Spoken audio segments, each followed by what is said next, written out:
prête davantage et mobilise plus de capitaux privés pour les pays en développement, avec des mécanismes d'allègement de dettes plus rapides et plus justes, couvrant tous les pays en difficulté, y compris ceux à revenus intermédiaires.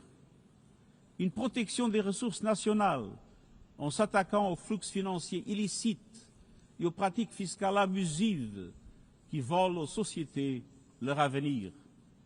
Et des institutions financières mondiales à l'image du monde d'aujourd'hui, avec une participation bien plus forte des pays en développement dans sa composition et ses décisions. Alors faisons le choix d'une économie mondiale au service de toutes et tous.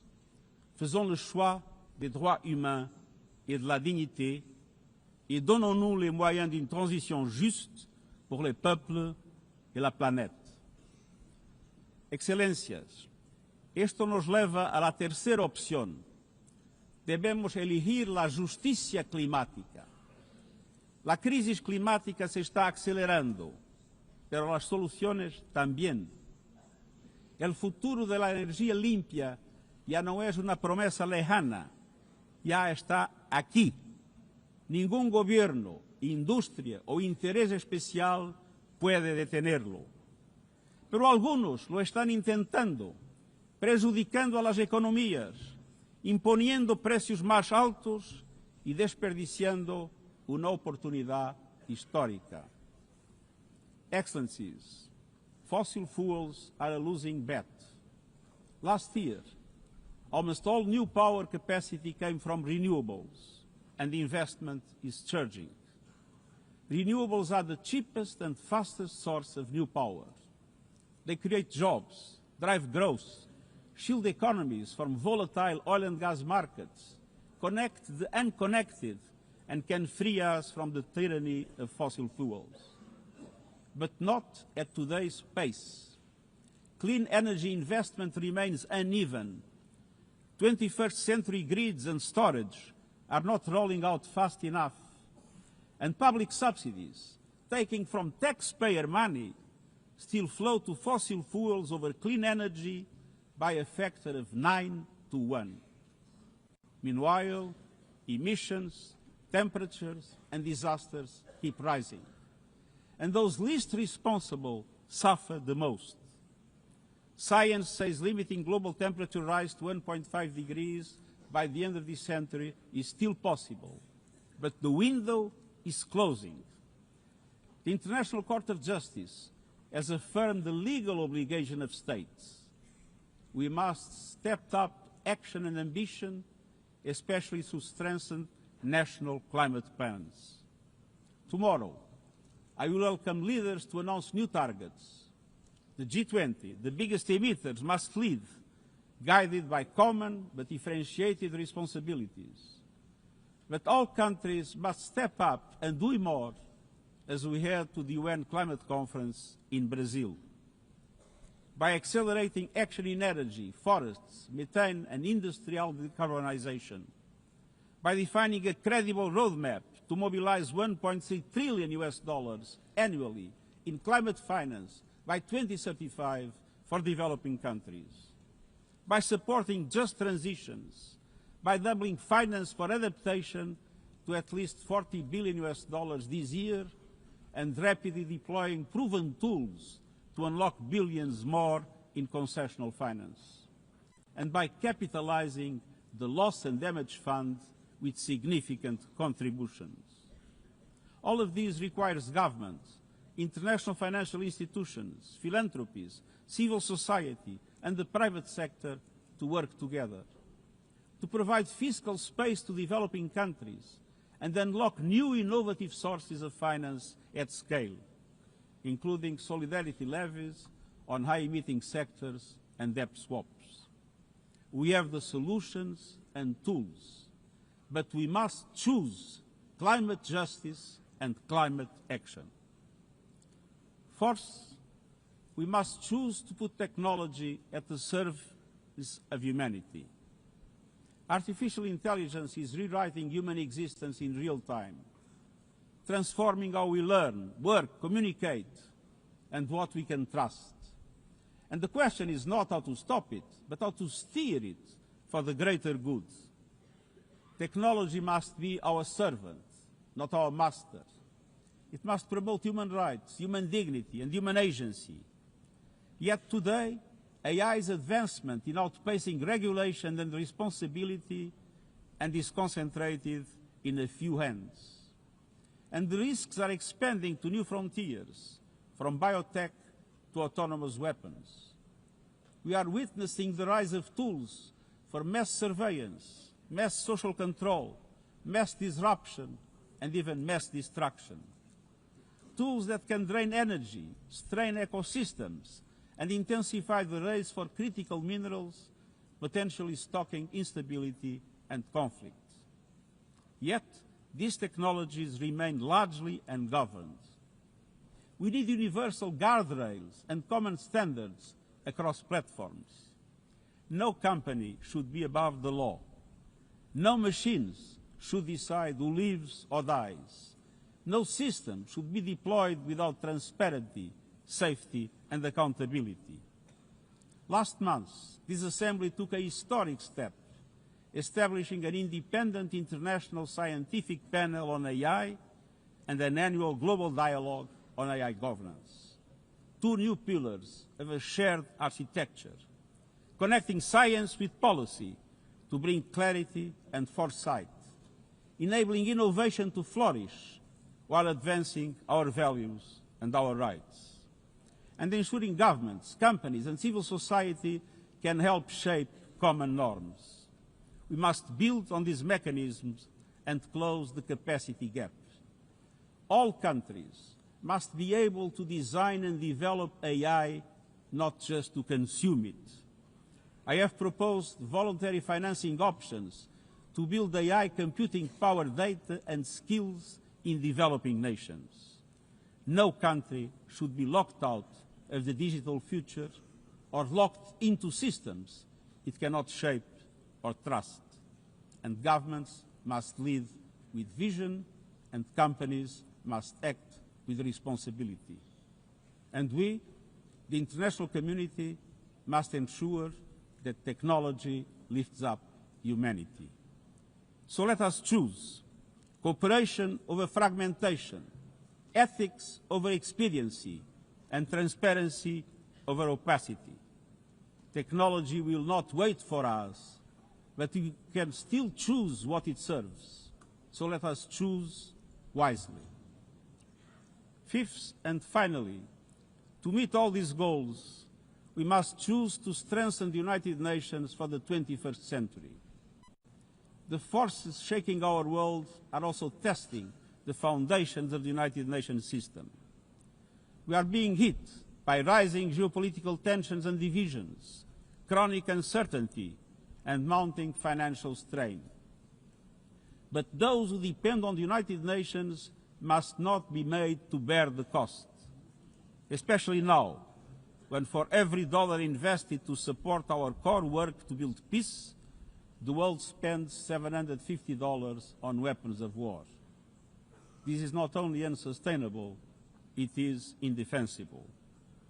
In this moment of crisis, the United Nations has never been more essential. The world needs our unique legitimacy, our convening power, our vision to unite nations, to bridge divides and confront the challenges before us. The Pact for the Future has shown your determination to build a United Nations that is stronger, more inclusive, and more effective. That is the logic and the urgency of our UN80 initiative. We are moving swiftly and decisively. I put forward concrete proposals, a revised budget for 2026 that strengthens accountability, improves delivery, and cuts costs. Practical reforms to implement mandates more effectively and efficiently with greater impact. And ideas to spark a paradigm shift in the structure of the UN and how its parts work together. Most of these decisions rest with you, the Member States, and we will move forward in full respect of the established procedures. Together, let us choose to invest in a United Nations that adapts, innovates, and is empowered to deliver for people everywhere. Excellencies, my overriding message comes down to this. Now is the time to choose. It's not enough to know what the right choices are. I urge you to make them. I grew up in a world where choices were few. I was raised in the darkness of dictatorship, where fear silenced voices and hope was nearly crushed.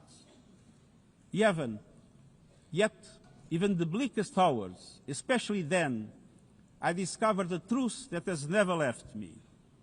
Power does not reside in the hands of those who dominate or divide. Real power resides from people, from our shared resolve to uphold dignity, to defend equality, to believe fiercely in our common humanity and the potential of every human being. I learned early to persevere, to speak out, to refuse to surrender, no matter the challenge, no matter the obstacle, no matter the hour. We must and we will overcome. Because in a world of many choices, there is one choice we must never make, the choice to give up. We must never give up. That is my promise to you, for peace, for dignity, for justice, for humanity, for the world we know is possible when we work as one. I will never, ever give up. Thank you.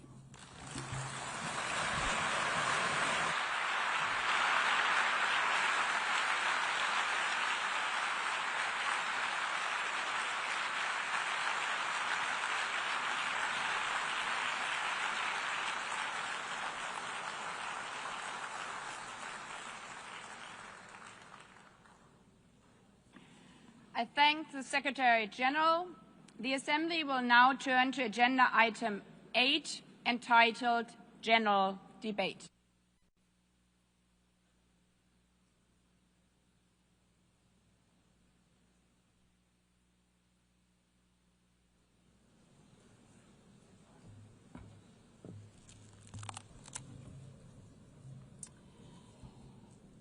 "80 years.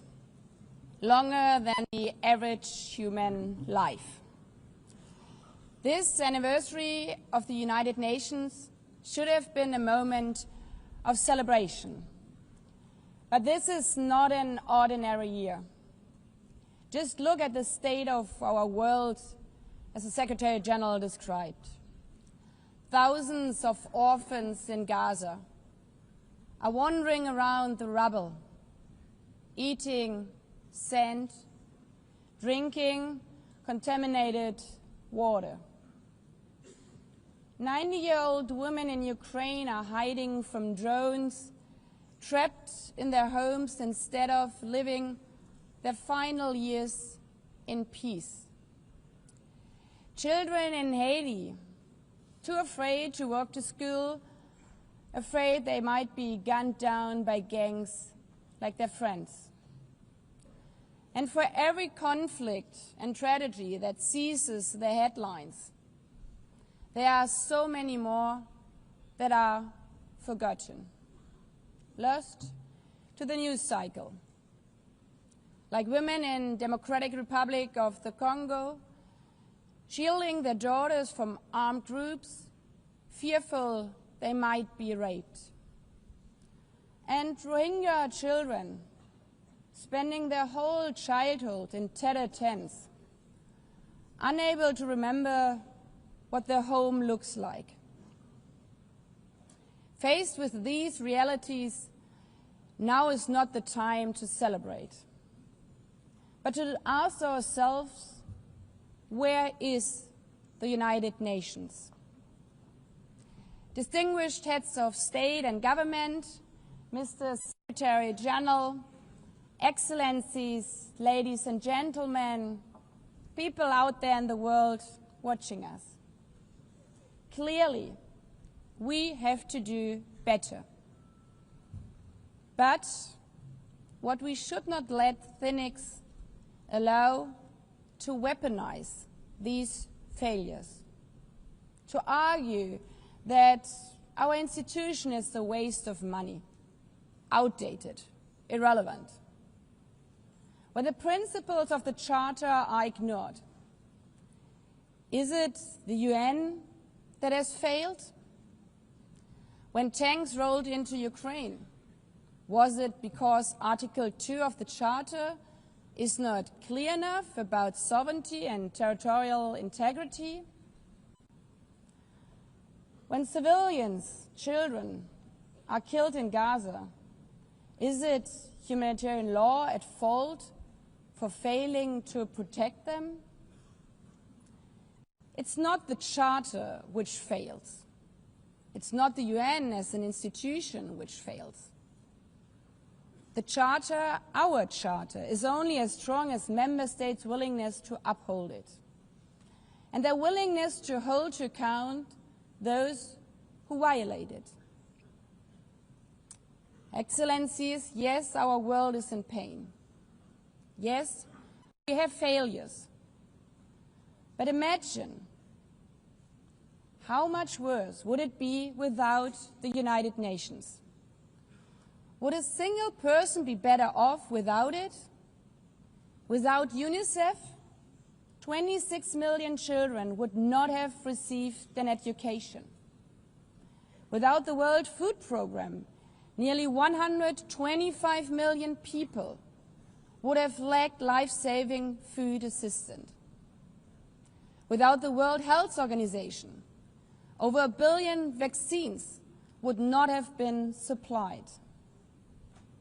Sometimes we could have done more, but we cannot let this dishearten us. If we stop doing the right thing, evil would prevail. This 80th session is not about big celebrations. It's about finding the resolve not to give up, the resolve to be better together, just as our predecessors did 8 decades ago. This institution was born in a world on fire and desperate for reprieve. 750 million, nearly a third of humanity back then, still under colonial rule. 2 world wars in a generation, 70 million dead. The horrors of the Holocaust revealed to our collective shame. This was a generation that knew almost nothing but suffering and despair. The signing of the Charter in 1945 gave hope to millions, gave us a North Star that guided our path from the ashes of war, helped guide nations from colonial rule into independent states, helped end apartheid. Across the decades, the United Nations has been a compass pointing toward peace, humanity, and justice. We have not always succeeded, but the story of this institution is not a story of easy victories. It's a story of falling and rising, of pulling ourselves and each other back up and trying harder. We gather here for the 80th time, not for empty celebration, not out of ritual, not to hear our own voices. We gather to prove that this institution matters, and that through this institution, every nation represented here, no matter how big or small, can summon again the strength and unity first shown in San Francisco 80 years ago. The courage and resolve of world leaders, who even while some called them back then naive, believed they could build a better world from the wreckage of the old. They showed then what true leadership is. It's not about imposing your will or putting others down.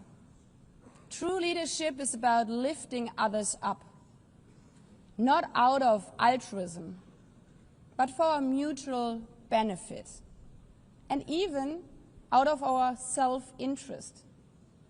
Because as our founders and every architect of peace since then has understood helping others is what makes ultimately our own countries stronger. Could any state have faced the global pandemic alone? The virus did not have any passport.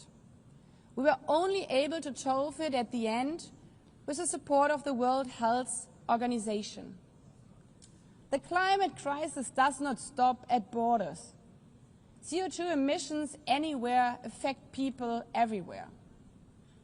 Even the wealthiest cities in the world cannot shield themselves from wildfires.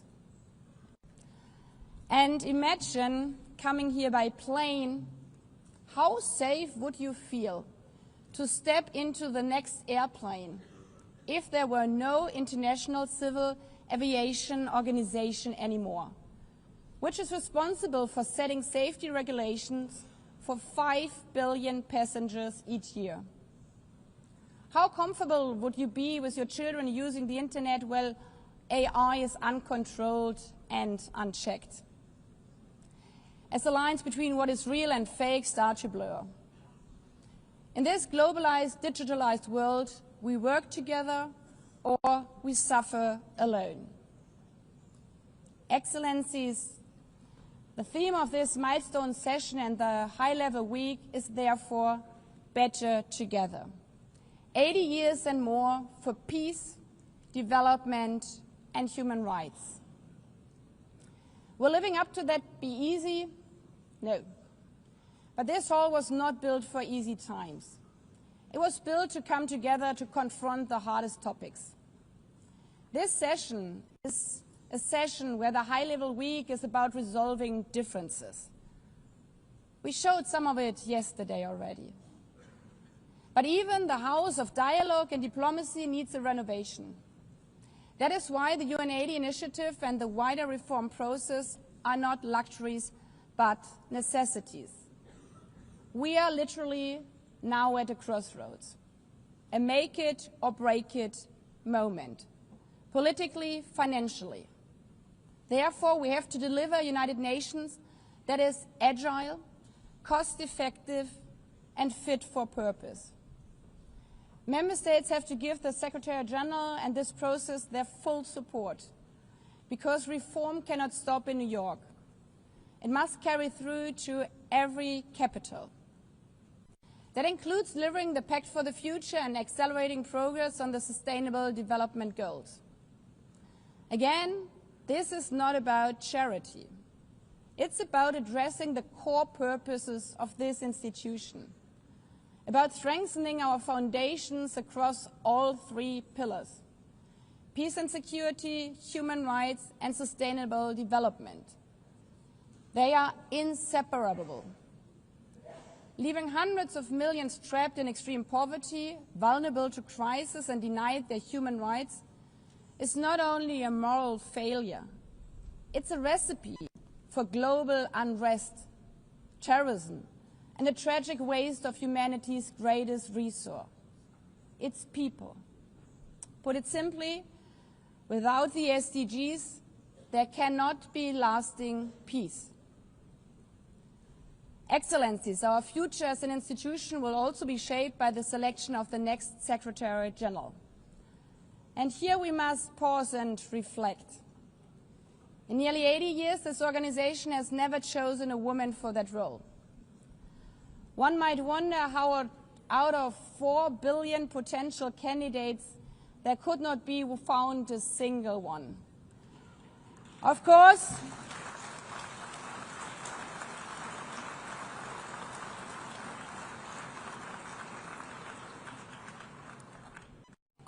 the choice rests with member states. But those of you having been there yesterday celebrating Beijing, one strong female leader after the other from all our continents.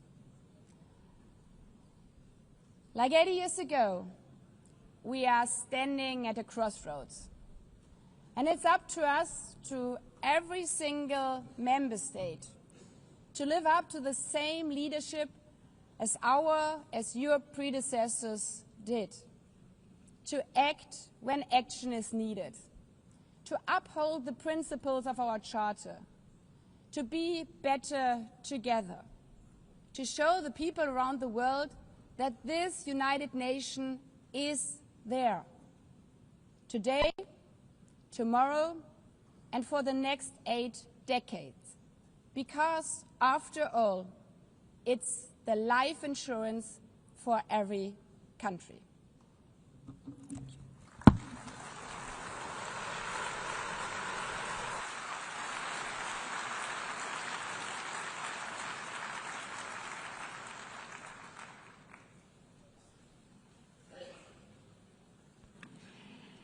Before giving the floor to the first speaker for this morning, I would like to remind Member States that the list of speakers for the general debate has been established on the agreed basis that statements should be no longer than 15 minutes to enable all the speakers to be heard at a given meeting.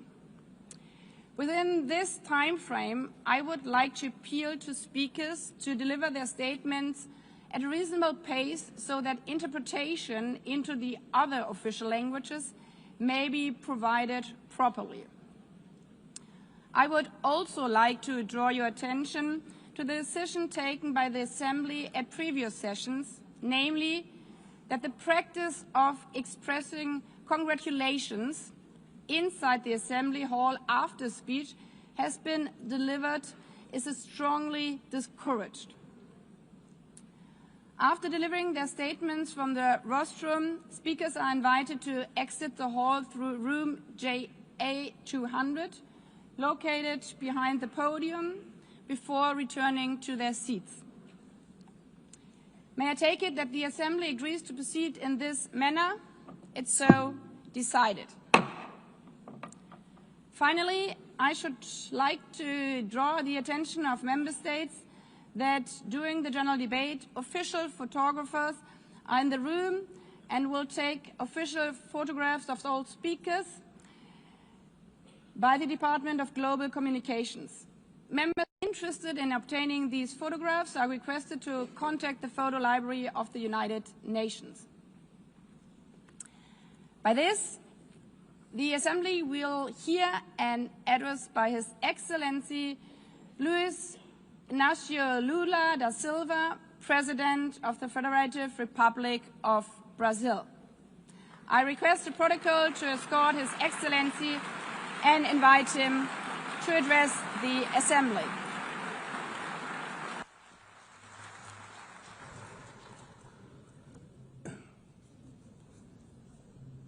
Senhora Presidente da Assembleia Geral, Ana Helena Barbuch, Senhor Secretário-Geral Antônio Gutierrez, caros chefes de Estado e de governos, representantes dos Estados-membros aqui reunidos. Este deveria ser um momento de celebração das Nações Unidas. Criada no fim da guerra, a ONU simboliza a expressão mais...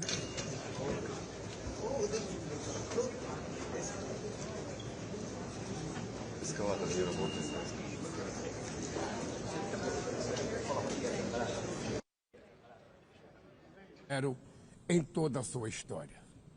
O multilateralismo está diante de nós.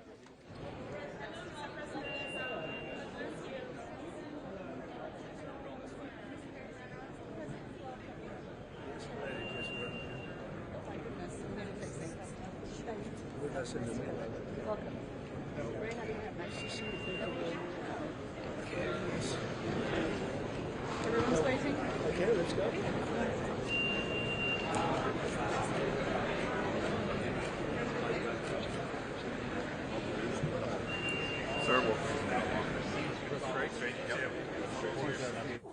O autoritarismo se fortalece quando nos omitimos frente à arbitrariedade. Quando a sociedade internacional vacila na defesa da paz, da soberania e do direito, as consequências são trágicas. Em todo o mundo, forças antidemocráticas tentam subjugar as instituições e sufocar as liberdades. Cultuam a violência exalta a ignorância, atuam como milícias físicas e digitais e cerceiam a imprensa.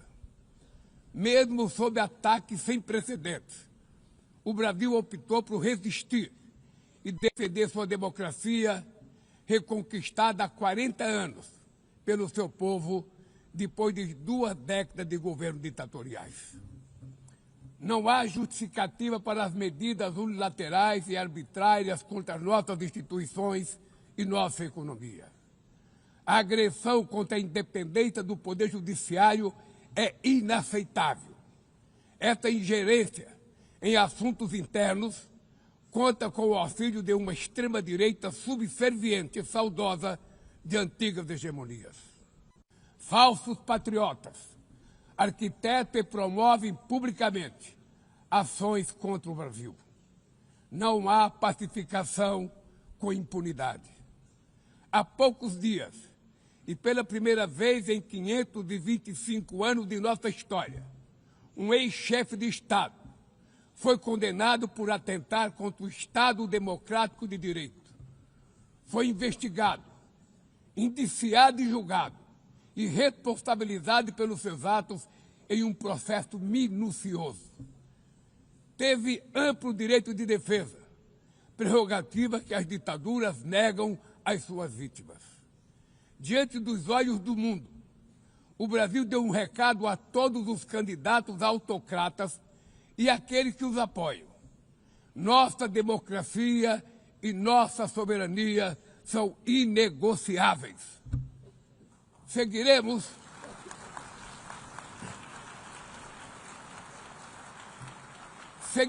como nação independente e como povo livre de qualquer tipo de tutela. Democracias sólidas vão além do ritual eleitoral.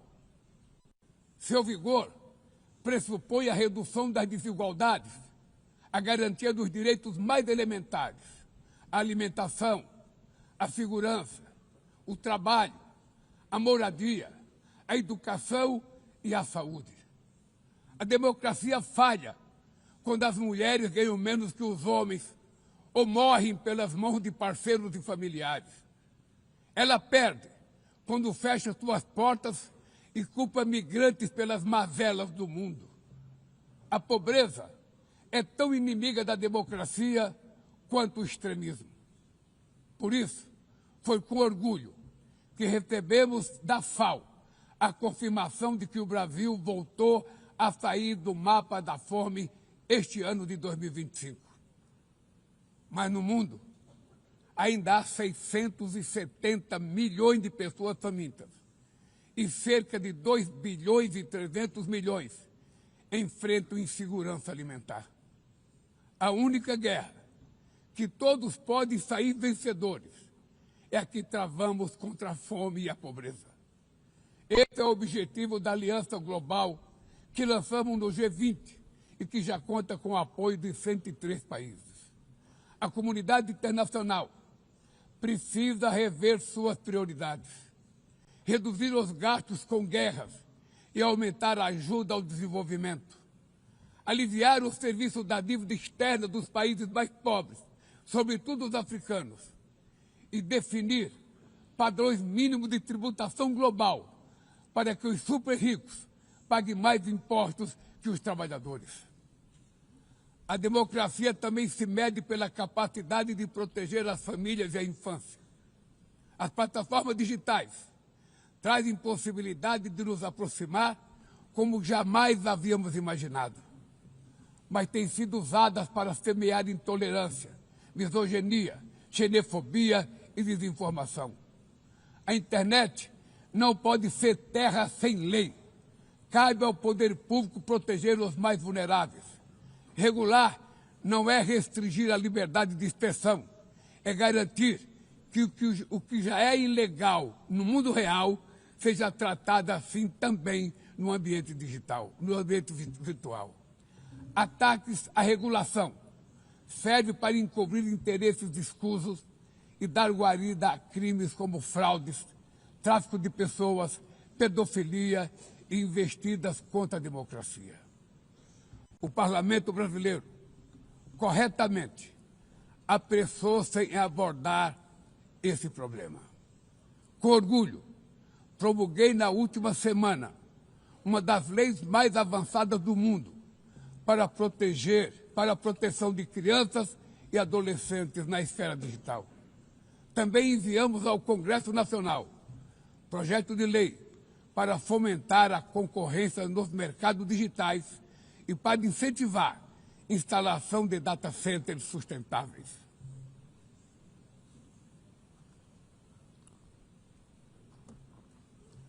Para mitigar os riscos da inteligência artificial, apostamos na construção de uma governança multilateral em linha com o Pacto Digital Global aprovado neste plenário o ano passado.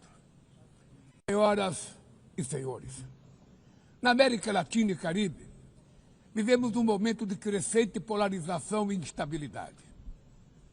Manter a região como zona de paz sempre foi e é a nossa prioridade. Somos um continente livre de armas de destruição em massa, sem conflitos étnicos ou religiosos. É preocupante a equiparação entre a criminalidade e o terrorismo. A forma mais eficaz de combater o tráfico de drogas é a cooperação para reprimir a lavagem de dinheiro e limitar o comércio de armas. Usar força letal em situações que não constituem conflitos armados equivale a executar pessoas sem julgamento. Outras partes do planeta já testemunharam intervenções que causaram danos maiores do que se pretendia evitar, com graves consequências humanitárias. A via do diálogo não deve estar fechada na Venezuela. O Haiti tem direito a um futuro livre de violência. E é inadmissível que Cuba seja listada como o país que patrocina o terrorismo.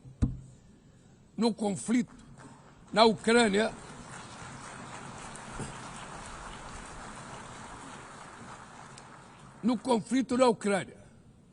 todos já sabemos que não haverá solução militar. O recente encontro no Alasca despertou a esperança de uma saída negociada. É preciso pavimentar caminhos para uma solução realista. Isso implica levar em conta as legítimas preocupações de segurança de todas as partes. A iniciativa africana e o grupo de amigos da paz, criado por China e Brasil, podem contribuir para promover o diálogo.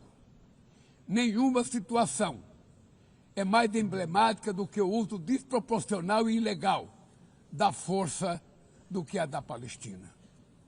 Os atentados terroristas perpetrados pelo Hamas são indefensáveis sob qualquer ângulo, mas nada, absolutamente nada, justifica o genocídio em curso em Gaza.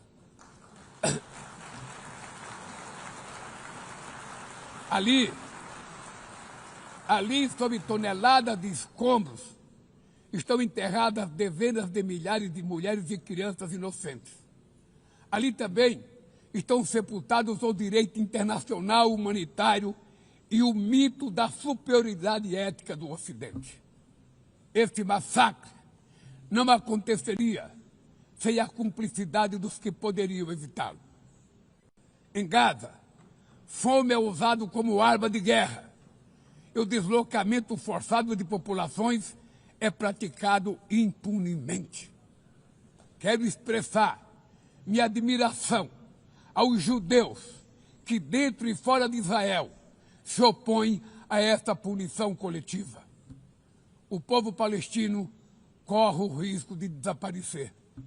Só sobreviverá como um Estado independente integrado à comunidade internacional.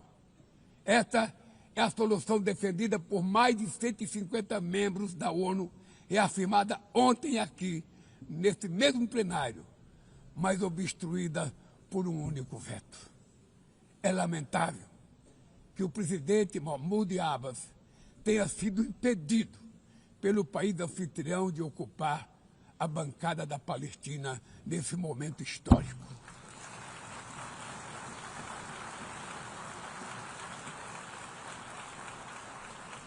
o alastramento desse conflito para o Líbano, para a Síria e o Irã e o Qatar fomenta a escalada armamentista sem precedentes. Senhoras presidentas, bombas e armas nucleares não vão nos proteger da crise climática. O ano de 2024 foi o mais quente já registrado. A COP30 em Belém, no Brasil, será a COP da verdade. Será o momento de os líderes mundiais provarem a seriedade de seu compromisso com o planeta. Sem ter o quadro completo das contribuições nacionalmente determinadas, as chamadas NDCs, caminharemos de olhos vendados para um verdadeiro abismo. O Brasil se comprometeu a reduzir entre 59% e 67% suas emissões, abrangendo todos os gases de efeito estufa em todos os setores da economia. Nações em desenvolvimento enfrentam a mudança do clima ao mesmo tempo que lutam contra outros desafios. Enquanto isso, países ricos usufruem de padrão de vida obtido às custas de 200 anos de emissões de gases. Exigir maior ambição e maior acesso a recursos e tecnologias não é uma questão de caridade, é apenas uma questão de justiça. A corrida por minerais críticos essenciais para a transição energética não pode reproduzir a lógica predatória que marcou os últimos séculos. Em Belém, o mundo vai conhecer a realidade da Amazônia. O Brasil já reduziu pela metade o desmatamento na região nos 2 últimos anos. Erradicá-lo requer garantia, condições dignas de vida para seus milhões de habitantes. Fomentar o desenvolvimento sustentável é o objetivo do Fundo Florestas Tropicais para Sempre, que o Brasil pretende lançar para remunerar os países que mantêm suas florestas em pé. É chegado o momento de passar da fase da negociação para a etapa da implementação. O mundo deve muito ao regime criado pela Convenção do Clima, mas é necessário trazer o combate à mudança do clima para o coração da ONU para que ela tenha a atenção que merece. Um conselho vinculado à Assembleia Geral, com força e legitimidade para monitorar compromissos, dará coerência à ação climática. Trata-se de um passo fundamental na direção de uma reforma mais abrangente da organização, que contemple também um Conselho de Segurança ampliado nas 2 categorias de seus membros. Poucas áreas retrocederam tanto como o sistema multilateral de comércio.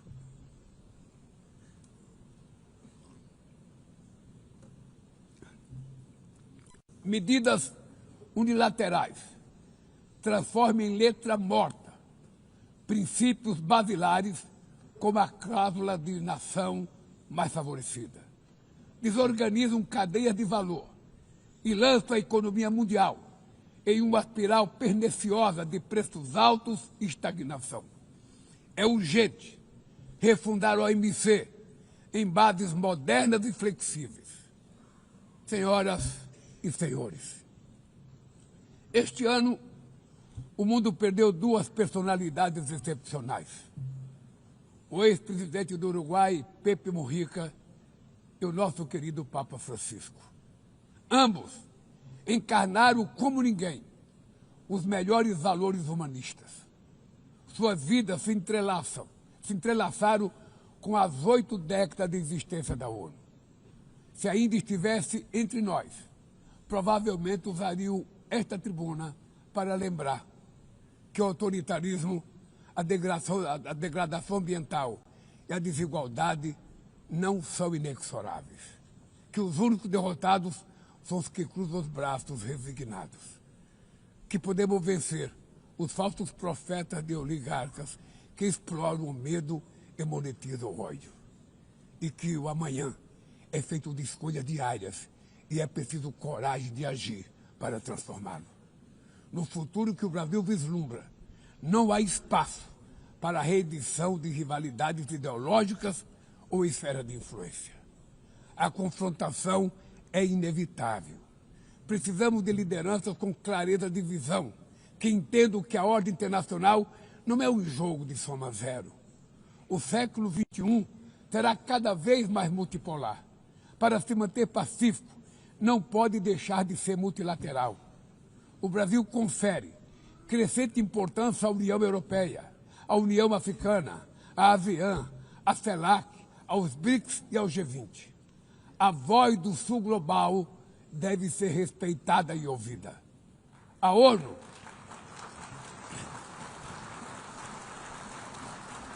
ONU tem hoje quase 4 vezes mais membros do que os 51 que estiveram na sua fundação. Nossa missão histórica é a de torná-la novamente portadora de esperanças e promotora da igualdade e da paz, do desenvolvimento sustentável e da diversidade e da tolerância. Que Deus nos abençoe a todos e muito obrigado.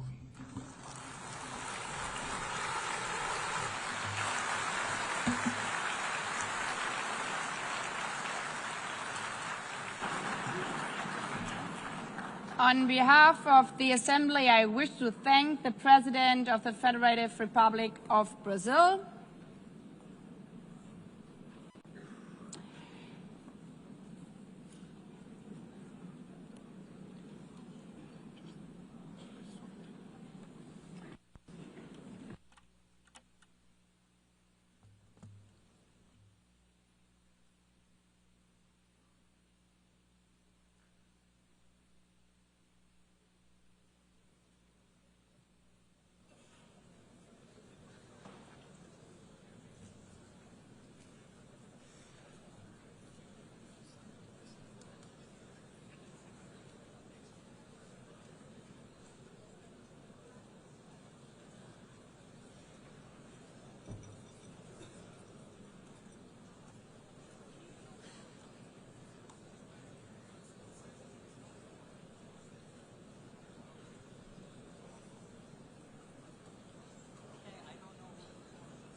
the Assembly will hear an address by His Excellency Donald Trump, President of the United States of America.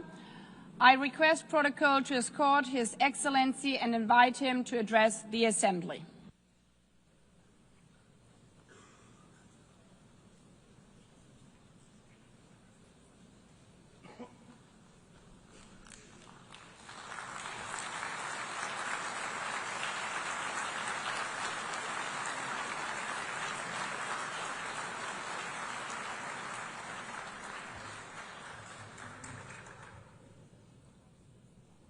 Thank you very much.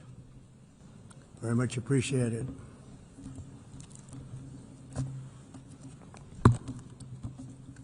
And I don't mind making this speech without a teleprompter, because the teleprompter is not working. I feel very happy to be up here with you nevertheless, and that way you speak more from the heart. I can only say that whoever's operating this teleprompter is in big trouble.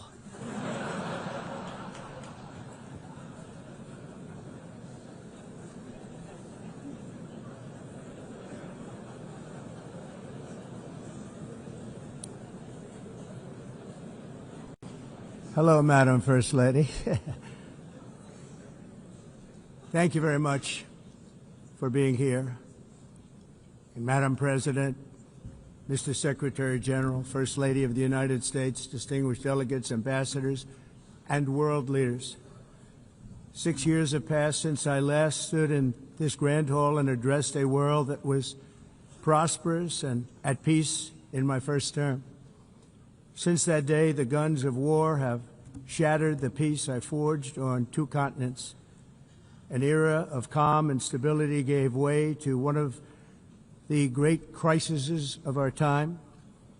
And here in the United States, 4 years of weakness, lawlessness, and radicalism under the last administration delivered our nation into a repeated set of disasters.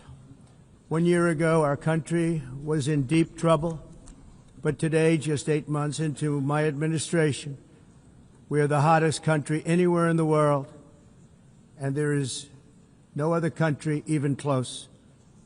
America is blessed with the strongest economy, the strongest borders, the strongest military, the strongest friendships, and the strongest spirit of any nation on the face of the earth. This is indeed the golden age of America.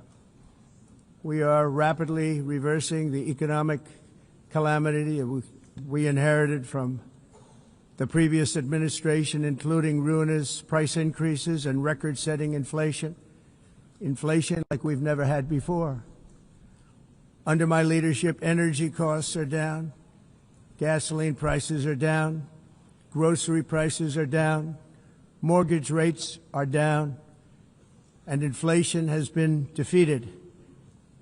The only thing that's up is the stock market, which just hit a record high. In fact, it hit a record high 48 times in the last short period of time. Growth is surging, manufacturing is booming. The stock market, as I said, is doing better than it's ever done. And all of you in this room benefit by that, almost everybody. And importantly, workers' wages are rising at the fastest pace in more than 60 years. And that's what it's all about, isn't it? In 4 years of President Biden, we had less than $1 trillion of new investment into the United States. In just 8 months since I took office, we have secured commitments and money already paid for $17 trillion. Think of it, 4 years, less than $1 trillion, 8 months, much more than $17 trillion is being invested in the United States, and it's now pouring in from all parts of the world. We've implemented the largest tax cuts in American history and the largest regulation cuts in American history, making this once and again the best country on earth to do business. And many of the people in this room are investing in America, and it's turned out to be an awfully good investment during this 8-month period. In my first term, I built the greatest economy in the history of the world. We had the best economy ever, history of the world. And I'm doing the same thing again, but this time it's actually much bigger and even better. The numbers far surpass my record-setting first term. On our southern border, we have successfully repelled a colossal invasion. And for the last 4 months, and that's 4 months in a row, the number of illegal aliens admitted and entering our country has been 0. Hard to believe, because if you look back just a year ago, it was millions and millions of people pouring in from all over the world, from prisons, from mental institutions, drug dealers. All over the world they came. They just poured into our country with the ridiculous open border policy of the Biden administration. Our message is very simple. If you come illegally into the United States, you're going to jail, or you're going back to where you came from, or perhaps even further than that. You know what that means. I want to thank the country of El Salvador for the successful and professional job they've done in receiving and jailing so many criminals that entered our country.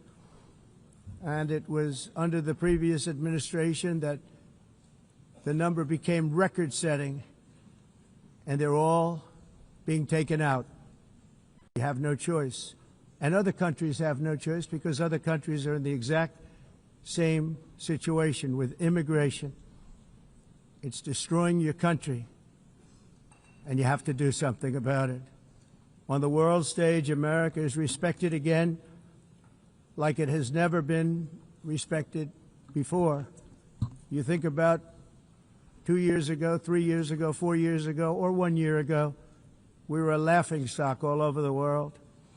At the NATO summit in June, virtually all NATO members formally committed to increase defense spending, at my request, from 2% to 5% of GDP making our alliance far stronger and more powerful than it was ever before.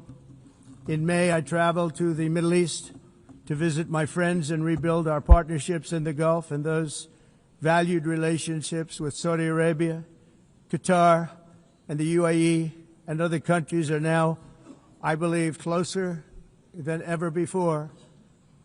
My administration has negotiated one historic trade deal after another, including with the United Kingdom, the European Union, Japan, South Korea, Vietnam, Indonesia, the Philippines, Malaysia, and many, many others. Likewise, in a period of just 7 months, I have ended 7 unendable wars. They said they were unendable. You're never going to get them solved. Some were going for 31 years, 2 of them, 31, think of it, 31 years. One was 36 years.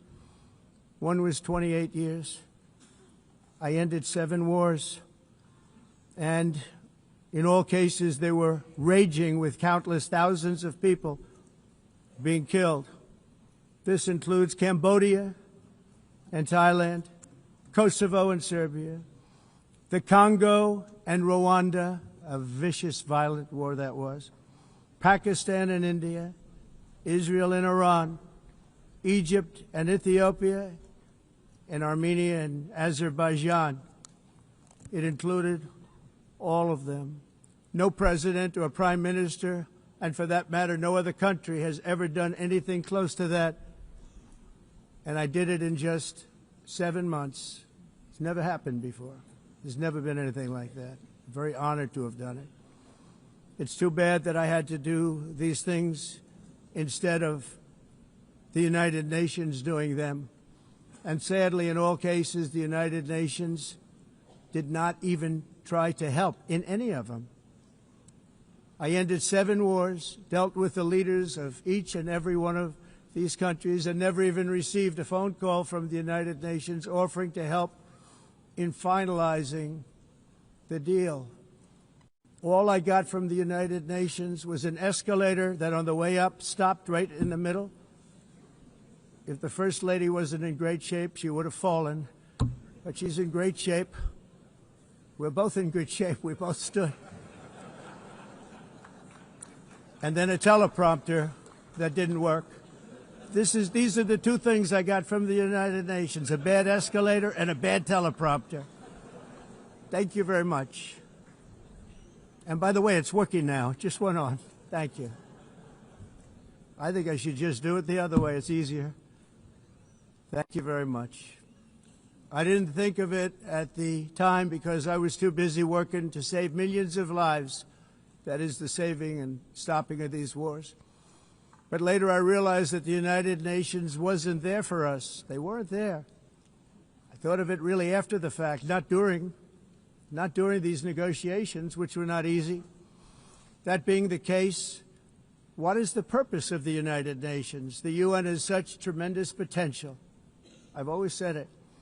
It has such tremendous, tremendous potential, but it's not even coming close to living up to that potential. For the most part, at least for now, all they seem to do is write a really strongly worded letter and then never follow that letter up. It's empty words, and empty words don't solve war. The only thing that solves war and wars is action. Now, after ending all of these wars and also earlier negotiating the Abraham Accords, which is a very big thing for which our country received no credit, never receives credit. Everyone says that I should get the Nobel Peace Prize for each one of these achievements. But for me, the real prize will be the sons and daughters who live to grow up with their mothers and fathers, because millions of people are no longer being killed in endless and unglorious wars. What I care about is not winning prizes, it's saving lives. We saved millions and millions of lives with the 7 wars. And we have others that we're working on, and you know that. Many years ago, a very successful real estate developer in New York, known as Donald J. Trump, I bid on the renovation and rebuilding of this very United Nations complex. I remember it so well. I said at the time that I would do it for $500 million, rebuilding everything. It would be beautiful. I used to talk about, I'm going to give you marble floors. They're going to give you terrazzo. I'm going to give you the best of everything. You're going to have mahogany walls. They're going to give you plastic. But they decided to go in another direction, which was much more expensive at the time, and which actually produced a far inferior product. And I realized that they did not know what they were doing when it came to construction, and that their building concepts were so wrong, and the product that they were proposing to build was so bad and so costly. It was going to cost them a fortune. And I said, and wait till you see the overruns. Well, I turned out to be right. They had massive cost overruns and spent between $2 and $4 billion on the building and did not even get the marble floors that I promised them. You walk on terrazzo. Do you notice that? As far as I'm concerned, frankly, looking at the building and getting stuck on the escalator, they still haven't finished the job. They still haven't finished. That was years ago. The project was so corrupt that Congress actually asked me to testify before them on the tremendous waste of money, because it turned out that they had no idea what it was, but they knew it was anywhere between $2 and $4 billion as opposed to $500 million with a guarantee. But they had no idea, and I said it cost much more than $5 billion. Unfortunately, many things in the United Nations are happening just like that, but on an even much bigger scale, much, much bigger. Very sad to see. Whether the UN can manage to play a productive role, I've come here today to offer the hand of American leadership and friendship to any nation in this assembly that is willing to join us in forging a safer, more prosperous world. And it's a world that we'll be much happier with.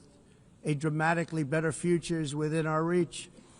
But to get there, we must reject the failed approaches of the past and work together to confront some of the greatest threats in history. There is no more serious danger to our planet today than the most powerful and destructive weapons ever devised by man, of which the United States, as you know, has many. Just as I did in my first term, I've made containing these threats a top priority, starting with the nation of Iran. My position is very simple. The world's #1 sponsor of terror can never be allowed to possess the most dangerous weapon. That's why, shortly after taking office, I sent the so-called Supreme Leader a letter making a generous offer. I extended a pledge of full cooperation in exchange for a suspension of Iran's nuclear program. The regime's answer was to continue their constant threats to their neighbors and U.S. interests throughout the region, and some great countries that are right nearby. Today, many of Iran's former military commanders, in fact, I can say almost all of them, are no longer with us. They're dead. And 3 months ago, in Operation Midnight Hammer, 7 American B-2 bombers dropped the 14 30,000-pound each bombs on Iran's key nuclear facilities, totally obliterating everything. No other country on earth could have done what we did. No other country has the equipment to do what we did. We have the greatest weapons on earth. We hate to use them. But we did something that for 22 years people wanted to do. With Iran's nuclear enrichment capacity demolished, I immediately brokered an end to the 12-day war, as it's called, between Israel and Iran, with both sides agreeing to fight no longer. As everyone knows, I have also been deeply engaged in seeking a ceasefire in Gaza. Have to get that done. Have to get it done. Unfortunately, Hamas has repeatedly rejected reasonable offers to make peace. We can't forget October 7th, can we? Now, as if to encourage continued conflict, some of this body is seeking to unilaterally recognize a Palestinian state.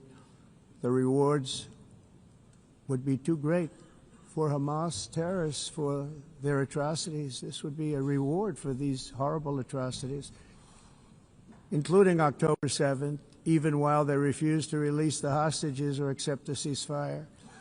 Instead of giving to Hamas and giving so much, because they've taken so much, they have taken so much. This could have been solved so long ago. But instead of giving in to Hamas's ransom demands, those who want peace should be united with one message: release the hostages now. Just release the hostages now. Thank you.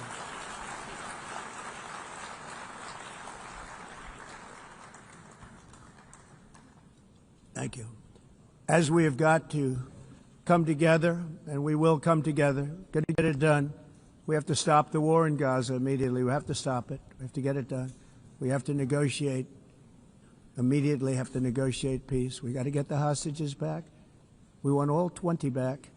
We don't want 2 and 4. As you know, I got, along with Steve Witkoff and others that helped us, Marco Rubio, we got most of them back. We were involved in all of them.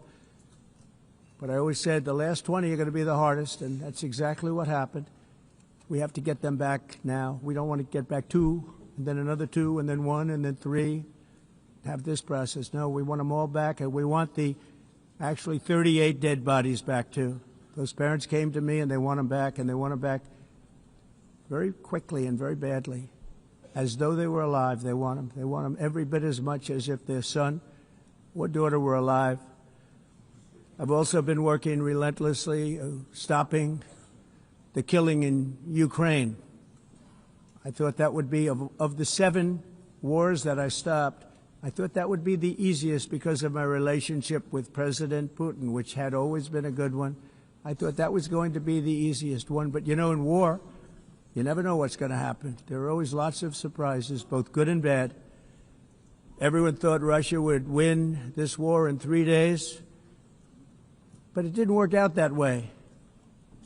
It was supposed to be just a quick little skirmish.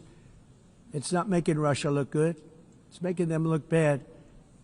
No matter what happens from here on out, this was something that should have taken a matter of days, certainly less than a week. And they've been fighting for 3.5 years and killing anywhere from 5,000 to 7,000 young soldiers, mostly soldiers, on both sides, every single week, from 5,000 to 7,000 dead young people, and some in cities, much smaller numbers, where rockets are shot, where drones are dropped. This war would never have started if I were president. This was a war that should have never happened. It shows you what leadership is, what bad leadership can do to a country. Look what happened to the United States, and look where we are right now in just a short period of time. The only question now is how many more lives will be needlessly lost on both sides. China and India are the primary funders of the ongoing war by continuing to purchase Russian oil. But inexcusably, even NATO countries have not cut off much Russian energy and Russian energy products, which, as you know, I found out about 2 weeks ago, and I wasn't happy. Think of it. They're funding the war against themselves. Who the hell ever heard of that one? In the event that Russia is not ready to make a deal to end the war, then the United States is fully prepared to impose a very strong round of powerful tariffs, which would stop the bloodshed, I believe, very quickly. But for those tariffs to be effective, European nations, all of you are gathered here right now, would have to join us in adopting the exact same measures. I mean, you're much closer to this. We have an ocean in between. You're right there. And Europe has to step it up. They can't be doing what they're doing. They're buying oil and gas from Russia while they're fighting Russia. It's embarrassing to them, and it was very embarrassing to them when I found out about it, I can tell you that. They have to immediately cease all energy purchases from Russia. Otherwise, we're all wasting a lot of time. So I'm ready to discuss this. We're going to discuss it today with the European nations, all gathered here. I'm sure they're thrilled to hear me speak about it, but that's the way it is. I like to speak my mind and speak the truth. As we seek to reduce the threat of dangerous weapons today, I'm also calling on every nation to join us in ending the development of biological weapons once and for all. And biological is terrible, and nuclear is even beyond, and we include nuclear in that. We want to have a cessation of the development of nuclear weapons. We know, and I get to view it all the time. Sir, would you like to see? And I look at weapons that are so powerful that we just can't ever use them. If we ever use them, the world literally might come to an end. There would be no United Nations to be talking about. There would be no nothing. Just a few years ago, reckless experiments overseas gave us a devastating global pandemic. Yet despite that worldwide catastrophe, many countries are continuing extremely risky research into bioweapons and man-made pathogens. This is unbelievably dangerous. To prevent potential disasters, I'm announcing today that my administration will lead an international effort to enforce biological weapons convention, which is going to be meeting with the top leaders of the world by pioneering an AI verification system that everyone can trust. Hopefully the UN can play a constructive role, and it will also be one of the early projects under AI. Let's see how good it is, because a lot of people are saying it could be one of the great things ever, but it also can be dangerous, but it could be put to tremendous use and tremendous good, and this would be an example of that. Not only is the UN not solving the problems it should, too often, it's actually creating new problems for us to solve. The best example is the #1 political issue of our time, the crisis of uncontrolled migration. It's uncontrolled. Your countries are being ruined. The United Nations is funding an assault on Western countries and their borders. In 2024, the UN budgeted $372 million in cash assistance to support an estimated 624,000 migrants journeying into the United States. Think of that. The UN is supporting people that are illegally coming into the United States, and then we have to get them out.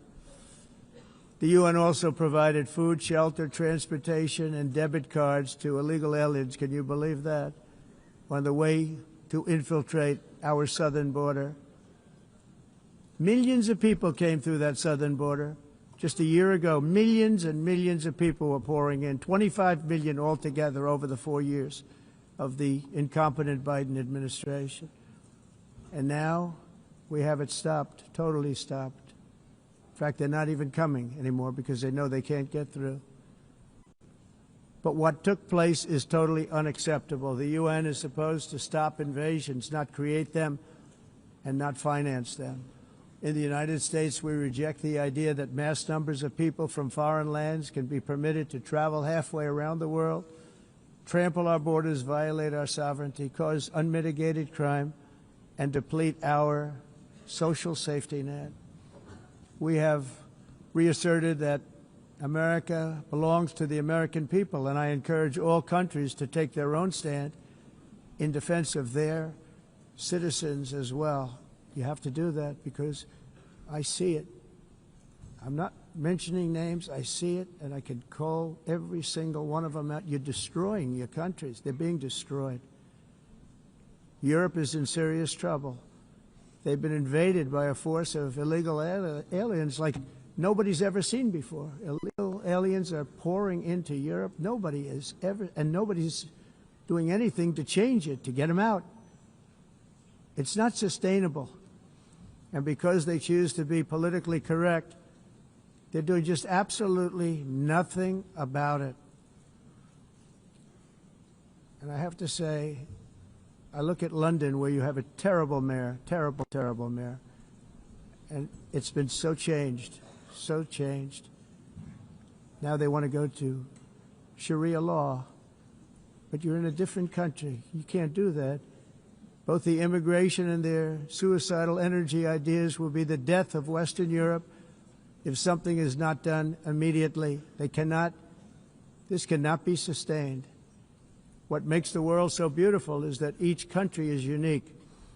But to stay this way, every sovereign nation must have the right to control their own borders. You have the right to control your borders, as we do now, and to limit the sheer numbers of migrants entering their countries and paid for by the people of that nation that were there and that built that particular nation at the time. They put their blood, sweat, tears, money into that country, and now they're being ruined. Proud nations must be allowed to protect their communities and prevent their societies from being overwhelmed by people they have never seen before, with different customs, religions, with different everything. Where migrants have violated laws, lodged false asylum claims, or claimed refugee status for illegitimate reasons, they should, in many cases, be immediately sent home. And while we will always have a big heart for places and people that are struggling and truly compassionate, answers will be given. We have to solve the problem, and we have to solve it in their countries, not create new problems in our countries. And we are very helpful to a lot of countries that are just not able to send their people anymore. They used to send them to us in caravans of 25,000, 30,000 people each. These massive caravans of people pouring into our country, totally unchecked and unvetted. But not anymore. According to the Council of Europe, in 2024, almost 50% of inmates in German prisons were foreign nationals or migrants. In Austria, the number was 53% of the people in prisons were from places that weren't from where they are now. In Greece, the number was 54%, and in Switzerland, beautiful Switzerland, 72% of the people in prisons are from outside of Switzerland. When your prisons are filled with so-called asylum seekers who repaid kindness, and that's what they did, they repaid kindness with crime, it's time to end the failed experiment of open borders. You have to end it now. See, I can tell you. I'm really good at this stuff. Your countries are going to hell. In America, we've taken bold action to swiftly shut down uncontrolled migration. Once we started detaining and deporting everyone who crossed the border and removing illegal aliens from the United States, they simply stopped coming. They're not coming anymore. We're getting a lot of credit, but they're not coming anymore. This was a humanitarian act for all involved, because on the trips up, thousands of people a week were dying. Women were being raped. Nobody's ever seen anything like it. Raped, horribly beaten, raped. On the trip up, the journey up, it was a long walk. It was a long, arduous journey, indeed. And it was also a historic victory against human trafficking throughout the region. What we did was a victory, and we saved so many lives of people that wouldn't make the journey. That journey was loaded up with death. Loaded up with death. Dead bodies all along the roads of jungles to get up. They go through jungles, they go through areas so hot you couldn't breathe. They were dying of suffocation, areas so hot that you couldn't breathe. Dead bodies all over. By them not coming, we're saving tremendous numbers of lives. My people have done a fantastic job in doing what they did, and the American public agrees with it. I mean, I was very proud to see this morning I have the highest poll numbers I've ever had. Part of it is because of what we've done on the border. I guess the other part is what we've done on the economy. Joe Biden's policies empowered murderous gangs, human smugglers, child traffickers, drug cartels, and prisoners from all over the world. The previous administration also lost nearly 300,000 children. Think of that. They lost more than 300,000 children, little children, who were trafficked into the United States on the Biden watch, many of whom have been raped, exploited, and abused, and sold. Sold. Nobody talks about that. The fake news doesn't write about it. With many others, young children who are missing or dead. And we found a lot of these children, and we're sending them back, and we've been sending them back to their parents. They said, Nobody knows who they are. They said, where do you come from? And they'll give us a country, and we'll find out, and we'll figure it out, and we'll bring them back to their homes. And the mother and father rush to the door, and their tears in their eyes. They can't believe that they're seeing their son or daughter, their little son or daughter again. We've done almost 30,000 of them so far. Any system that results in the mass trafficking of children is inherently evil. Yet that is exactly what the globalist migration agenda has done, and it's what it's all about. In America, those days, as you know, are over. The Trump administration is working, and we are continuing to work to track down the villains that are causing this problem, and also, as I said, to get back the 30,000 we've already returned. Now I think we're going to have another. We're going to find a lot. You're not going to find all of them. 300, more than 300,000. They're lost or they're dead. They're lost or they're dead because of the animals that did this. To protect our citizens, I've also designated multiple savage drug cartels as far as and you see this, and you see it happening right before your eyes. Let's put it this way. People don't like taking big loads of drugs in boats anymore. There aren't too many boats that are traveling on the seas by Venezuela. They tend not to want to travel very quickly anymore. And we've virtually stopped drugs coming into our country by sea.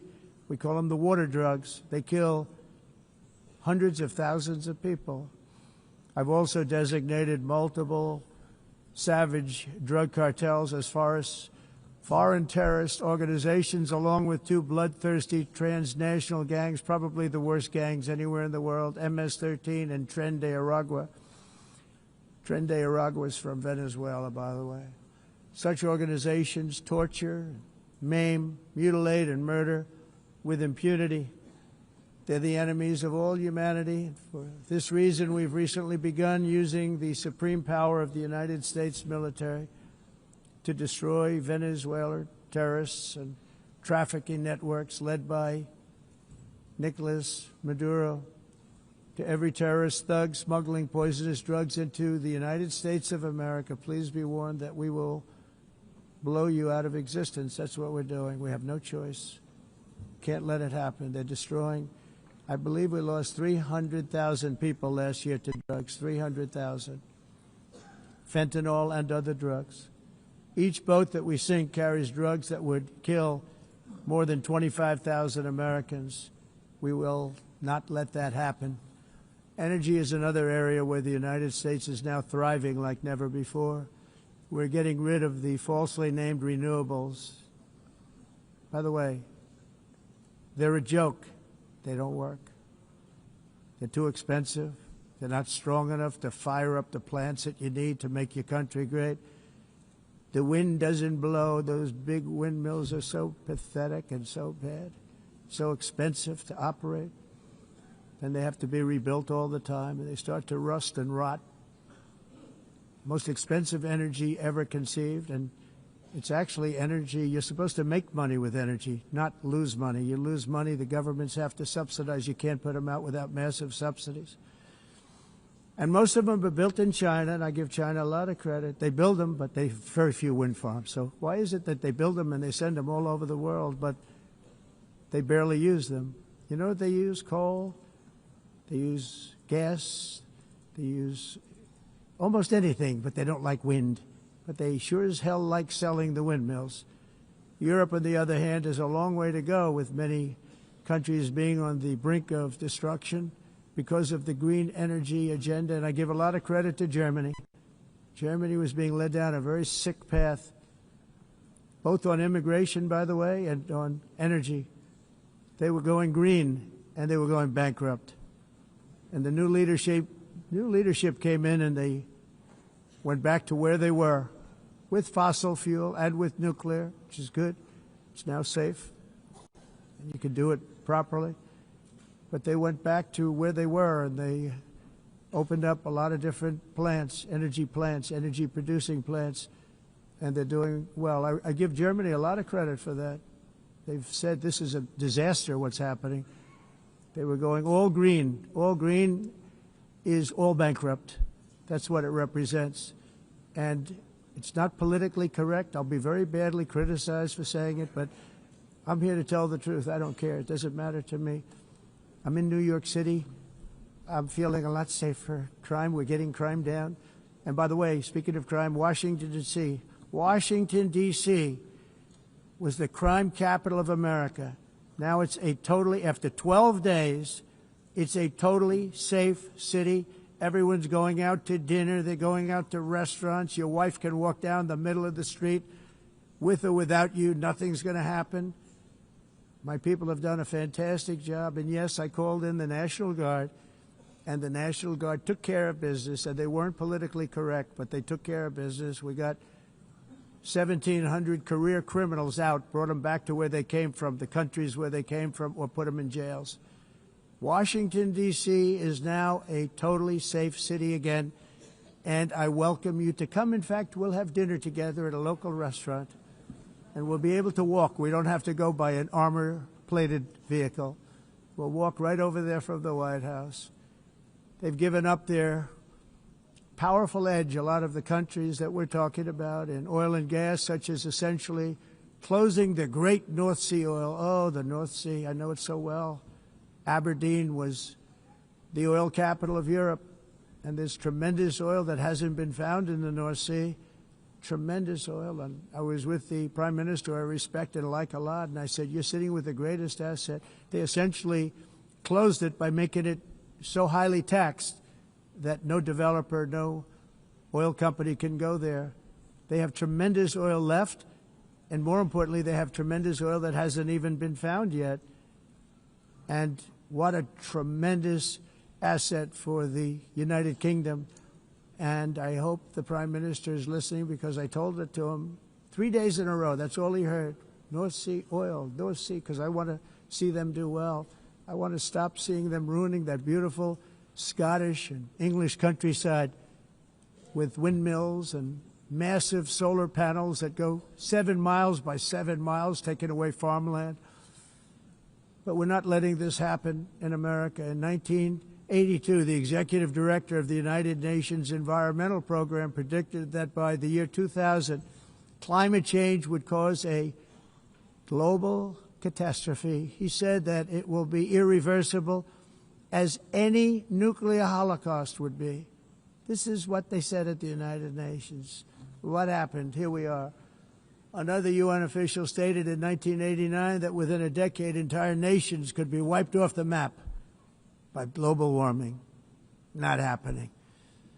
You know, it used to be global cooling. If you look back years ago in the 1920s and the 1930s, they said, global cooling will kill the world. We have to do something. Then they said global warming will kill the world. But then it started getting cooler, so now they could just call it climate change, because that way they can't miss. It's climate change. Because if it goes higher or lower, whatever the hell happens, there's climate change. It's the greatest con job ever perpetrated on the world, in my opinion. Climate change, no matter what happens, you're involved in that. No more global warming, no more global cooling. All of these predictions made by the United Nations and many others, often for bad reasons, were wrong. They were made by stupid people that have cost their countries fortunes and given those same countries no chance for success. If you don't get away from this green scam, your country is going to fail. And I'm really good at predicting things, you know. They actually said during the campaign they had a hat, the best-selling hat. Trump was right about everything. And I don't say that in a braggadocious way, but it's true. I've been right about everything. And I'm telling you that if you don't get away from the green energy scam, your country is going to fail. And if you don't stop people that you've never seen before, that you have nothing in common with, your country is going to fail. I'm the President of the United States, but I worry about Europe. I love Europe. I love the people of Europe. And I hate to see it being devastated by energy and immigration. This double-tailed monster destroys everything in its wake, and they cannot let that happen any longer. You're doing it because you want to be nice. You want to be politically correct, and you're destroying your heritage. They must take control strongly and immediately of the unmitigated immigration disaster and the fake energy catastrophe before it's too late.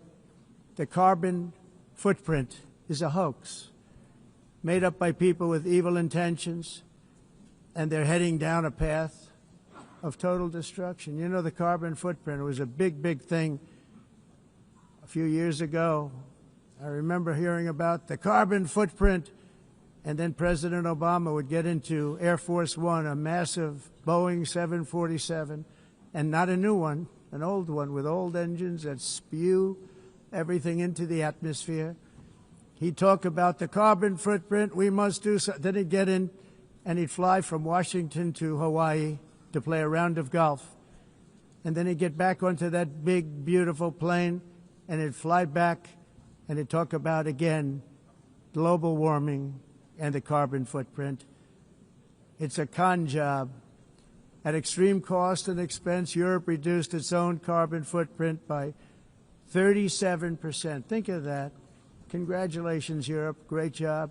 You cost yourself a lot of jobs, a lot of factories closed, but you reduced the carbon footprint by 37%. However, for all of that sacrifice and much more, it's been totally wiped out and then some by a global increase of 54%.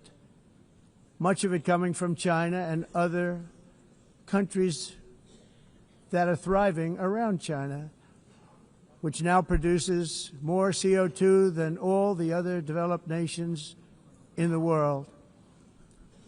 So all of these countries are working so hard on the carbon footprint, which is nonsense, by the way. It's nonsense. You know, it's interesting. In the United States, we have still radicalized environmentalists, and they want the factories to stop. Everything should stop. No more cows. We don't want cows anymore. I guess they want to kill all the cows. They want to do things that are just unbelievable, and you have it too. But, you know, we have a border, strong, and we have a shape, and that shape doesn't just go straight up. That shape is amorphous when it comes to the atmosphere. And if we had the most clean air, and I think we do, we have very clean air. We have the cleanest air we've had in many, many years. But the problem is that other countries, like China, which has air that's a little bit rough, it blows.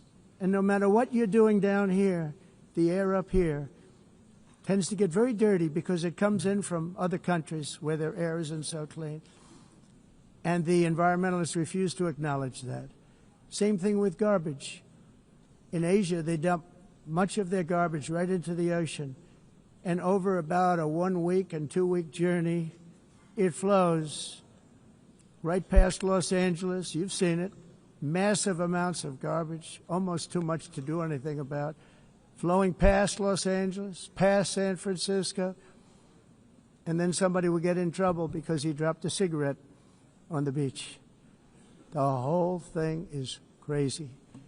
The primary effect of these brutal green energy policies has not been to help the environment, but to redistribute manufacturing and industrial activity from developed countries that follow the insane rules that are put down to polluting countries that break the rules and are making a fortune. They're making a fortune. European electricity bills are now 4 to 5 times more expensive than those in China, and 2 to 3 times higher than the United States. And our bills are coming way down. You probably see that our gasoline prices are way down. You know, we have an expression, drill, baby, drill, and that's what we're doing. We're going to be much lower in a year from now. But they've come way down over the last year. As a result, every air conditioner is like very uncommon to see one in some of these countries because the electric costs are so high. So while the U.S. has approximately 1,300 heat-related deaths annually, it's a lot, Europe loses more than 175,000 people to heat deaths each year because the costs are so expensive you can't turn on an air conditioner. What is that all about? That's not Europe. That's not the Europe that I love and know. All in the name of pretending to stop the global warming hoax. The entire globalist concept of asking successful industrialized nations to inflict pain on themselves and radically disrupt their entire societies must be rejected completely and totally, and it must be immediate.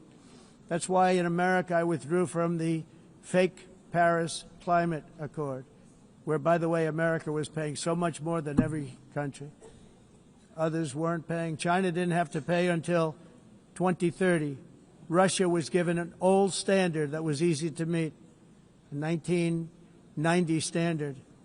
But for the United States, we're supposed to pay like $1 trillion. And I said, this is another scam. The fact is, the United States has been taken advantage of by the world for many, many years, but not any longer, as you probably noticed. I unleashed massive energy production and signed historic executive orders to hunt for oil, but we don't have to do much hunting because we have the most oil of any nation anywhere, oil and gas in the world. And if you add coal, we have the most of any nation in the world. Clean, I call it clean, beautiful coal. You can do things today with coal that you couldn't have done 10 years ago, 15 years. So I have a little standing order in the White House.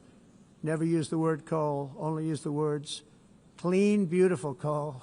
Sounds much better, doesn't it? But we stand ready to provide any country with abundant, affordable energy supplies if you need them, when most of you do. We're proudly exporting energy all over the world. We're now the largest exporter. In the United States, we want trade and robust commerce with all nations, everybody. We want to help nations. We're going to help nations. But it must also be fair and reciprocal. The challenge with trade is much the same with climate. The countries that followed the rules, all their factories have been plundered.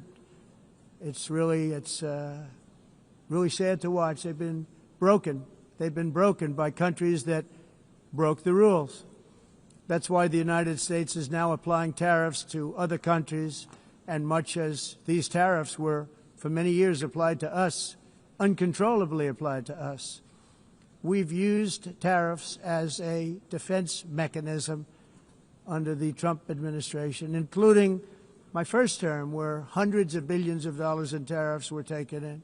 And by the way, we had the lowest inflation, and now we have very low inflation. The only thing different is that we have hundreds of billions of dollars flowing into our country. But this is how we will ensure that the system works for everyone and is sustainable into the future.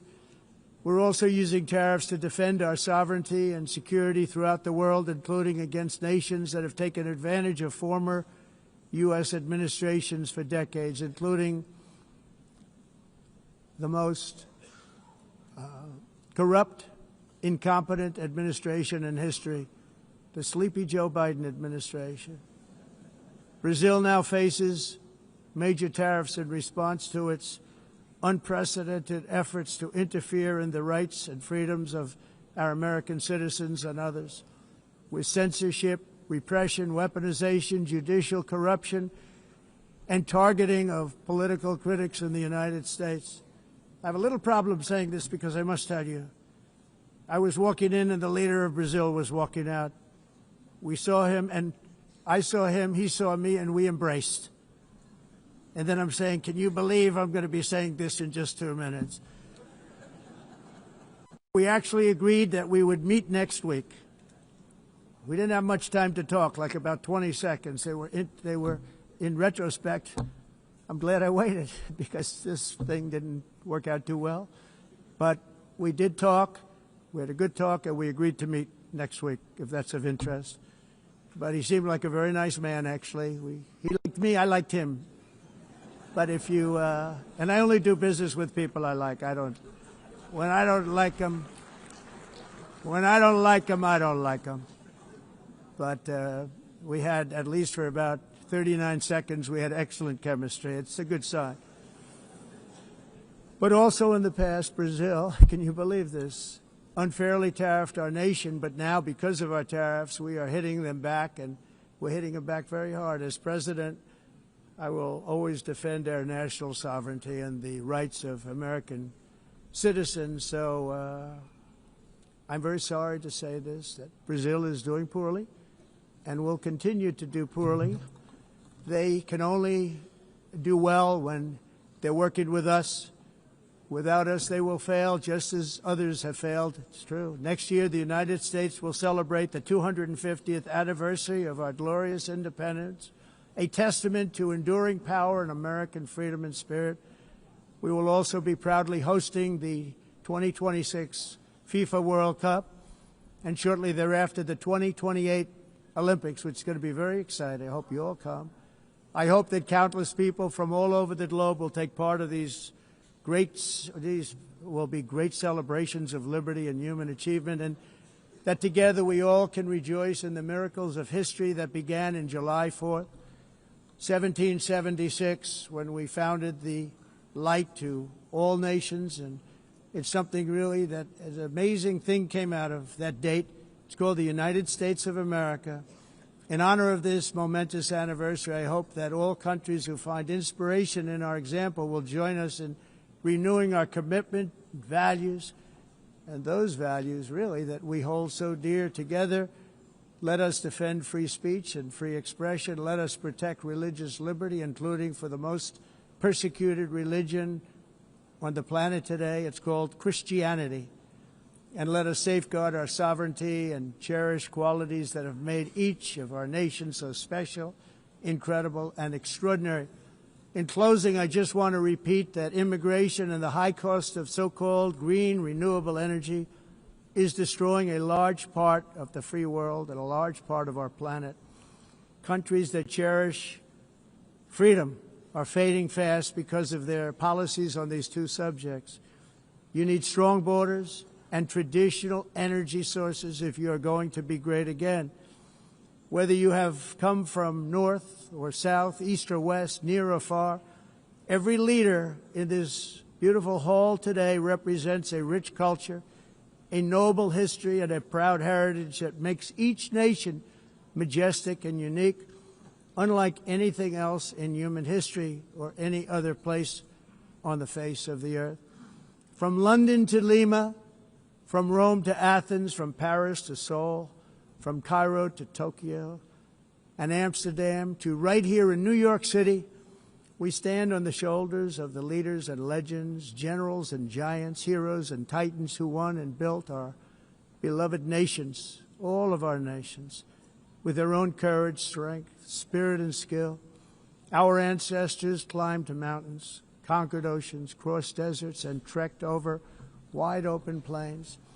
They charged into thunderous battles, plunged into grave dangers, and they were soldiers and farmers and workers and warriors and explorers and patriots. They built towns into cities, tribes into kingdoms, ideas into industries, and small islands into mighty empires. You're a part of all of that. They were champions for their people who never gave up and who never, ever gave in. Their values defined our national identities. Their visions forged our magnificent destiny. Everybody in this room is a part of it in your own way. Each of us inherits the deeds and the myths, the triumphs, the legacies of our own heroes and founders who so bravely showed us the way. Our ancestors gave everything for homelands that they defended with pride, with sweat, with blood, with life, and with death. Now the righteous task of protecting the nations that they built belongs to each and every one of us. So together let us uphold our sacred duty to our people and to our citizens. Let us protect their borders, ensure their safety, preserve their cultures, treasure, and traditions, and fight, fight, fight for their precious dreams and their cherished freedoms. And in friendship and really a beautiful vision, let us all work together to build a bright, beautiful planet, a planet that we all share, a planet of peace and a world that is richer, better, and more beautiful than ever before. That can happen. It will happen. It will happen, and I hope it can happen and start right now, right at this moment. We'll turn it around. We're going to make our countries better, safer, more beautiful. We're going to take care of our people. Thank you very much. It's been an honor. God bless the nations of the world. Thank you very much. Bye.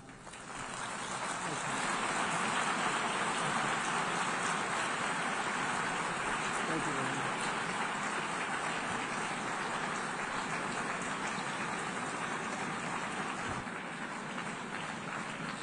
On behalf of the Assembly, I wish to thank the President of the United States,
Please be seated.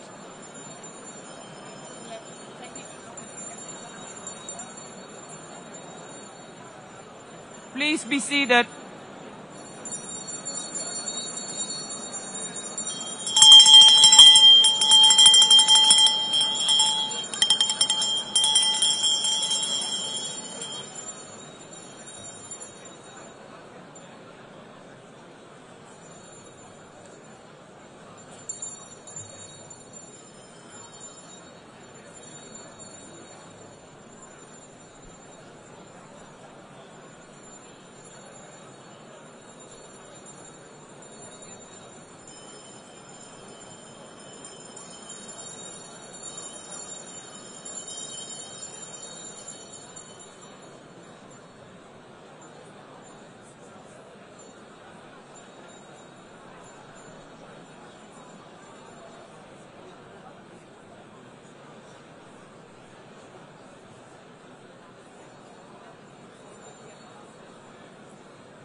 Excellencies, could you please take your seats in due respect to the next speakers?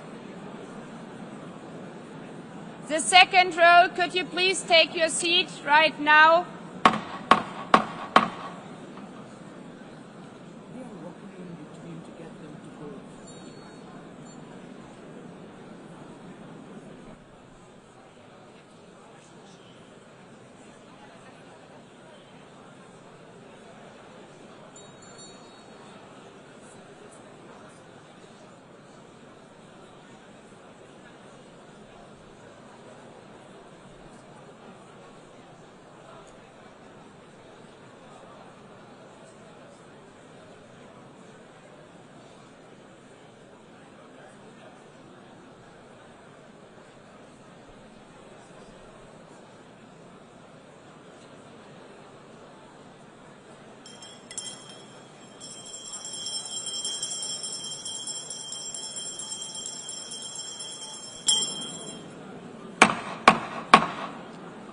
Please take a seat now. With due respect to the next speakers, I would kindly ask you, gentlemen in the left row, please take your seats. We will continue.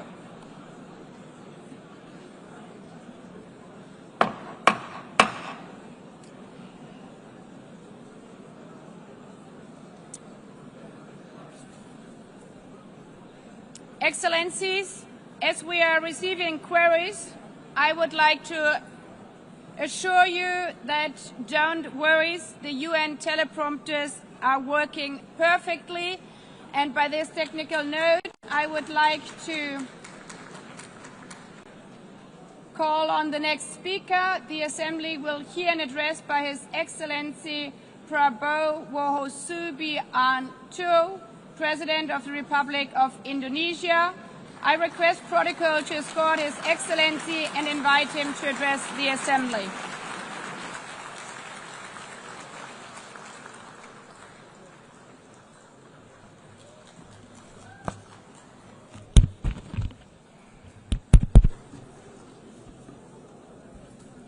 His Excellency Mr. Antonio Guterres, Secretary General of the United Nations, Her Excellency Madame Annalena Baerbock, President of the United Nations General Assembly, His Excellency Mr. Moses Abelian, Under-Secretary General for General Assembly and Management, Excellencies, Heads of States, Heads of Governments, distinguished delegates, ladies and gentlemen. It is indeed a great honor for me to stand in this august General Assembly Hall among leaders and representatives who represent almost all of humanity. We differ in race, religion, and nationality, yet we gather together today as one human family. We are here first and foremost as fellow human beings, each created equal, endowed with unalienable rights to life, liberty, and the pursuit of happiness. The words of the United Nations Declaration of Independence have inspired democratic movements across continents, including the French Revolution, the Russian Revolution, the Mexican Revolution, the Chinese Revolution, and Indonesia's own struggle and journey to freedom. It also gave birth to the Universal Declaration of Human Rights, adopted by the United Nations in 1948. All men are created equal was the creed that opened the way to unprecedented global prosperity and dignity. And yet, in our own era of scientific and technological triumphs, an era capable of ending hunger, poverty, and environmental ruin, we also continue to face today grave dangers, challenges, and uncertainties. Human folly, fueled by fear, racism, hatred, oppression, and apartheid threatens our common future. My country knows this pain. For centuries, Indonesians lived under colonial domination, oppression, and slavery.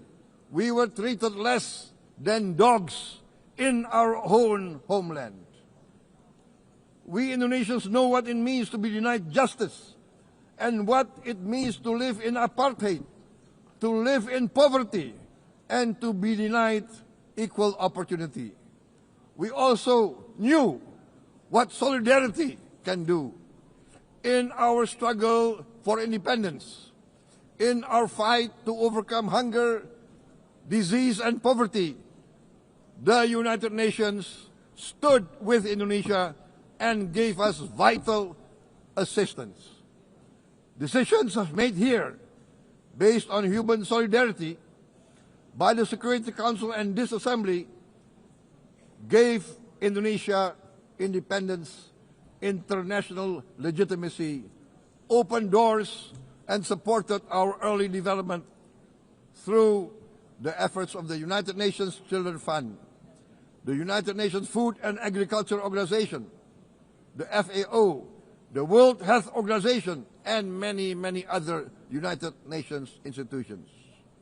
And because of that, Indonesia today stands on the cusp of shared prosperity and greater equality and dignity. Madam President, Excellencies, our world today is driven by conflict, injustice, and deepening uncertainty.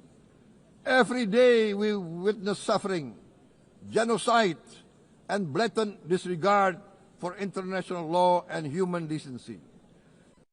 In the face of these challenges, we must not give up. As the United Nations Secretary General said, we cannot give up. We cannot surrender our hopes or our ideals. We must draw closer, not drift apart. Together we must strive to achieve our hopes, our dreams. The United Nations was born from the ashes of the Second World War that claimed scores of millions of lives. It was created to secure peace, security, justice, and freedom for all. We remain committed to internationalism, to multilateralism, and to every effort that strengthens this great institution. Today, Indonesia is nearer than ever before to meeting the sustainable development goals of ending extreme poverty and hunger. Because years ago, this very chamber chose to listen and uphold social and economic justice. We will never forget. And today, we must never be silent while Palestinians are denied that same justice and legitimacy in this very hall. Excellencies, Thucydides warned, the strong do what they can, the weak suffer what they must. We must reject this doctrine. The United Nations exist to reject this doctrine. We must stand for all, the strong and the weak. Might cannot be right. Right must be right. Indonesia today is one of the largest contributors to United Peacekeeping Forces. We believe in the United Nations.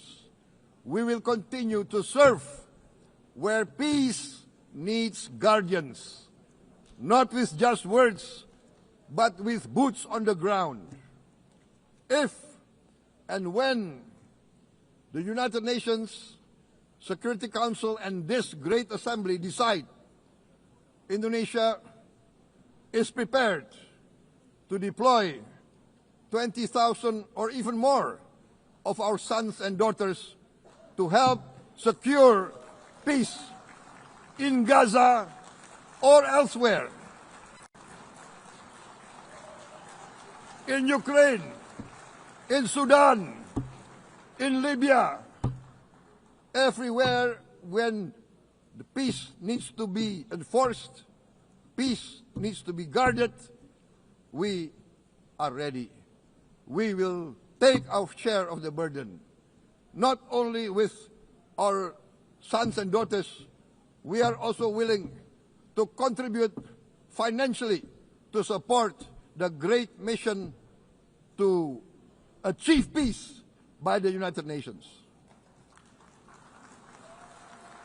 Madam President, Excellencies, I propose to this Assembly a message of hope and optimism, grounded in action and execution. Today, we heard the speech of Madam President, the President of the United Nations General Assembly. Yes, it is true what she said. Without the International Civil Aviation Organization, will we be here today? Will we sit in this great hall? Without the United Nations, we cannot be safe. No country can feel secure.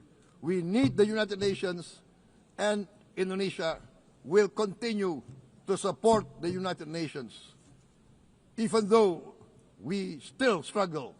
But we know the world needs a strong United Nations. The world's population is growing. Our planet is under strain. Food, energy, and water insecurity haunt many nations. We choose to answer these challenges directly at home and to help abroad wherever we can. This year, Indonesia recorded the highest rice production and grain reserves in our history. We are now self-sufficient in rice, and we are starting now to export rice to other nations in need, including providing rice for Palestine. We are building resilient food supply chains, strengthening farmer productivity, investing in climate-smart agriculture to ensure food security for our children and for the children of the world. We are confident in a few years' time, Indonesia will be the granary of the world. As the world's largest island state, we testify before you that we are already experiencing the direct consequences of climate change, particularly the threat of rising sea levels. The sea level on the north coast of our capital city is increasing by 5 centimeters every year. Can you imagine in 10 years? Can you imagine in 20 years? For this, we are forced to build a giant seawall, 480 kilometers in length. It will take us maybe 20 years, but we have no choice. We have to start now. Therefore, we choose to confront climate change, not by slogans, but by immediate steps. We are committed to meeting our 2015 Paris Agreement obligations.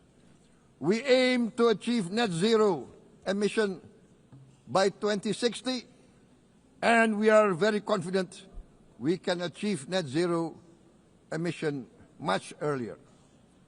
We aim to reforest more than 12 million hectares of degraded forest, to reduce forest degradation, to empower local communities with quality green jobs for the future.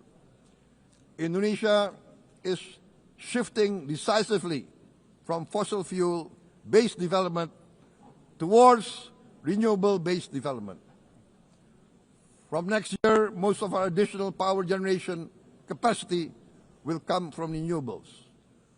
Our goal is clear: to lift all of our citizens out of poverty and make Indonesia a hub for solutions to food, energy, and water security.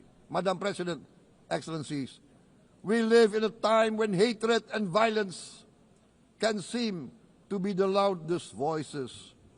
But beneath this loud noise lies a quieter truth, that every person longs to be safe, to be respected, to be loved, and to leave a better world to their children. Our children are watching. They are learning leadership not from textbook, but from our choices. Today, still, a catastrophic situation in Gaza is unfolding before our eyes. At this very moment, the innocent are crying for help, are crying to be saved. Who will save them? Who will save the innocent? Who will save the old and women? Millions are facing danger at this very moment. As we sit here, they are facing trauma. They are facing irreparable damage to their bodies. They are dying of starvation. Can we remain silent? Will there be no answer to their screams? Will we teach them that the human family can rise to the challenge? Madam President, we must act now. Many speakers said that. We must stand for a multilateral order where peace, prosperity, and progress are not the privilege of a few, but the right of all.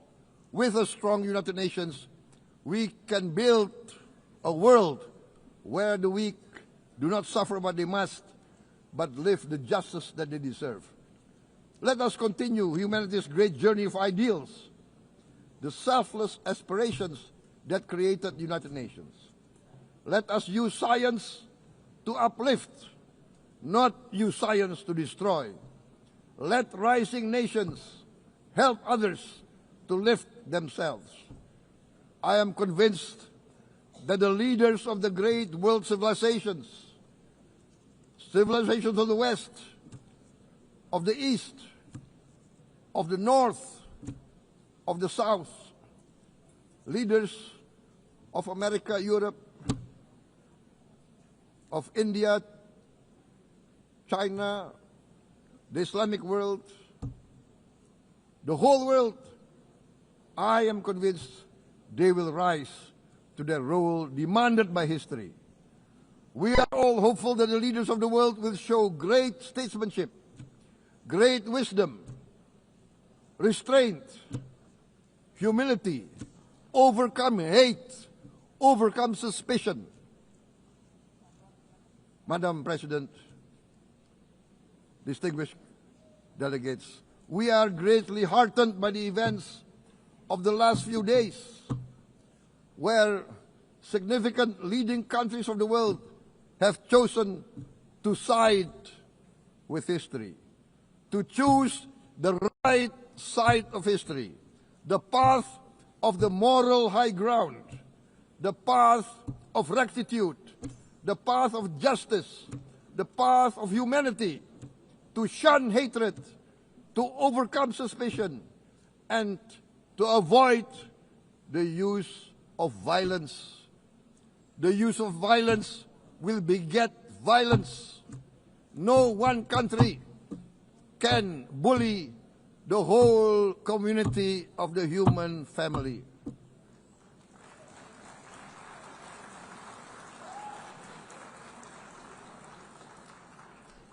We may be weak individually, but the sense of oppression, the sense of injustice has proven in the history of mankind that this sense of injustice, this sense of oppression will unite into a strong force that will overcome this oppression, that will overcome this injustice. To close, I would like to reiterate again Indonesia's complete support for the two-state solution in Palestine. We must have an independent Palestine, but we must also recognize, we must also respect, and we must also guarantee the safety and security of Israel. Only then we can have real peace, and no longer hate and no longer suspicion. The only solution is this two-state solution. Two descendants of Abraham must live in reconciliation, peace, and harmony.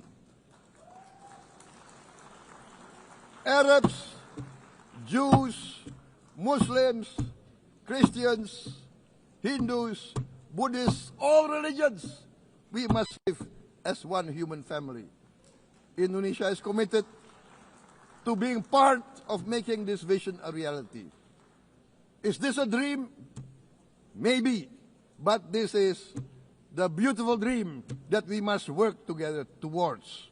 Let us work towards this noble goal. Let us continue humanity's journey of hope, a journey started by our forefathers, a journey that we must complete. Thank you. Wassalamualaikum warahmatullahi wabarakatuh.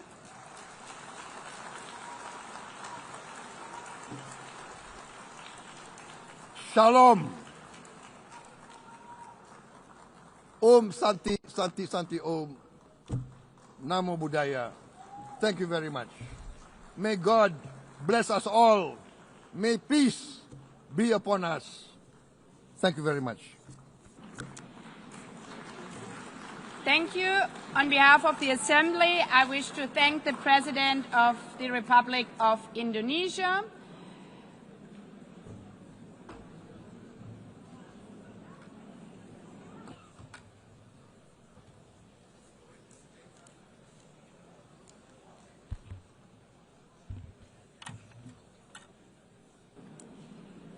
The Assembly will hear an address by His Excellency Recep Tayyip Erdogan, President of the Republic of Turkey. I request protocol to escort His Excellency and invite him to address the Assembly.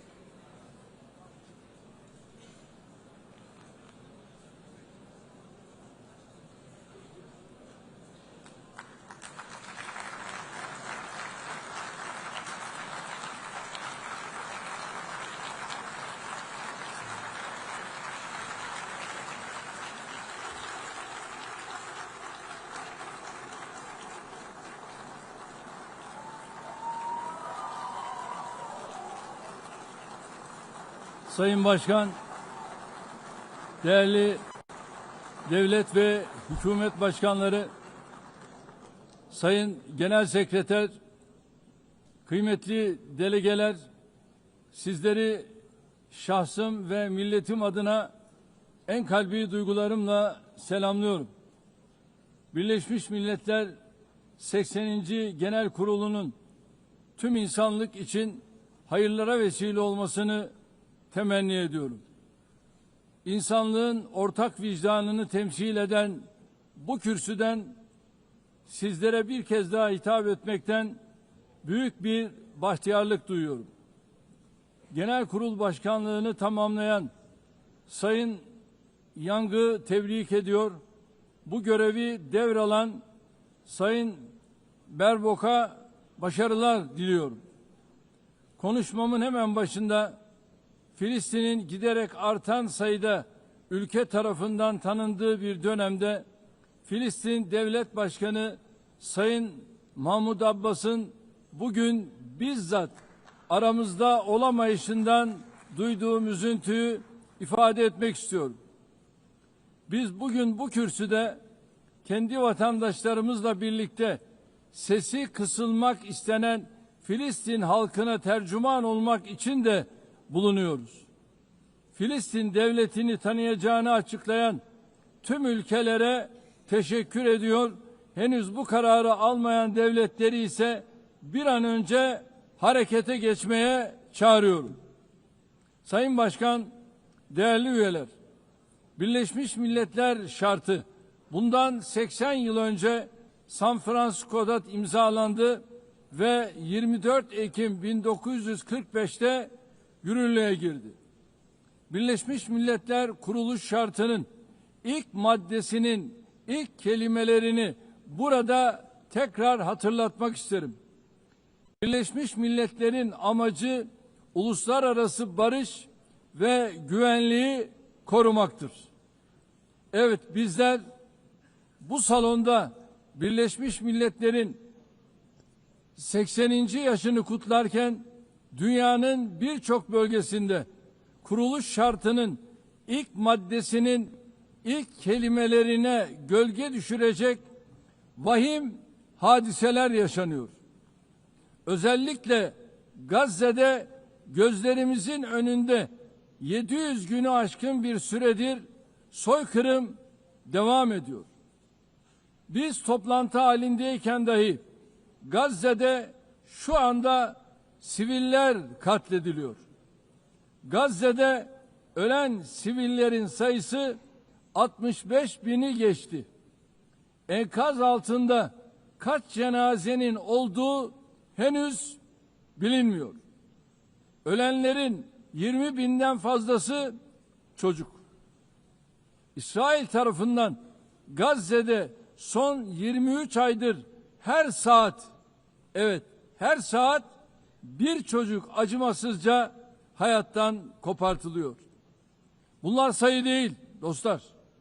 Hepsi birer can, birer masum insan.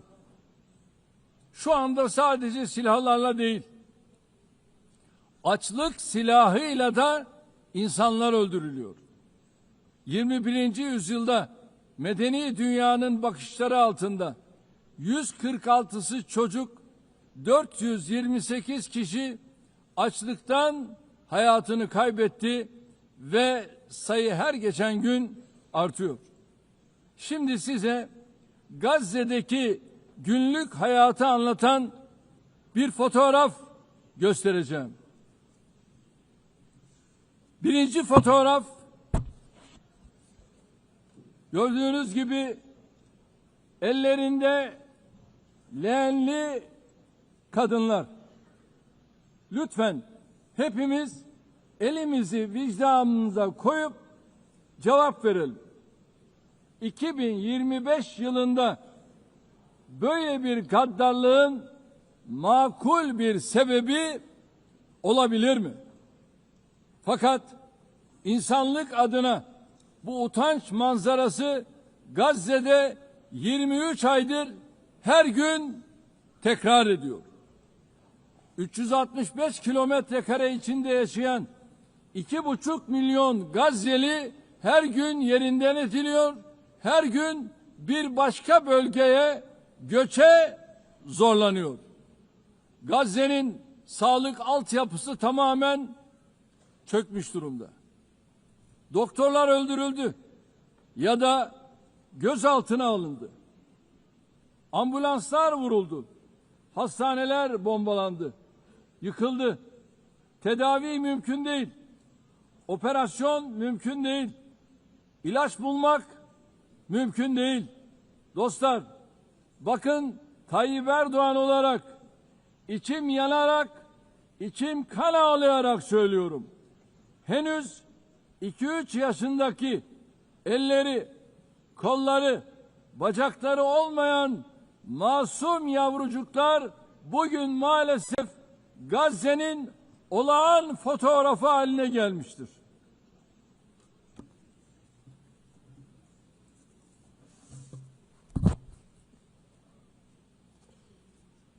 Buna hangi vicdan dayanır? Hangi vicdan buna sessiz kalabilir? çocukların açlıktan, ilaçsızlıktan öldüğü bir dünyada huzur olur mu? Hepimiz anne babayız. Üzerine titrediğimiz evlatlarımız, torunlarımız var. Burada, Amerika'da, Avrupa'da, dünyanın her yerinde bir çocuğun eline küçük bir diken batsa anne babaların yüreği yanıyor, ama Gazze'de çocukların elleri, kolları, bacakları anestezi yapılmadan ampute ediliyor. Kimse kusura bakmasın ama bu insanlığın dip noktasıdır. İnsanlık tarihi son bir asırda böyle bir vahşet görmemiştir. Her şey gözümüzün önünde cereyan ediyor. Gazze'deki soykırım medya, sosyal medya aracılığıyla her an canlı olarak yayınlanıyor. İsrail şu ana kadar Gazze'de ulusal ve uluslararası basında çalışan 250 gazeteciyi kasıtlı olarak öldürdü. Gazze'ye tüm girişleri yasakladı. Ama yine de soykırımı gizleyemedi. Filistin topraklarında devam eden soykırıma her fırsatta dikkatleri çeken Genel Sekreter Sayın Guterres'i gönülden destekliyorum. Cesareti için kendisini bir kez daha tebrik ediyorum.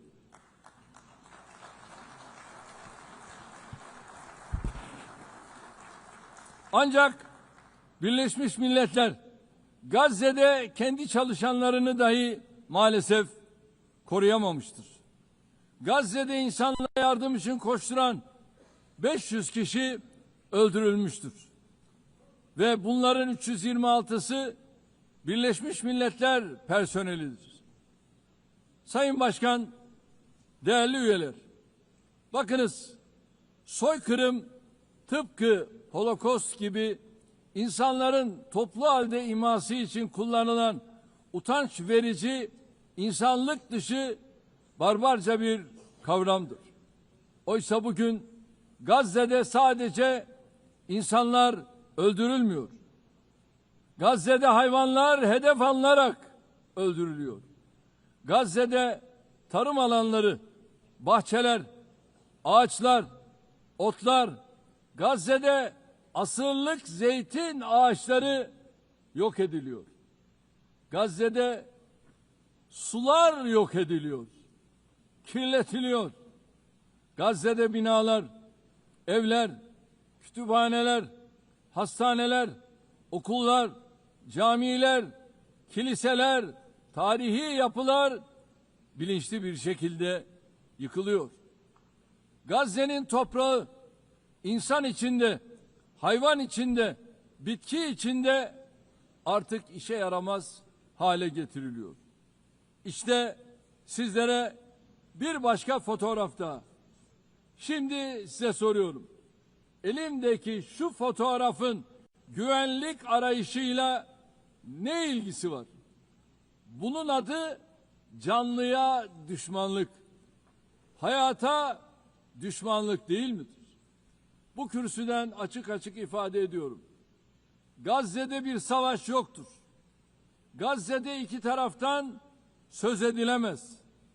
Gazze'de bir yanda elinde en modern, en öldürücü silahlar olan düzenli ordu, diğer tarafta ise masum siviller, masum çocuklar vardır. Bu terörle mücadele değildir. Bu 7 Ekim olayı öne sürülerek yürütülen bir işgal, tehcir, sürgün, soykırım, daha doğrusu bir toplu kıyım politikasıdır. Bugün Gazze Hamas bahanesiyle yok edilirken eş zamanlı olarak Hamas'ın yönetimde olmadığı Batı Şeria'da adım adım işgal edilmekte, infazlarla masum siviller katledilmektedir.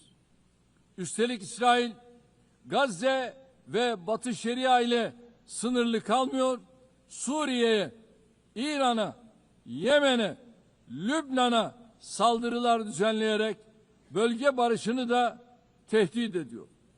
En son arabulucu Katar'da ateşkes müzakereleri için toplantı yapan heyete İsrail saldırısı gerçekleşmiştir.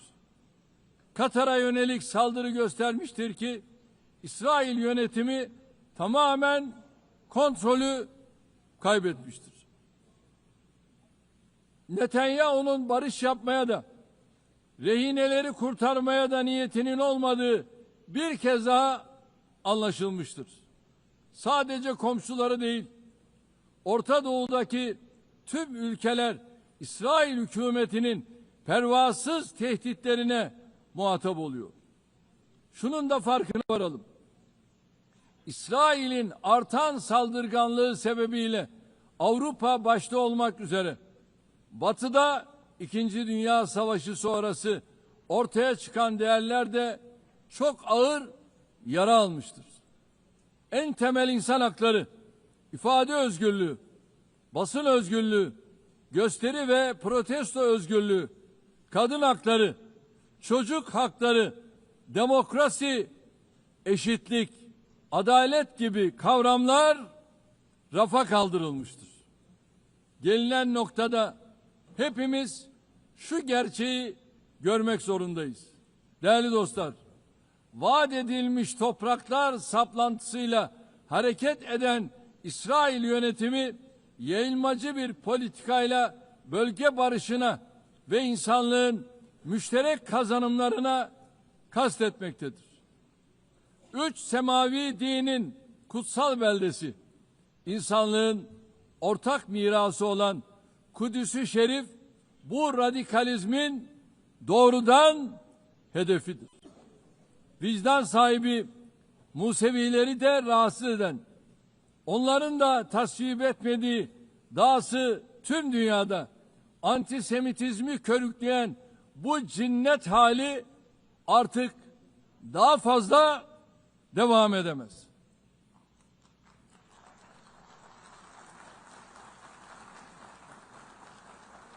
Gazze'de ateşkes bir an önce sağlanmalı, saldırılar durmalı, insani yardımların engelsiz girişine mutlaka izin verilmelidir.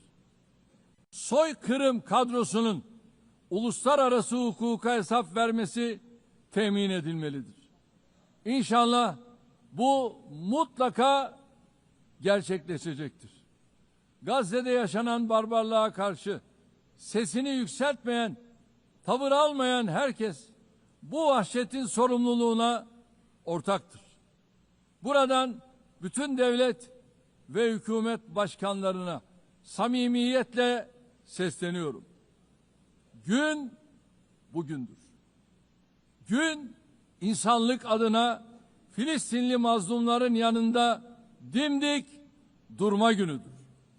Halklarınız Gazze'deki barbarlığa tepki gösterirken gelin sizler de adım adım cesaretinizi gösterin. Çocukları büyüttüğü Gazze'ye karşı insanlık görevinizi yerine getirin. Bu vesileyle dünyanın farklı ülkelerinde Gazze'li mazlumlara sahip çıkmak için meydanları dolduran Gazze'li masumlara destek olmak için denizlere yelken açan akademisyeniyle, sanatçısıyla, siyasetçisiyle, aktivistiyle, öğrencisiyle tüm Filistin savunucularına en kalbi selamlarımı yolluyorum.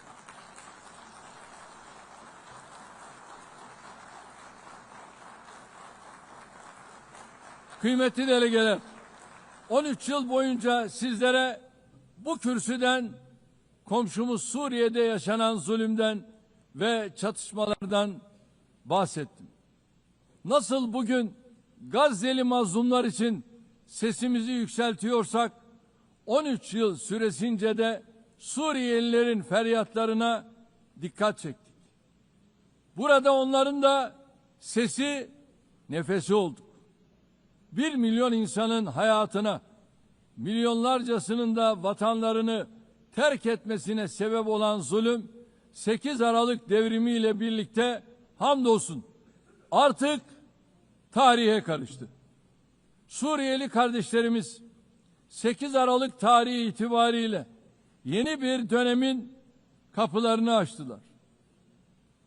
Eli kanlı bir rejime karşı mücadeleyi kazanan Suriye halkı, inanıyorum ki büyük bedeller ödeyerek elde ettikleri zaferi de inşallah menziline ulaştıracaktır.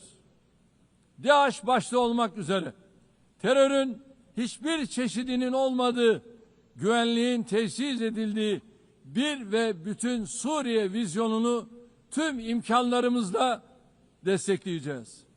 Suriye'de istikrar kökleştikçe hiç şüphesiz bunun kazananı Suriyelilerle birlikte tüm komşu ülkeler, tüm bölgemiz olacaktır. Körfez'deki kardeş ülkelere de Suriye'nin toparlanmasına verdikleri katkılar için teşekkürlerimi iletiyorum. Bizimle aynı ilkeleri paylaşan tüm bölgesel ve uluslararası aktörlerle işbirliğimizi inşallah aynı şekilde sürdüreceğiz. Değerli dostlar, komşumuz İran'la ilgili nükleer dosyanın bir an evvel diplomasi yoluyla çözülmesini temenni ediyoruz. Unutulmamalıdır ki bölgemiz yeni bir krizi daha kaldıramaz. Komşumuz Irak'ın istikrarı, güvenliği ve refahı bölgemizin selameti bakımından fevkalade önemlidir. Kalkınma yolu projesi gibi kolektif refahı önceleyen stratejik hamlelere bu bakımdan büyük önem atfediyoruz. Kuzeyde her ikisi de komşumuz olan Rusya ve Ukrayna arasında İstanbul sürecine büyük bir iştiyakla ev sahipliği yapıyoruz. Doğrudan görüşmeler sayesinde çok sayıda esirin ve naaşın mübadelesine aracılık ettik. Taraflar arasında barış müzakerelerinin modalitelerini belirlemeye çalıştık.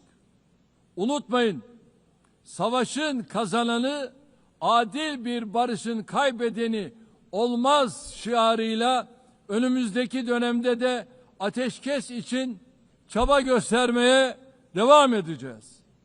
Azerbaycan ve Ermenistan arasında barışın tesisi için tarafları en başından bu yana cesaretlendirdik. 8 Ağustos tarihinde iki ülke arasında kalıcı barışa giden adımların atılmasından memnuniyet duyuyoruz. Azerbaycan Cumhurbaşkanı Sayın Aliyev ile Ermenistan Başbakanı Sayın Paşinyan başta olmak üzere sürece katkıda bulunan Amerikan Başkanı Sayın Trump'ı burada bir kez daha tebrik ediyorum. Bu vesileyle ülkemizle Ermenistan arasındaki normalleşme sürecinin kendi rayında ilerlediğini de ifade etmek isterim. Diğer bir arabuluculuk faaliyetimiz olan Ankara süreci kapsamında Somali ile Etiyopya arasındaki ihtilafın halline yönelik gayretlerimizi sürdürüyoruz. Tarafların bu girişimi hızla, başarıyla neticelendirmelerini temenni ediyorum. Değerli delegeler, Karadeniz'de güvenliğin teminatı olan Montreux Sözleşmesi'ni tam 89 yıldır tarafsızlık içinde harfiyen uygulamaktayız. Ege Denizi'ni ve Doğu Akdeniz'i ilgili tüm tarafların meşru menfaatlerine riayet edilen bir istikrar ve refah havzası olarak görmek istiyoruz. Enerji ve çevre başta olmak üzere her konuda yapıcı işbirliğine hazırız. Komşularımızdan da aynısını bekliyoruz. Bu vesileyle Doğu Akdeniz'de Türkiye'yi ve Kuzey Kıbrıs Türk Cumhuriyeti'ni dışlayan projelerin başarılı olamayacağını burada özellikle vurgulamak istiyorum. Kıbrıs adasının batısında Türkiye'nin hak ve yetkileri, adanın etrafındaki alanlarda ise Kıbrıs Türklerinin meşru hakları vardır. Daha evvel de teklif ettiğimiz Doğu Akdeniz Konferansı müşterek bir zeminin bulunmasına katkı yapacaktır. Kıbrıs meselesinin çözümü daha önce defalarca denenmiş, ancak Rum tarafının uzlaşmaz tutumu nedeniyle tüketilmiş federasyon modeli üzerine bina edilemez. Kıbrıs adasında iki ayrı devlet ve iki ayrı halk vardır. Kıbrıs Türkleri adanın eşit sahibidir ve azınlık olmayı kabul etmeyecektir. Uluslararası toplum, Kıbrıs Türklerinin yarım asırdır maruz bırakıldıkları haksız izolasyona artık son vermelidir. Son 3 Birleşmiş Milletler Genel Kurulu'nda yaptığım çağrıyı bugün bir kere daha tekrarlıyor. Uluslararası toplumu Kuzey Kıbrıs Türk Cumhuriyeti'ni tanımaya, diplomatik, siyasi ve ekonomik ilişkiler kurmaya davet ediyorum. Sayın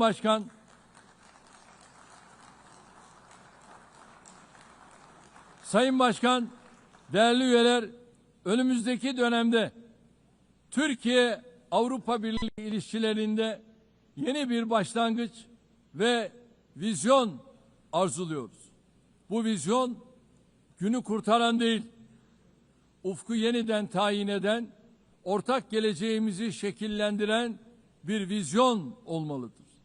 Bunun için elbette Avrupa Birliği'nin de bizim kadar istekli ve kararlı olması mühimdir. Net güvenlik sağlayıcısı bir ülke olarak Birleşmiş Milletler, NATO, AGİT ve Avrupa Birliği'nin harekat ve misyonlarına katkılarımızı sürdürüyoruz. 2026 yılındaki NATO zirvesini Ankara'da toplayacağız. NATO müttefikimiz Amerika Birleşik Devletleri ile ilişkilerimizi ticaret, yatırım, enerji ve savunma sanayi başta olmak üzere birçok alanda güçlendiriyoruz. Atayurdumuz Orta Asya'daki kardeş ülkelerimizin barış, istikrar ve refahı bizim için vazgeçilmezdir. Türk Devletleri Teşkilatımız bölgesel bir çatı olmanın ötesine geçerek küresel bir aktör olma yolunda ilerliyor. Köklü beşeri bağlarımızın olduğu Balkanlarda barışın ve istikrarın sürmesi için yoğun gayret içindeyiz. Temmuz ayında ihdas ettiğimiz Balkan Barış Platformu bu yöndeki çabalarımızın en yeni örneğidir. KFOR komutanlığı görevini de bu yıl Ekim ayında bir kez daha üstleneceğiz. Afganistan'daki yönetimin toplumu kuşatıcı, dikkate alan bir anlayış sergilemesi temel arzumuzdur.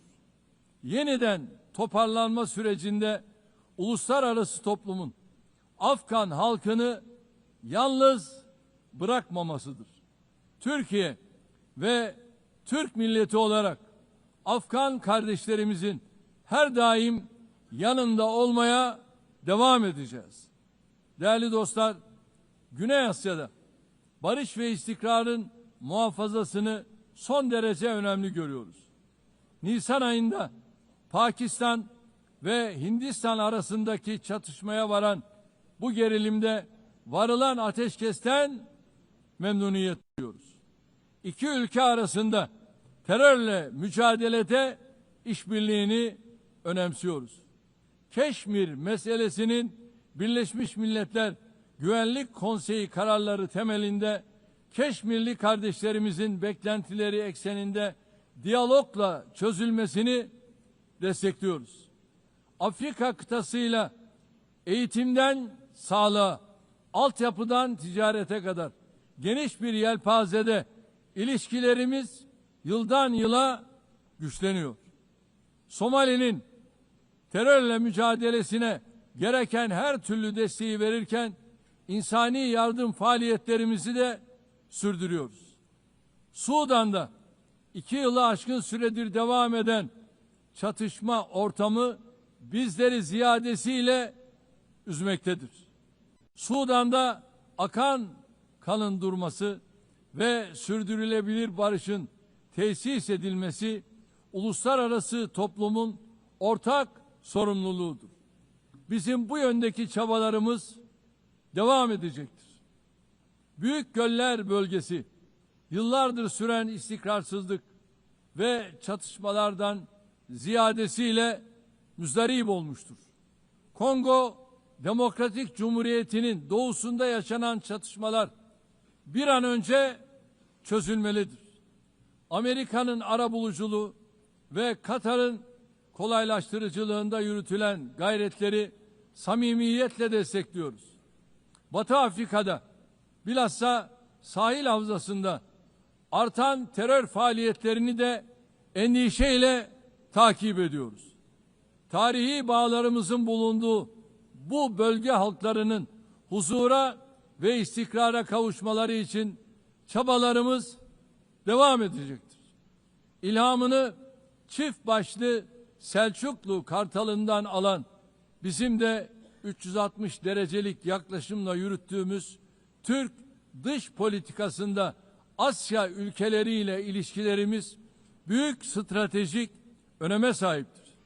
Yeniden Asya girişimimiz çerçevesinde ASEAN başta olmak üzere bölgesel kuruluşlarla angajmanımız giderek derinleşiyor. Latin Amerika ve Karayipler bölgesiyle münasebetlerimizi ortaklık ruhuyla ve kazan yaklaşımıyla geliştirmeye büyük önem atfediyoruz. Bölgedeki tüm ülkelerle kurmuş olduğumuz dostane bağları daha ileriye taşıma irademiz bakidir. Kıymetli delegeler, uluslararası ticarette artan korumacılık eğilimleri ve tedarik zincirlerinde yaşanan kırılmalar dünya ekonomisinde esaslı değişimlere yol açıyor. Mevcut sınamalarla başarılı mücadele için Dünya Ticaret Örgütü'nün yer aldığı kurallara dayalı uluslararası ticaretin reforme edilmesini destekliyoruz. Ucuz, güvenli ve sürdürülebilir enerjiye erişimi özellikle gelişmekte olan ülkelerin kalkınma hedeflerinin gerçekleştirilmesi için vazgeçilmez buluyorum. Çin'den Avrupa'ya uzanan ve stratejik önemi haiz Hazar geçişli Doğu-Batı Ortak Koridoru projesini ilerletiyoruz. Modern ulaştırma altyapımız ve Bakü-Tiflis-Kars hattıyla dünya ticaretinin gelişimine katkı sunuyoruz. Tabiata saygılı bir gelecek inşa etme hedefiyle çıktığımız yolda 2053 net sıfır emisyon hedefine doğru kararlılıkla ilerliyoruz.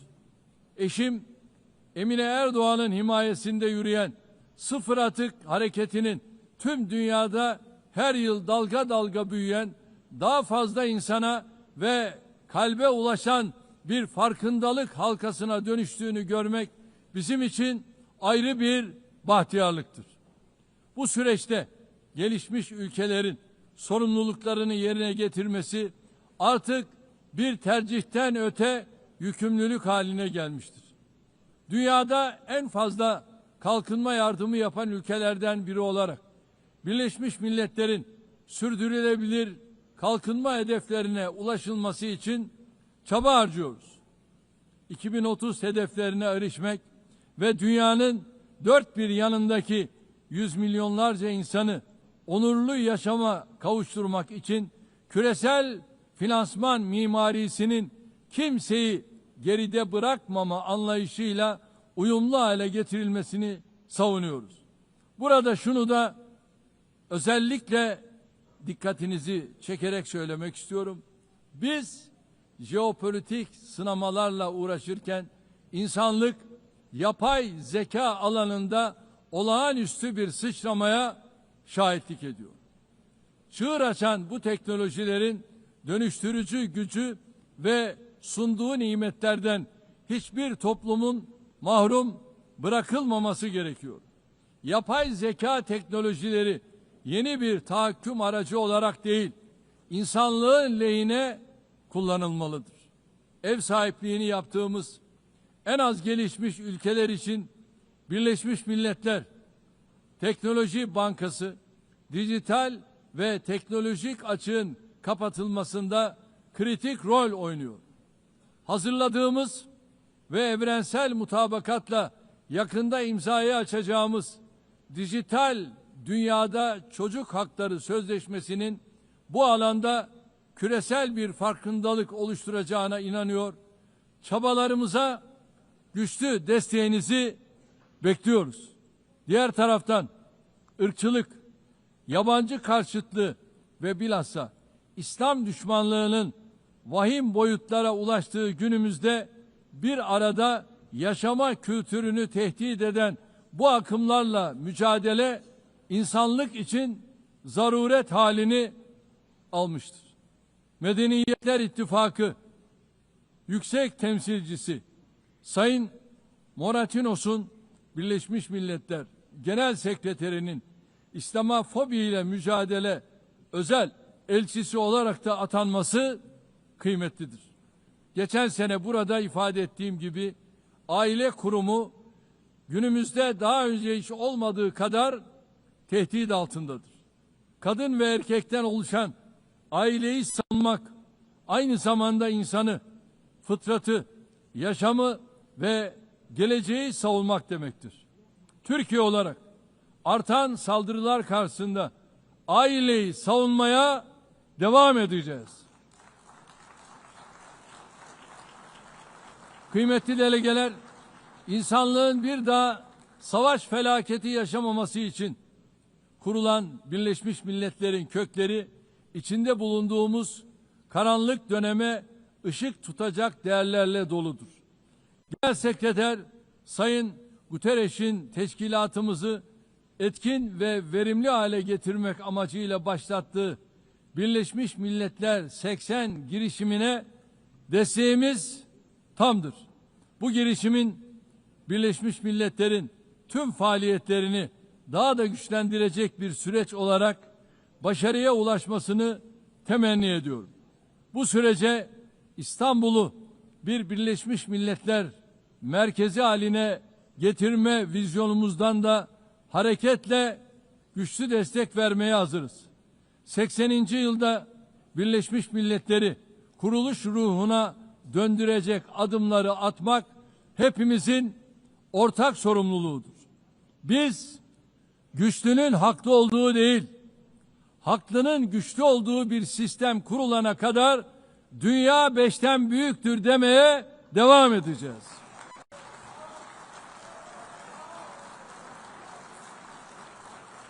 Görevimiz sistemi terk etmek değil, onarmak, yeniden işler hale getirmektir.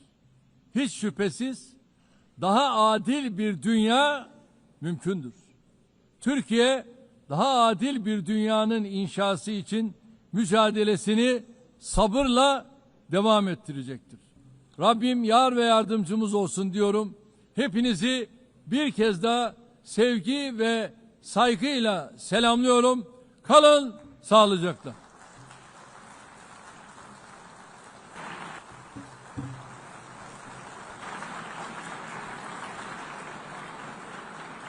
On behalf of the Assembly, I wish to thank the President of the Republic of Turkey.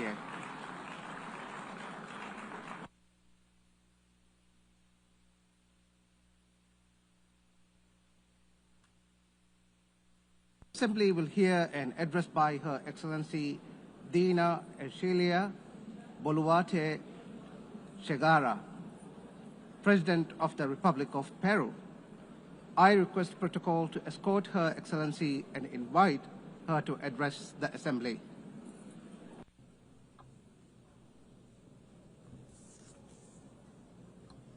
Señora Presidenta de la Asamblea General, Ana Elena Barboc, señor Secretario General de las Naciones Unidas, Antonio Guterres, señoras y señores, jefes de Estado y señoras presentes en esta magna asamblea. El Perú es el centro y cuna de grandes civilizaciones milenarias, siendo la última el imperio de los incas, que dejó un legado de grandeza.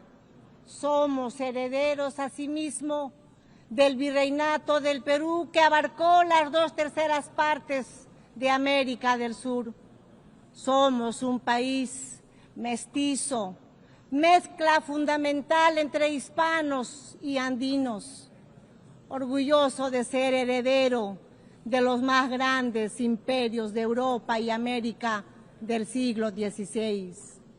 El pueblo peruano es hoy resiliente, emprendedor, solidario, amante de la paz, la libertad y la democracia.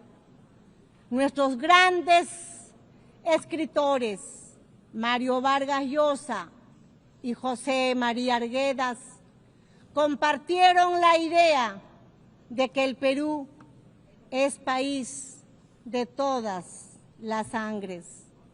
Nuestra identidad expresa creativamente que somos la unidad de los diversos, unidos bajo la misma roja y blanca bandera peruana.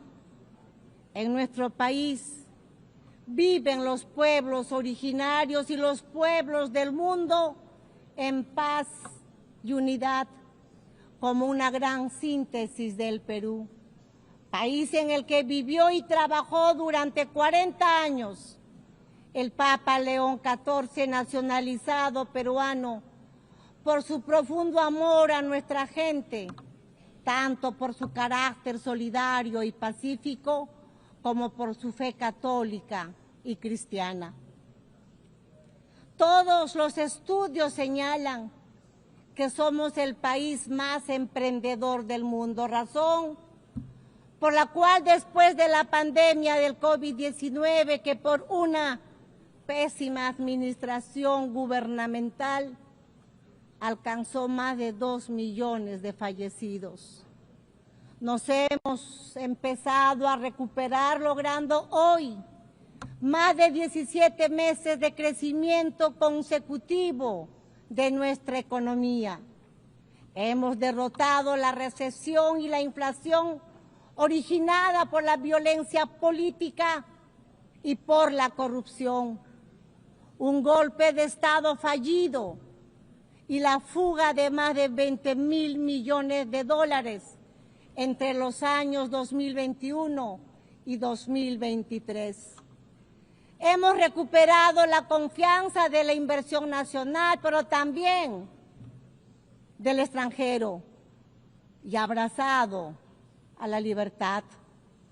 Somos un país solvente y estable por el golpe de Estado de diciembre del 2022, que pretendía instaurar una dictadura sometiendo a todos los poderes del Estado. Tuve que asumir constitucionalmente la presidencia de la República. Desde ese entonces se estableció una narrativa por la cual el golpista se convirtió en víctima y la presidenta, que asumió constitucional y legalmente la presidencia, fue acusada por algunas voces de golpista y usurpadora. La mentira trastocada en verdad y la verdad en mentira. Este es uno de los temas de nuestro tiempo. La construcción de narrativas falsas que buscan armar proyectos políticos antidemocráticos. La reflexión es que las ideologías de odio, con sus proyectos de estados fallidos, que crecen como estados todopoderosos, requieren para imponerse una narrativa falsa para lograr su objetivo por medio de la violencia que en el poder aplasta las libertades, aplasta los medios de comunicación, a la oposición democrática, viola los derechos humanos y da inicio al control, confiscación y expropiación de las empresas privadas, creando una burocracia corrupta que destruye la economía, la sociedad y la moral pública. El primer paso para todo ello es la construcción de un relato en el que se miente, se engaña y se manipula. La ideología del odio de clases es muy hábil en trastocar la realidad y construir falsos relatos, pues utiliza el método totalitario de repetir ad infinitum una mentira, como se hiciera en el mundo antes de la Segunda Guerra Mundial y como se viene haciendo nuevamente, porque el totalitarismo se renueva, se presenta con otros rostros, porque lo que sigue siendo una grave amenaza para los países y para el mundo.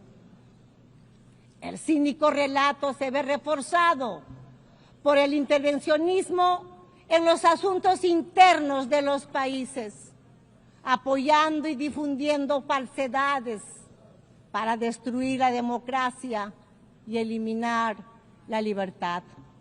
En el Perú hemos superado una fuerte, organizada y persistente violencia política que pretendía la vuelta al gobierno del golpista, y desde el año 2024 se ha logrado avanzar en el restablecimiento de la estabilidad y la confianza, razón por la cual la economía peruana logró crecer ese año 3,3% y en el presente año 2025 está superando un crecimiento del 3,5%, previéndose que el año 2026 se mantenga la tendencia de la expansión económica.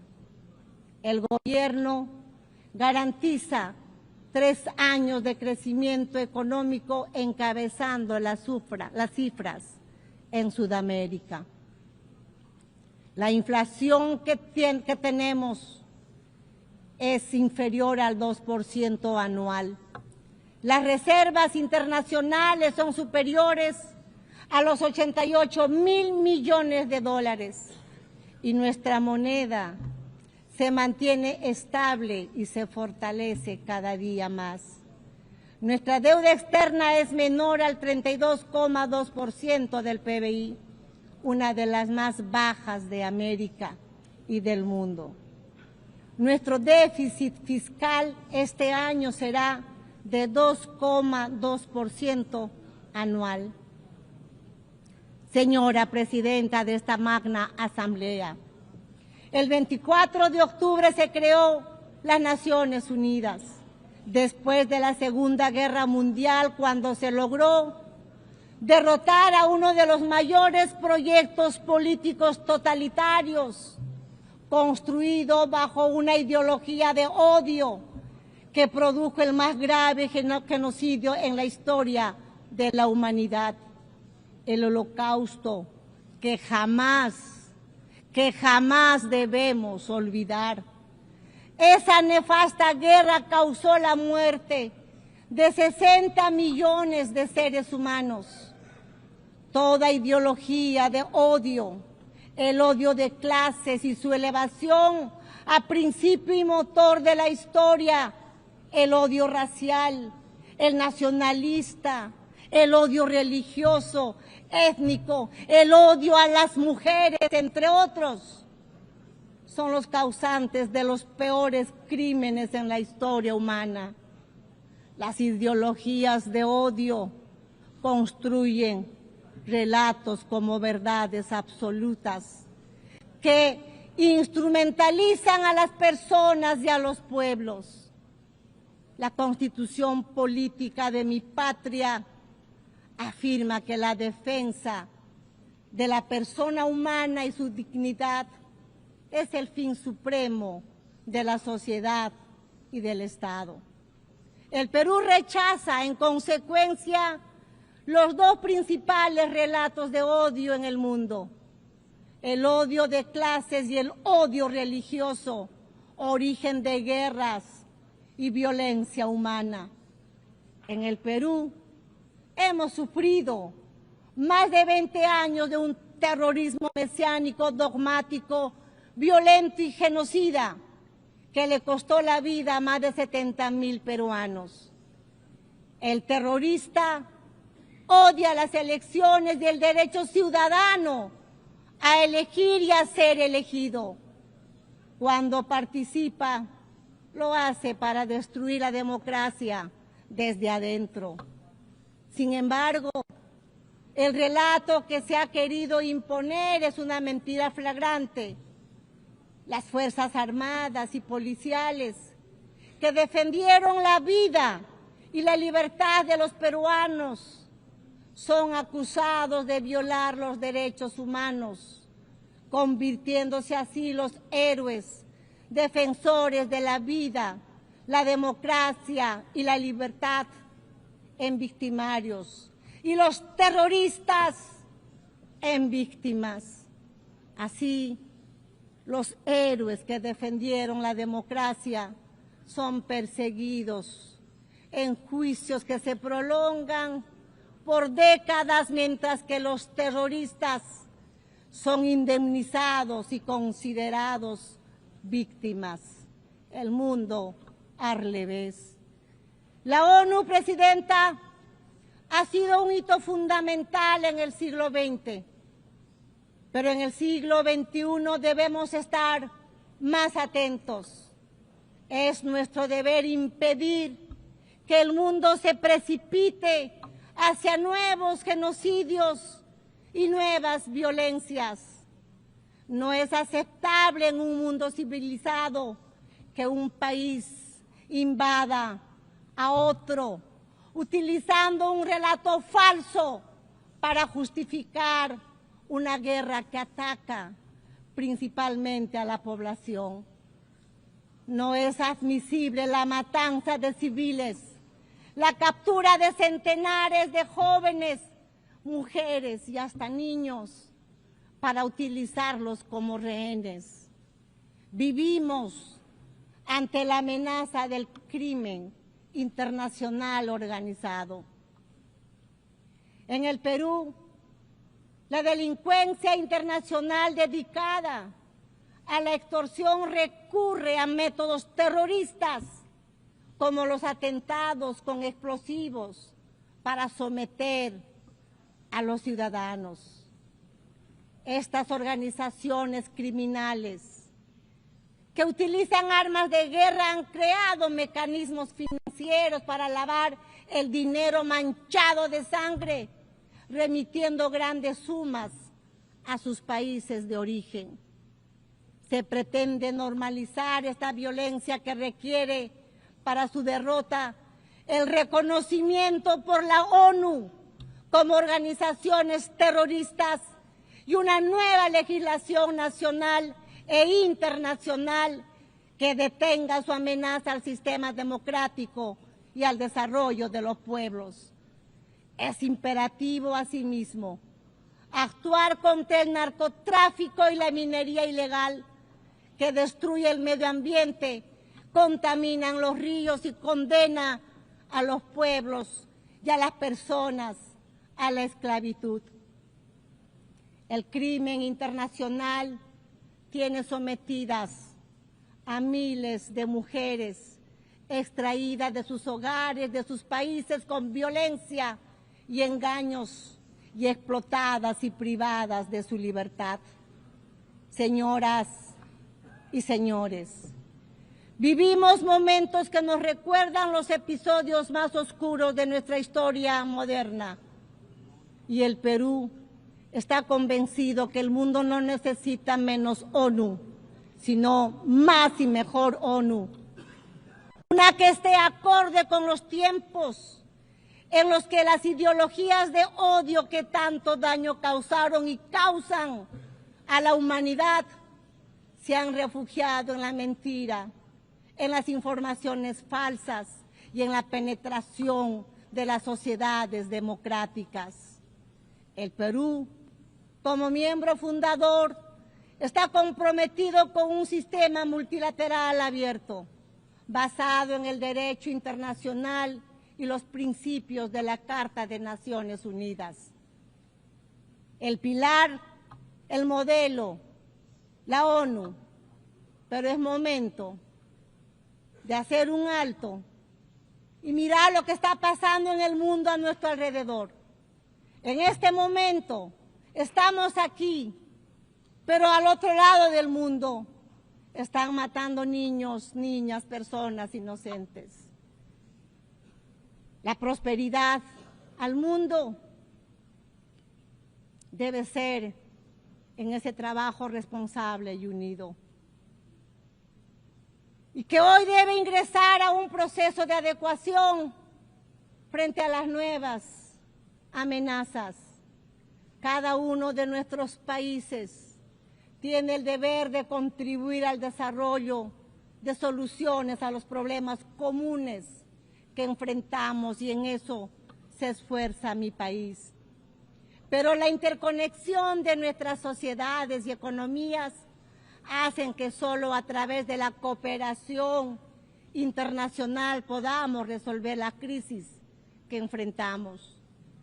Si no reformamos las Naciones Unidas, nuestra casa común, para devolverle representatividad y efectividad a su acción, corremos el grave riesgo de ver desaparecer uno de los instrumentos más preciados que tiene la comunidad internacional para la estabilidad del mundo.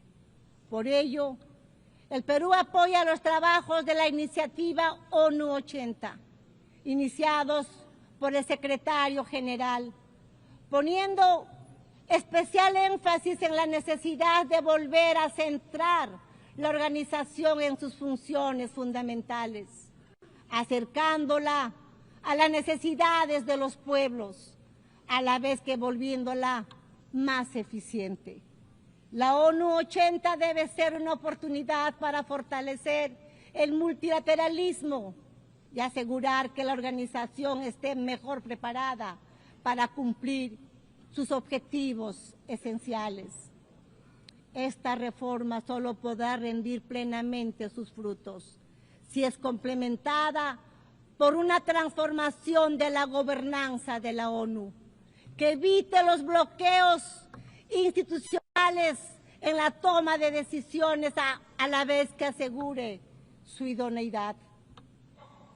Señoras y señores, en el Perú, nuestro gobierno trabaja en el cumplimiento de sus compromisos, tanto como su población como con la comunidad internacional, enfrentando la amenaza del crimen organizado, resultado de la descomposición de gobiernos tiránicos y haber provocado la migración a países como el nuestro. Desde el primer día de mi gobierno hemos luchado por restablecer la gobernabilidad en el país y derrotar la polarización y la violencia. En el Perú rige la plena separación de poderes y el Estado de Derecho, el respeto a la libertad y a los derechos humanos.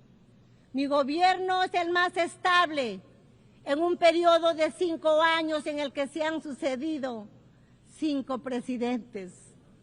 Estamos luchando por la seguridad ciudadana, enfrentando a la delincuencia que aprovecha el alza del precio del oro y el narcotráfico, con resultados positivos que pueden ser verificados. Trabajamos por fortalecer el capital humano. Estamos dando la batalla contra la desnutrición infantil y la anemia. Construimos escuelas y hospitales en todo el país, como no se ha hecho en los últimos años. La prioridad son los niños, las mujeres y la familia peruana. Estamos modernizando la infraestructura de mi país, puertos, aeropuertos, carreteras, puentes, diseñando una economía mejor conectada al mundo, así como una firme política de lucha contra la corrupción. Nuestro objetivo es garantizar elecciones libres e imparciales, derrotando el intento de una minoría violenta que busca su fracaso. Señoras y señores, la Organización de las Naciones Unidas ha estado siempre presente en la historia moderna de mi país, en particular en sus momentos más difíciles. Simultáneamente a lo que pasa en el mundo y a pesar de nuestros esfuerzos, el Perú hoy encuentra a sus instituciones democráticas y el Estado de Derecho atacados por la polarización de la política, causa y consecuencia del retorno de la violencia extremista. Padece el flagelo de la delincuencia organizada transnacional terrorista, que es causa de muertes, atentados e inseguridad, y del narcotráfico que destruye el tejido social. Afronta la amenaza del cambio climático, que deteriora su Amazonía, provoca el derretimiento de sus glaciares y pone en riesgo su biodiversidad. Fomenta un crecimiento inclusivo y sostenible en un contexto de oposición entre potencias. Pero ninguno de estos problemas es solamente nacional, sino global. Por ello, necesitamos que las Naciones Unidas vuelva a ser un ágora del diálogo y la cooperación. Deseo recordar el legado del embajador Javier Pérez de Cuéllar, quien logró ejercer una acción relevante de la organización a pesar de la Guerra Fría. Con ese ejemplo y en el apego de nuestra región a los propósitos de la Carta y en aras de una mejor representación, creemos que es tiempo de que quien ocupe la próxima Secretaría General provenga de Latinoamérica.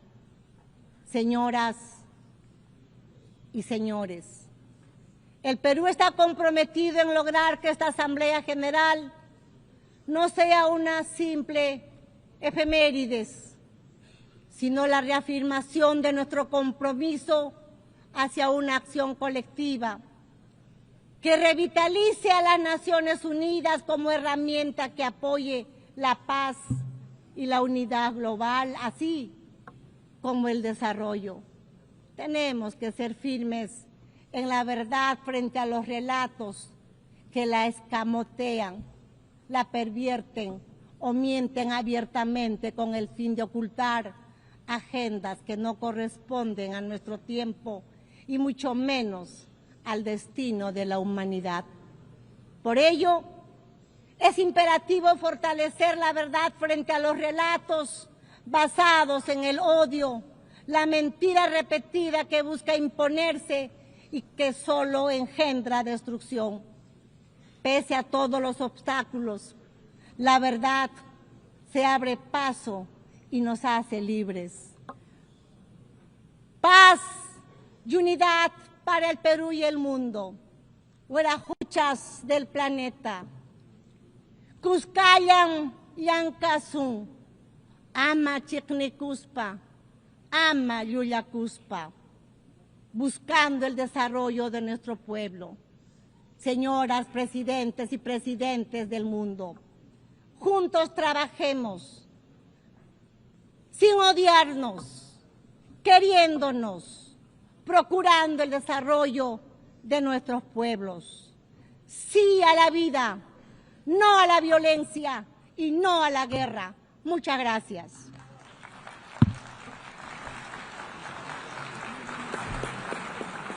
On behalf of the General Assembly, I wish to thank the President of the Republic of Peru.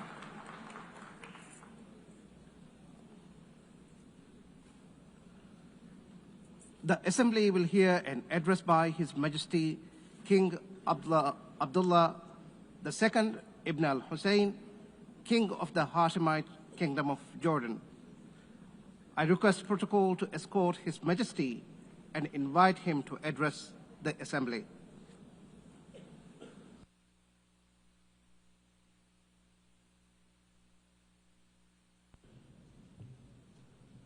Bismillahir Rahmanir Rahim. Madam President, Mr. Secretary General, Your Excellencies. Another year, another UN General Assembly, and another occasion when I stand before you to address the same issue, the conflict in the Middle East. And not for the first time, developments on the ground have made me question the worth and utility of words in capturing the magnitude of the crisis. Yet not speaking about it would signal acceptance of the situation and abandonment of our humanity. And that I will not do. Our UN General Assembly was born 80 years ago, pledging to learn from, not repeat, history. The world vowed never again. However, for almost as long, Palestinians have been living through a cruel cycle of yet again, bombed indiscriminately, yet again, killed, injured, and maimed, yet again, displaced and dispossessed, yet again, denied rights, dignity, their basic humanity, yet again. So I must ask, how long? How long will it be before we find a resolution to this conflict, one that safeguards the rights of all sides and allows a level of normalcy in the lives of the families at its core? How long will it be before I stand before you and speak not of suffering and devastation in my region, but of prospect, prosperity, and potential? Sadly, this is not the only conflict in our world. And some may say that other wars are also devastating. But the Palestinian-Israeli conflict remains unique. It is the longest standing conflict in the world.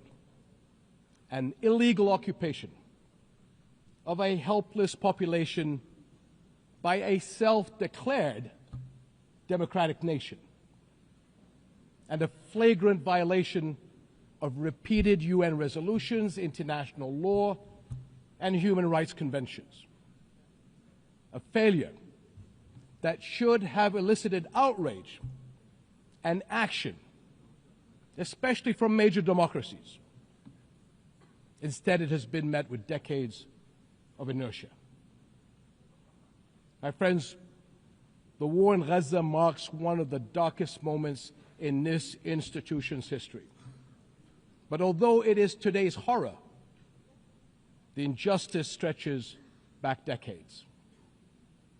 The Palestinian-Israeli conflict has been on the UN agenda throughout its 8 decades of existence. How long will we be satisfied with condemnation after condemnation without concrete action? When it comes to the Palestinian-Israeli conflict, it seems that what unfolds in the halls of power is theory. The struggles and suffering on the ground is reality. For decades, we have seen several attempts to achieve a solution by interim agreements and temporary stopgaps, none that delivered on the endgame. In fact, many would argue these processes served as a distraction, as Israel grabbed more land, expanded illegal settlements, demolished homes, and displaced entire neighborhoods. Muslim and Christian holy sites in Jerusalem have been vandalized and desecrated by those under government protection. And throughout all these years, Israeli families, too, have not been able to live in true security because military action cannot bring the safety they need. Nowhere is that more evident than in Gaza. More than 60,000 Palestinians killed, 50,000 children injured or killed, miles of burnt-out rubble. Neighborhoods, hospitals, schools, farms, even mosques and churches in ruins. Widespread starvation. And what we are seeing is only a glimpse, because never in our modern history has the lenses of international media been obstructed like this from capturing the reality on the ground. Almost 2 years in, and the cruelty of this military campaign continues unabated. Furthermore, the current Israeli government's provocative calls for a so-called Greater Israel can only be realized through the blatant violation of the sovereignty and territorial integrity of its neighbors. And there is nothing great about that. I can't help but wonder if a similar outrageous call were made by an Arab leader, would it be met with the same global apathy? The international community must stop entertaining the illusion that this government is a willing partner for peace. Far from it. Its actions on the ground are dismantling the very foundations on which peace could stand, and intentionally burying the very idea of a Palestinian state. It has shown how little it respects the sovereignty of other countries, as we have seen in flagrant violations in Lebanon, Iran, Syria, Tunisia, and most recently, Qatar.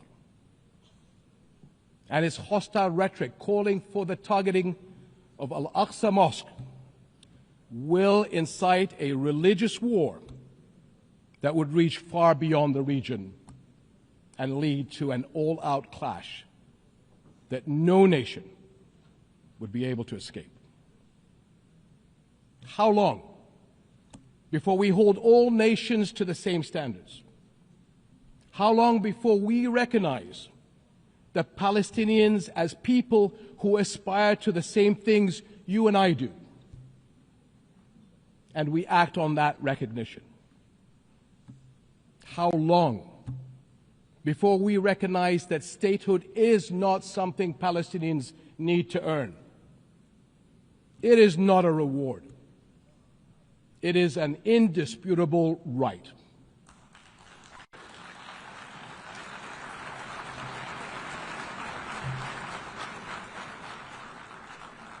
In Jordan, we are determined to work for a world in which people are secure in their homes, are safe to practice their faiths, and are able to live and thrive in dignity. As custodians of Muslim and Christian holy sites in Jerusalem, we safeguard these holy places against actions that violate the city's legal and historical status quo. Compromising the delicate balance in the holy city will turn it into a tinderbox that ignites global conflict. And Jordan is serving as the main base for international humanitarian response in Gaza, working by all possible means to provide critical supplies of aid and food. And we appreciate our regional and international partners. I'm also immensely proud of the many Jordanians, including men and women of Jordan Armed Forces, who are at the heart of this effort. Ground convoys, aircraft crews, doctors, nurses, and mobile medical staff who work even under fire to provide relief. These and countless others carry forward Jordan's deep heritage of compassion and generosity to people in grave need. My friends, amid such darkness, there is a glimmer on the horizon.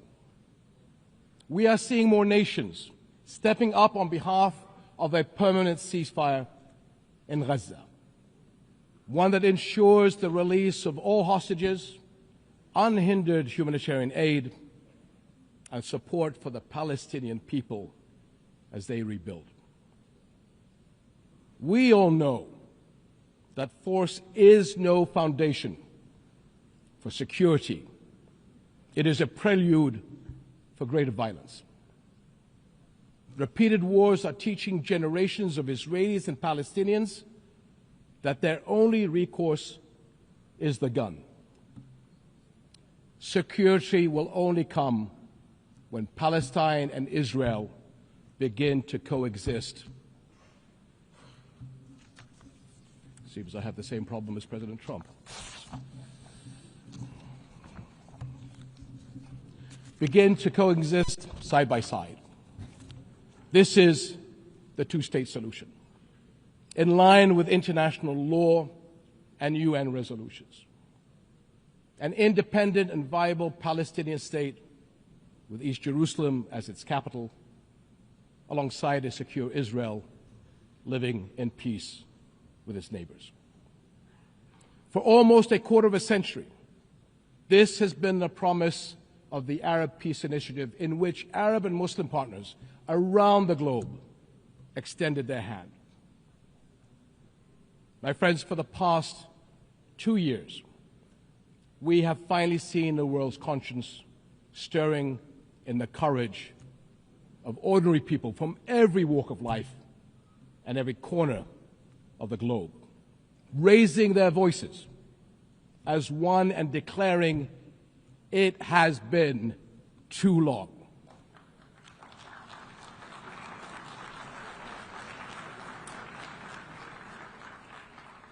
This United Nations must echo that call.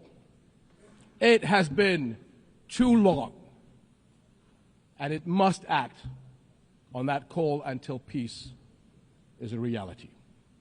Thank you.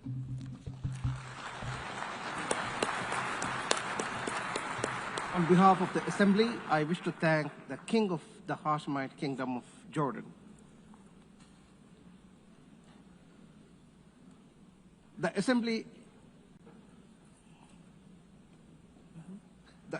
will hear an address by His Excellency Lee Jae-myung, President of the Republic of Korea.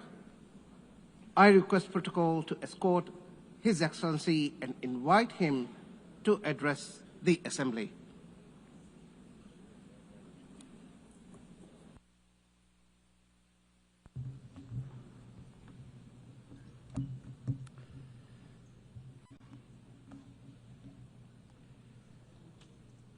세계 평화와 공동 번영에 기여해온 모든 유엔 회원국과 유엔 직원 여러분께 먼저 존경과 감사의 말씀을 전합니다. 아날레나 베어복 제80차 총회 의장의 취임을 진심으로 축하드리고 안토니우 구테레시 사무총장의 변함없는 헌신과 노고에도 경의를 표합니다. 의장님과 사무총장님의 뛰어난 리더십 아래 이번 유엔 총회가 더욱 의미 있는 성과를 거둘 수 있기를 희망합니다. 의장님, 사무총장님 그리고 각국 대표 여러분, 올해는 유엔 창설 80주년이 되는 뜻깊은 해입니다. 유엔이 걸어온 지난 80년은 인류의 존엄과 가치를 지키고 미래 세대를 위한 길을 모색해온 소중한 여정이었습니다. 누군가 유엔이 이룬 성취가 무엇인지 묻는다면 대한민국의 80년 역사를 돌아보라 이렇게 대답하겠습니다. 도전과 응전으로 점철된 대한민국의 역사는 인류가 직면한 거대한 도전에 쉼없이 맞서온 유엔의 역사 그 자체라고 해도 결코 과언이 아닙니다. 대한민국은 유엔이 설립된 해에 식민 지배에서 해방됐고 유엔의 도움으로 분단의 상흔과 전쟁의 폐허 속에서도 국가 재성을 유지하며 산업화를 일궈내고 민주주의를 꽃피웠습니다. 그렇기에 대한민국은 그 자체로 유엔의 존재 가치를 증명해온 나라입니다. 대한민국이 참혹한 전쟁과 재난 속에서 우주의 무게만큼 고귀한 생명들의 희망을 되살릴 때마다 그 치열한 연대의 중심에서 유엔의 깃발이 나부꼈습니다. 유엔은 모든 이들에게 차별 없이 동등한 권리와 기회를 주기 위해 애썼고 어린이들의 삶을 피워낼 교육과 백신을 제공했습니다. 유엔과 국제사회의 지원으로 일어선 동방의 작은 나라가 세계의 주목을 받는 당당한 유엔 회원국으로 거듭났고 어느 나라보다 빠르게 국제사회 구성원으로서의 역할과 책임을 높여가고 있습니다. 한때 민주주의와 평화가 위기에 처했지만 대한민국은 그때마다 불굴의 저력으로 일어섰습니다. 친위 쿠데타로도 민주주의와 평화를 염원하는 대한국민들의 강렬한 의지를 결코 꺾을 수 없었습니다. 지난 겨울 내란의 어둠에 맞서 대한민국 국민들이 이뤄낸 빛의 혁명은 유엔 정신의 빛나는 성취를 보여준 역사적 현장이었습니다. 대한민국이 보여준 놀라운 회복력과 민주주의의 저력은 대한민국의 것인 동시에 전 세계인의 것이 될 것입니다. 당신이 나를 밝은 쪽으로, 빛이 비추는 쪽으로, 꽃이 피고 있는 쪽으로 끌고 가기를 바랍니다. 노벨 문학상을 수상한 한강 작가의 말처럼 대한민국은 민주주의를 향한 여정을 함께할 모든 이들에게 빛의 이정표가 될 것입니다. 저는 오늘 세계 평화와 인류 공영의 미래를 논의할 이 유엔 총회에서 세계 시민의 등불이 될 새로운 대한민국이 국제사회에 완전히 복귀했음을 당당하게 선언합니다. 감사합니다. 유엔의 지원과 도움에 힘입어 성장한 우리 대한민국은 이제 민주주의 회복의 경험과 역사를 아낌없이 나누는 선도 국가로서의 역할을 마다하지 않겠습니다. 각국의 끊임없는 노력에도 불구하고 세계 평화와 안전 유지라는 80년 전 국제사회의 결의와 염원은 아직 끝나지 않은 우리 모두의 과제입니다. 여전히 2억 8천만 명의 인구가 극심한 기아 상태에 놓여 있고 우크라이나, 중동을 비롯한 세계 곳곳의 무력 분쟁, 이미 현실이 된 기후위기가 인류 생존을 위협하고 있습니다. 유엔을 창설한 선각자들의 지혜에 그리고 대한민국 국민이 증명한 길에 답이 있습니다. 방법은 하나, 더 많은 민주주의입니다. 대한민국의 국민 주권 정부는 집단 지성의 힘으로 더 나은 대안을 찾아내는 민주주의의 혁신을 끊임없이 시도하고 있습니다. 국제사회가 직면한 공동의 과제를 해결할 방법도 결코 다르지 않습니다.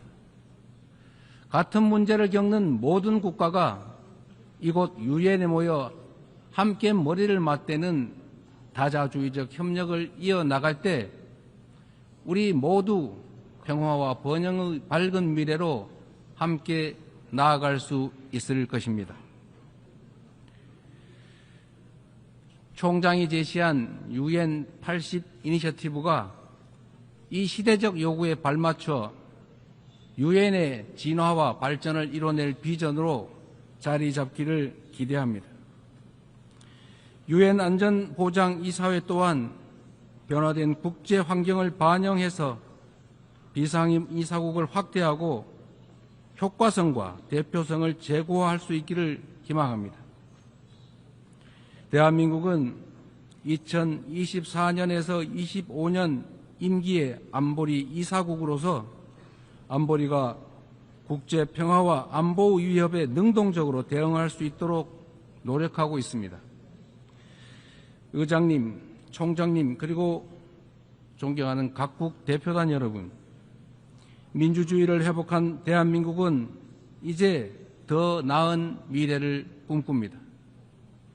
대한민국은 유엔이 표방하는 자유와 인권, 포용과 연대의 가치를 굳건하게 수호하는 글로벌 책임 강국으로서의 역할을 다해 나갈 것입니다.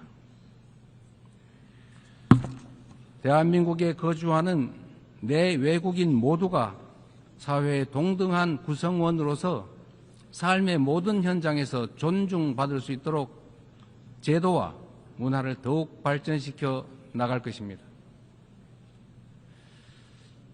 대한민국은 인권 존중의 가치를 실현하면서 국제사회와의 협력을 강화하고 또 주도해 갈 것입니다. 당장의 생존이 위급한 시대에 연대와 상생, 협력이란 다소 생경하게 느껴질 수도 있습니다. 하지만 인류는 언제나 깊은 절망만큼 높은 희망을 꿈꾸었고 더 나은 내일을 향한 열정으로 지금의 진보를 이뤄냈습니다. 어려운 시기일수록 인류 보편 가치에 대한 믿음이라는 유엔의 기본 정신으로 돌아가야 합니다.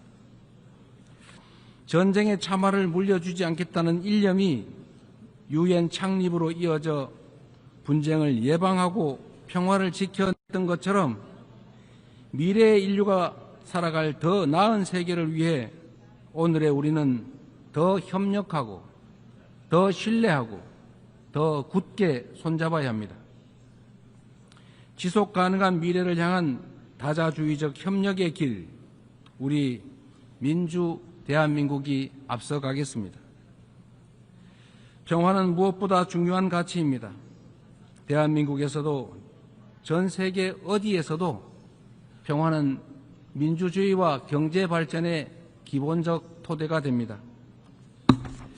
지금 우리가 직면하고 있는 분쟁과 갈등은 인간의 존엄과 지속 가능한 발전의 이상이 평화가 없다면 얼마나 쉽게 무너질 수 있는지를 선명하게 설명해 줍니다.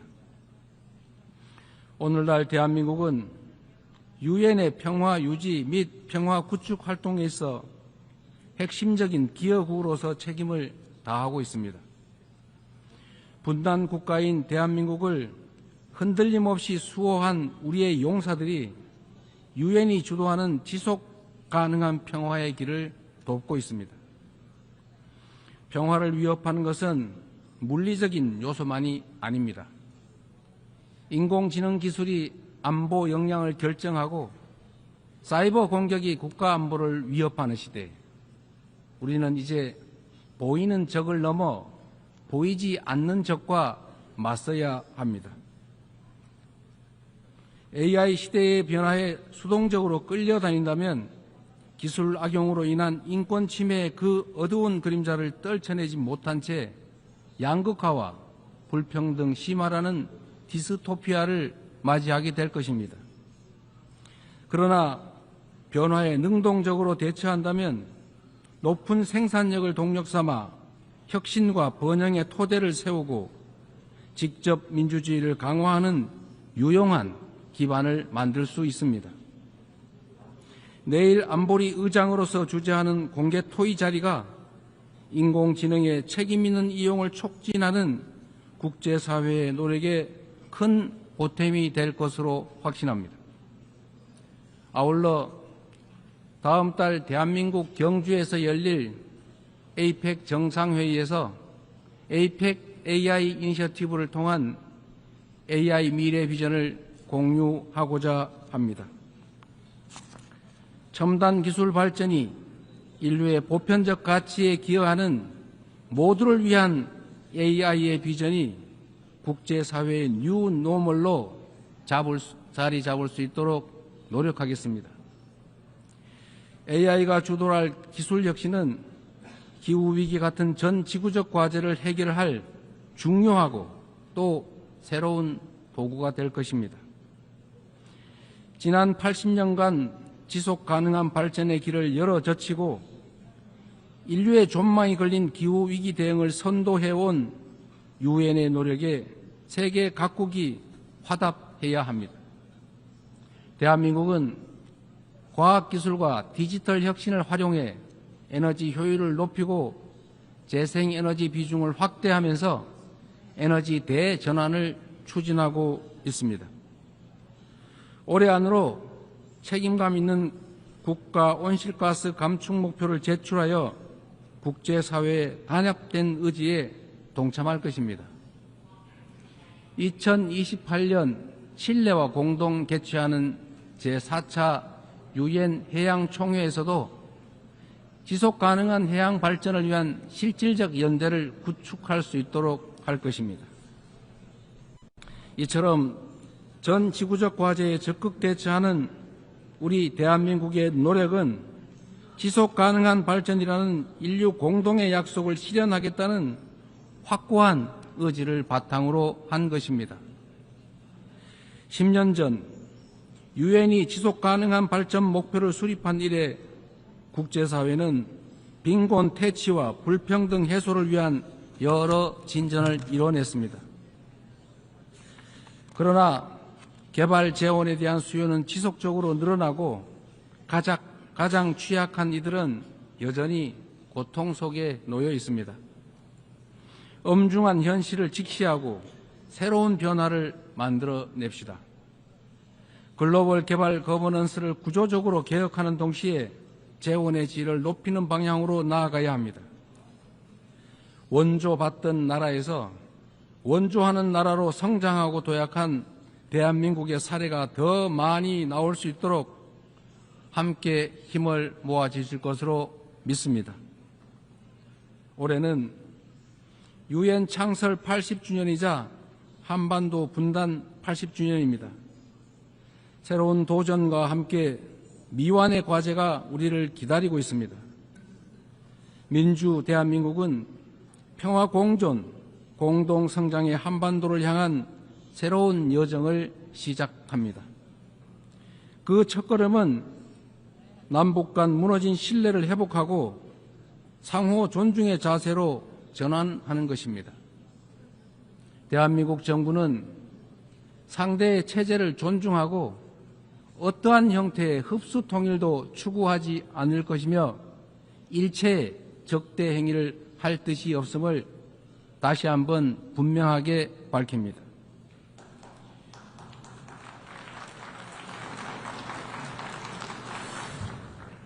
이 세 가지 원칙을 바탕으로 우선 남북 간 불필요한 군사적 긴장과 적대 행위의 악순환을 끊어내고자 합니다. 취임 직후 대북 전단 살포와 대북 방송 중단 등의 조치를 선제적으로 취한 것도 같은 이유입니다. 앞으로 우리 정부는 남북 간 군사적 긴장 완화와 신뢰 회복의 길을 일관되게 모색할 것입니다. 가장 확실한 평화는 싸울 필요가 없는 상태입니다. 교류, 관계 정상화, 비핵화, 즉 END를 중심으로 한 포괄적인 대화로 한반도에서의 적대와 대결의 시대를 종식하고 평화 공존과 공동 성장의 새 시대를 열어가야 합니다. 교류와 협력이야말로 평화의 지름길이라는 사실은 굴곡진 남북관계의 역사가 증명해왔던 불변의 교훈이기도 합니다. 남북 간 교류 협력을 단계적으로 확대함으로써 한반도에서 지속 가능한 평화의 길을 열어 나가겠습니다. 한반도 평화는 남북은 물론 국제사회가 함께 만들어가는 게 중요합니다. 남북 관계 발전을 추구하면서 북미 사이를 비롯한 국제사회와의 관계 정상화 노력도 적극적으로 지지하고 협력하겠습니다. 비핵화는 엄중한 과제임에 틀림없습니다. 그러나 단기간에 해결되기 어렵다는 냉철한 인식의 기초 위에 현실적이고 합리적인 방안을 모색해야 할 시점이 됐습니다. 핵과 미사일 능력 고도화 중단부터 시작하여 축소의 과정을 거쳐 폐기에 도달하는 실용적, 단계적 해법에 우리 국제사회가 지혜를 모아주시기 바랍니다. 한반도에서의 항구적 평화 실현은 분쟁으로 고통받는 인류에게 새로운 희망과 가능성을 제공할 것입니다. 대한민국은 END 이니셔티브로 한반도의 냉전을 끝내고 세계 평화와 번영에 기여하기 위한 책임과 역할을 다하겠습니다. 서로 다른 나라의 국민이 상호 협력하며 전 지구적인 도전을 함께 헤쳐나가는 미래가 꿈같은 장밋빛 전망처럼 들릴 수도 있습니다. 그러나 이는 결코 불가능한 꿈이 아닙니다. 평화란 단순히 무력 충돌이 없는 상태가 아니라 다름을 존중하며 함께 살아가는 공동체를 실현하는 것입니다. 다양성에 대한 존중과 열망이 우리 안에 살아있는 한 언제든 연대하고 서로를 포용할 수 있습니다. 국경과 언어, 문화적 차이를 넘어 K컬처가 전 세계인을 하나로 연결하고 있습니다. K컬처의 성공과 확산은 모든 배경의 차이를 넘어 인류 보편의 공감이 가능하다는 점을 입증하고 있습니다. 연대와 상생, 배려의 에너지를 모아 새로운 민주공화국을 열어낸 대한민국은 지속 가능한 미래, 인류의 새 역사를 향해 나아갈 준비를 마쳤습니다. 험난한 여정이 예상되지만 시련이 있어도 도전을 멈추지 않았기에 인류는 한 단계씩 성장하며 오늘 여기까지 올 수 있었습니다. 민주주의의 위기 앞에서 대한민국 국민이 들었던 오색빛 응원봉처럼 국제사회와 유엔이 인류의 미래를 밝힐 희망의 등불을 함께 들어주십시오. 평화 공존과 공동 성장이라는 한반도의 새 시대를 향해 그리고 함께하는 더 나은 미래의 세계를 향해 우리 대한민국이 맨 앞에서 담대하게 나아가겠습니다. 긴 시간 경청해 주셔서 감사합니다. On behalf of the Assembly, I wish to thank the President of the Republic of Korea.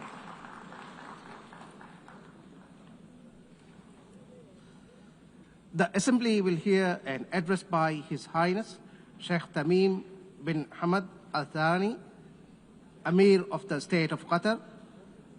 I request protocol to escort His Highness and invite him to address the Assembly.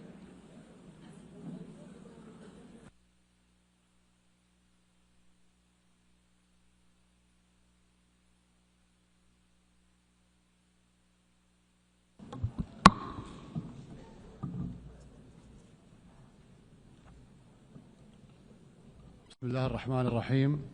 سعادة رئيسة الجمعية العامة سعادة الأمين العام، الحضور الكرام، السلام عليكم ورحمة الله وبركاته. لقد أنشأت منظمة الأمم المتحدة منذ 8 عقود بناء على عدد من القواعد والمبادئ التي توصلت إليها الإنسانية بعد حربين عالميتين، وتقوم هذه القواعد على الحفاظ على السلم والأمن الدوليين واحترام كرامة الإنسان وسيادة الدول وشؤونها الداخلية والتعاون الدولي لما فيه خير شعوبنا والبشرية. إن تراجع منطق النظام الدولي هذا أمام منطق القوة، يعني السماح بتسييد حكم الغاب، حيث تغدو مفاهيم القانون والعدالة نافلة خارج السياق، وحيث يحظى المتجاوز على الآخرين بامتيازات لمجرد أن بوسعه فعل ذلك. هذه هي الواقعية السياسية الجديدة التي اختزل تعريفها ليصبح مقتصرا على مسايرة القدرة على فرض الأمر الواقع. ثمة قصر نظر كارثي في هذا السلوك، فمرتكب التجاوزات في العلاقات الدولية يعتبر أن التسامح معه ضعف، ويعد المتسامح مع تجاوزاته عاجزا. إن الموضوع الذي ينبغي أن يتصدر النقاش في المؤسسات الدولية حاليا هو كيفية استعادة نظام الأمن الجماعي قوته وفقا لميثاق الأمم المتحدة، وعودة الفاعلية للشرعية الدولية. الحضور الكرام، كما تعلمون تعرضت الدوحة يوم 9 سبتمبر إلى اعتداء غادر استهدف خلاله اجتماع للوفد المفاوض لحركة حماس في مسكن أحد أعضائه في حي سكني يضم مدارس وبعثات دبلوماسية، وقد سقط جراء هذا العدوان 6 شهداء، من ضمنهم مواطن قطري يخدم في قوة الأمن الداخلي الأخوية، وأصيب 18 بجراح. كان هذا العدوان انتهاكا خطيرا لسيادة دولة وخرقا سافرا وغير مبرر للأعراف والمواثيق الدولية، لكن العالم بأسره صدم أيضا بسبب ملابسات هذه الفعلة الشنعاء التي صنفناها إرهاب دولة. فخلافا لادعاء رئيس حكومة إسرائيل، لا يدخل هذا العدوان ضمن حق مزعوما في ملاحقة الإرهابيين أينما كانوا، بل هو اعتداء على دولة وساطة صانعة سلام كرست دبلوماسيتها لحل الصراعات بالطرق السلمية، وتبذل منذ عامين جهود مضنية من أجل التوصل إلى تسوية توقف حرب الإبادة التي تشن على الشعب الفلسطيني في قطاع غزة، وهو أيضا محاولة لقتل سياسيين أعضاء وفد تفاوضه إسرائيل، وهم عاكفون في دراسة ورقة أمريكية للرد عليها. فكما تعلمون تستضيف قطر بصفتها دولة وساطة خلال المفاوضات وفودا من حركة حماس وإسرائيل، وقد أنجزت الوساطة فعلا بالتعاون مع الشقيقة مصر والولايات المتحدة الأمريكية تحرير 148 من الرهائن. وقد واصلنا الوساطة مع أن إسرائيل ألغت الهدنة الأخيرة من طرف واحد دون تقديم أي مبرر، يحدون في ذلك الأمل بالتوصل إلى وقف دائم لإطلاق النار والإفراج عن جميع الرهائن وانسحاب قوات الاحتلال من القطاع ودخول المساعدات الإنسانية وتحرير أسرى فلسطينيين. يزورون بلادنا ويخططون لقصفها، يفاوضون وفودا ويخططون لاغتيال أعضائها. من الصعب التعامل مع هذه الذهنية التي لا تحترم أبسط المبادئ في التعامل بين البشر، فتوقع تصرفات أصحابها يكاد يكون مستحيلا. أليس هذا هو تعريف الحكومة المارغة؟ لا يسعى طرف لاغتيال الوفد الذي يفاوضه إلا إذا كان هدفه إفشال المفاوضات، وما المفاوضات عنده إلا مواصلة للحرب بطرق أخرى ووسيلة لتضليل الرأي العام الإسرائيلي. إذا كان ثمن تحرير الرهائن الإسرائيليين هو وقف الحرب، فإن حكومة إسرائيل تتخلى عن تحريرهم، فهدفها الحقيقي هو تدمير غزة، بحيث يستحيل فيها السكن والعمل والتعليم والعلاج، أي تنعدم مقومات الحياة الإنسانية، وذلك تمهيدا لتهجير سكانها. لهذا السبب يريد رئيسها مواصلة الحرب. إنه يؤمن بما يسمى أرض إسرائيل الكاملة، وهو يعتبر أن الحرب فرصة لتوسيع المستوطنات وتغيير الوضع القائم في الحرم القدسي الشريف، كما يخطط لعمليات ضم في الضفة الغربية. لم يعد هناك شك في أن التطهير العرقي وتغيير واقع المناطق المحتلة بل وفرض وقائع جديدة على الإقليم هو هدف هذه الحرب. وقد بين هذا الاعتداء الغادر على سيادة دولة خليجية على بعد الآلاف الأميال أن رئيس الحكومة الإسرائيلية الذي يتباهى بأنه غير وجه الشرق الأوسط في العامين الأخيرين يقصد فعلا أن تتدخل إسرائيل حيثما شاءت ومتى شاءت. إنه يحلم أن تصبح المنطقة العربية منطقة نفوذ إسرائيلي، وقد حذرت الدول العربية والإسلامية التي تنادت وعقدت مؤتمر قمة في الدوحة من عواقب هذا الوهم الخطير. ليست إسرائيل دولة ديمقراطية في محيط معاد كما يدعي قادتها، بل هي في الحقيقة معادية لمحيطها، وضالعة في بناء نظام فصل عنصري وفي حرب إبادة. ويفتخر رئيس حكومتها أمام شعبه أنه منع قيام دولة الفلسطينية، ويعده أن الدولة الفلسطينية لن تقوم مستقبلا، وإنه يتباهى بمنع تحقيق السلام مع الفلسطينيين، وبأنه سوف يمنع تحقيقه في المستقبل. إسرائيل محاطة بدول إما وقعت اتفاق السلام أو ملتزمة بمبادرة السلام العربية، ولكنها لا تكتفي بالتسويات والهدن، حتى تلك القائمة على موازين قوى مختلة، بل تريد أن تفرض إرادتها على محيطها العربي، وكل من يعترض على ذلك هو في دعايتها إما إرهابي أو معادل للسامية. وهذا ما أصبح الرأي العام حتى في الدول الحليفة لإسرائيل يدركه ويرفضه. وها نحن نشهد نشوء حركة تضامن عالمية تشبه الحركة العالمية ضد نظام الفصل العنصري في القرن الماضي.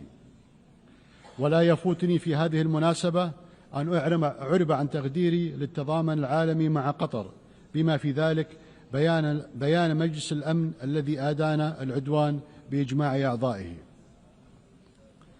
الحضور الكرام، لقد اختارت دولة قطر أن تظل كعهدها وفية لنهجها بالوقوف في صف القيم والمبادئ التي يفترض أن المجتمع الدولي يقوم عليها، والإيمان بإمكانية التوفيق بينها وبين المصالح حين تكون السياسة عقلانية وواقعية، وعدم الخشية في رفع صوت الحق حين يخيم الصمت، والتمسك بالدبلوماسية حيث يستسهل الخصوم استخدام السلاح. لقد انخرطنا في وساطة شاقة لوقف الحرب وضمان تدفق المساعدات الإنسانية وإطلاق سراح الأسرى والمحتجزين، وواجهنا حملات تضليل ضد الجهود التي نبذلها، لكن تلك الحملات لن تثنينا عن مواصلة جهودنا بالشراكة مع جمهورية مصر العربية الشقيقة والولايات المتحدة الأمريكية. إن قناعتنا راسخة بأنه لا يمكن تحقيق السلام في منطقتنا دون اتخاذ المجتمع الدولي ولا سيما مجلس الأمن موقفا حازما بالانتقال من انقياده لإيقاع الاحتلال في فرض الوقائع في حروبه المتتالية إلى حل القضية الفلسطينية على أساس إنهاء احتلال الأراضي الفلسطينية والسماح للشعب الفلسطيني بممارسة حقه في تغيير مصيره وإقامة دولته المستقلة وعاصمتها القدس الشرقية على حدود عام 1967 وفقا للقرارات الشرعية الدولية وحل الدولتين الذي توافق عليه المجتمع الدولي. إننا نثمن دور الدول التي اعترفت بدولة فلسطين، ولا شك أن هذه الاعترافات تكتسب أهمية معنوية، إذ تبعث برسالة مفادها أن العنف والمزيد من العنف لا ينجحوا في تصفية قضية عادلة مثل قضية فلسطين، ونحث باقي الدول على الاعتراف بدولة فلسطين.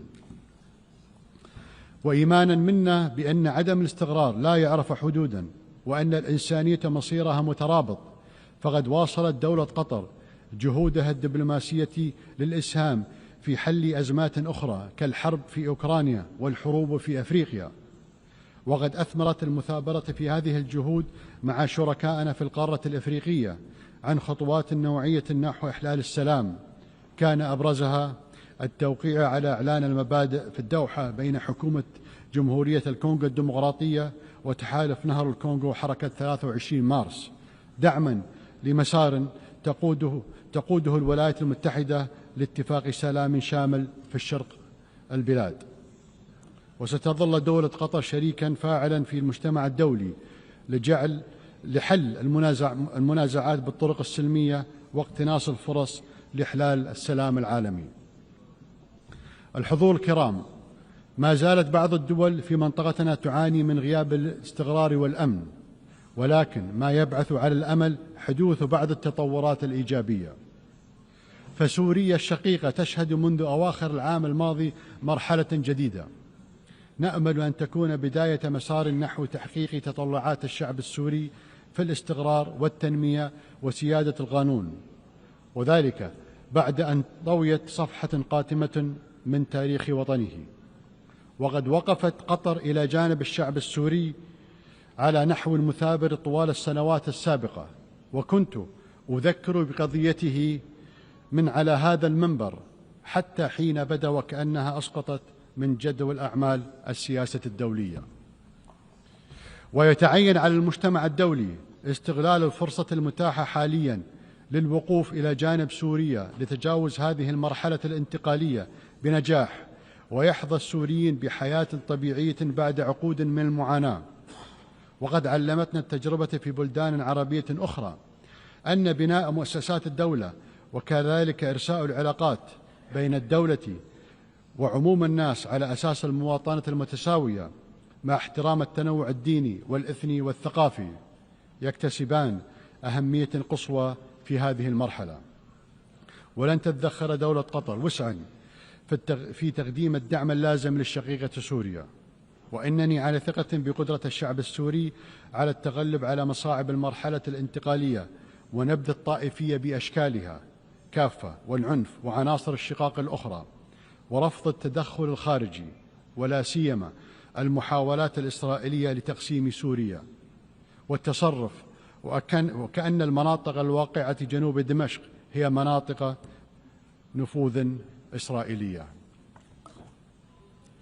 كما شهد لبنان الشقيق تطورات إيجابية تمثلت في انتخاب الرئيس العماد جوزيف عون رئيسا للجمهورية وتعيين دولة الدكتور نواف سلام رئيسا للحكومة، مما يشكل خطوة هامة نحو استقرار الأوضاع في البلاد. وتواصل دولة قطر الوقوف إلى جانب لبنان وشعبه ومؤسساته ودعم الجيش اللبناني، ونؤكد على ضرورة تنفيذ قرار مجلس الأمن 1701 وانسحاب القوات الإسرائيلية من المواقع التي احتلتها خلال الحرب الأخيرة ووقف تدخلها في شؤون لبنان الداخلية. وبالنسبة للسودان الشقيق فإن شعبه ما زال يعاني من أزمة إنسانية غير مسبوقة نتيجة استمرار العنف، ونحن ندعو مجددا جميع الأطراف إلى إعلاء المصلحة الوطنية العليا والانخراط في حوار شامل يقود إلى سلام مستدام ويحفظ وحدة السودان واستغلاله وسيادته، ويحقق تطلعات شعبه في الأمن والاستقرار والتنمية. ونعرب عن دعمنا للجهود الإقليمية والدولية الرامية إلى تحقيق هذه الغاية. الحضور الكرام، لطالما كانت الدوحة عاصمة عالمية تحتضن الفعاليات الكبرى السياسية والاقتصادية والرياضية، ومركزا يجمع القادة وصناع القرار من مختلف أنحاء العالم للتشاور وصياغة حلول واقعية للتحديات العالمية المشتركة. وسوف تستضيف مؤتمر القمة العالمي الثاني للتنمية الاجتماعية خلال الفترة من 4 إلى 6 نوفمبر 2025، ونتطلع للترحيب بكم خلال هذا المؤتمر. ولا شك أن ثقة المجتمع الدولي بنا إنما تقوم على سجل من النجاحات التنظيمية التي حققتها دولة قطر على مر السنوات، وبناء على هذا الإرث الراسخ قدمت ملف ترشحها لاستضافة دورة الألعاب الأولمبية 2036 إيمانا منا بأن الرياضة ليست مجرد منافسة بل جسر يربط بين الشعوب ومنصة لترسيخ قيم السلام والتفاهم.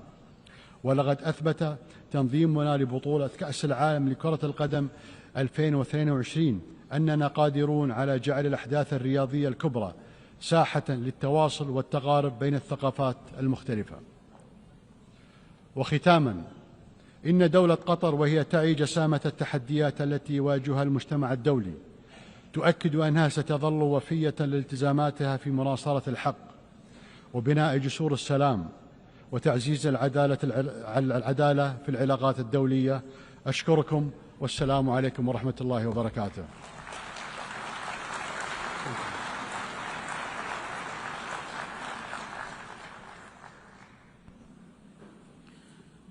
On behalf of the Assembly, I wish to thank the Emir of the State of Qatar.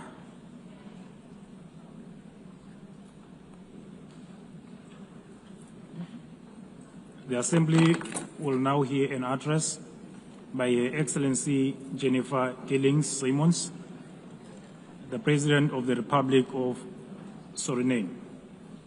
I request the protocol to escort Her Excellency and invite her to address the Assembly.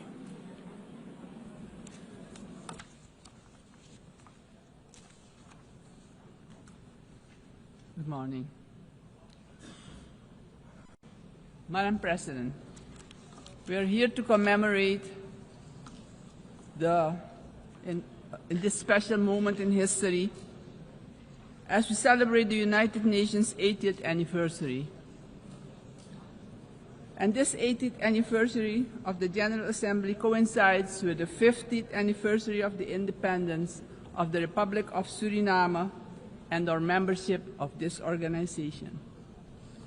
On behalf of the government and the people of the Republic of Suriname, I express sincere congratulations to the international community on this occasion. It is clear that a journey that spans over 80 years cannot be and has not been without challenges. The United Nations played, in some instances, an important role in ending colonial rule, worked on advancing human rights, and often provided hope and a future to the most vulnerable in our global community.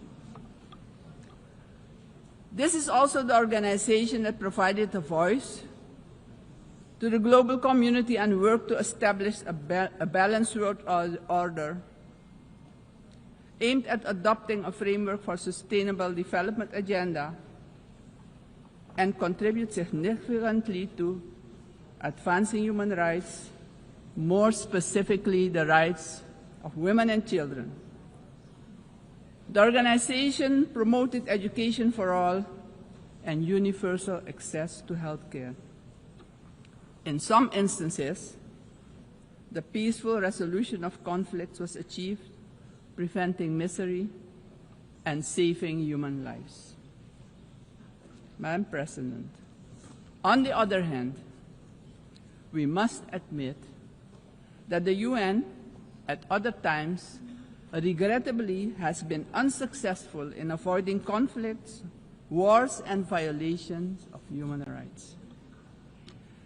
As we look at the world today, we see that in Europe, war has returned. Elsewhere, wars are displacing millions, killing many, and threatening global security and peace. In other countries and regions, for instance in the Middle East, we have witnessed unspeakable terror at the hands of terrorist organizations. The UN was not able to prevent that. At this moment, there are increased occurrences of grave violations of human rights, and more specifically, the rights of children. For example, in Gaza, it is unbearable to even think about their suffering. Also, within our own region, which is the Caribbean, we have not been spared of rising tensions. It is with heightened concern that we noted the Secretary General's recent briefing on the Security Council meeting on the situation in Haiti, mentioning that the Haitians are enduring a perfect storm of suffering. Haiti is still paying a hefty price for being the first to throw away the shackles of slavery in the region of the Caribbean. Our hearts go out to the people of Haiti. Suriname strongly reiterates its position that conflicts should primarily be resolved through dialogue. And we remind the international community that Latin America and the Caribbean are proclaimed a zone of peace. We do not want military aggression in our region.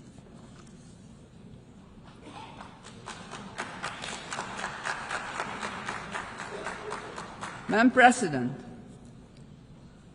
this is the moment, on the 80th anniversary, we should reflect and ponder on the next 80 years. What do we have to change and what needs to be done differently? We all must underscore and repeat it ceaselessly today that the United Nations will only be successful if all nations, without exception, adhere to the resolutions we adopt.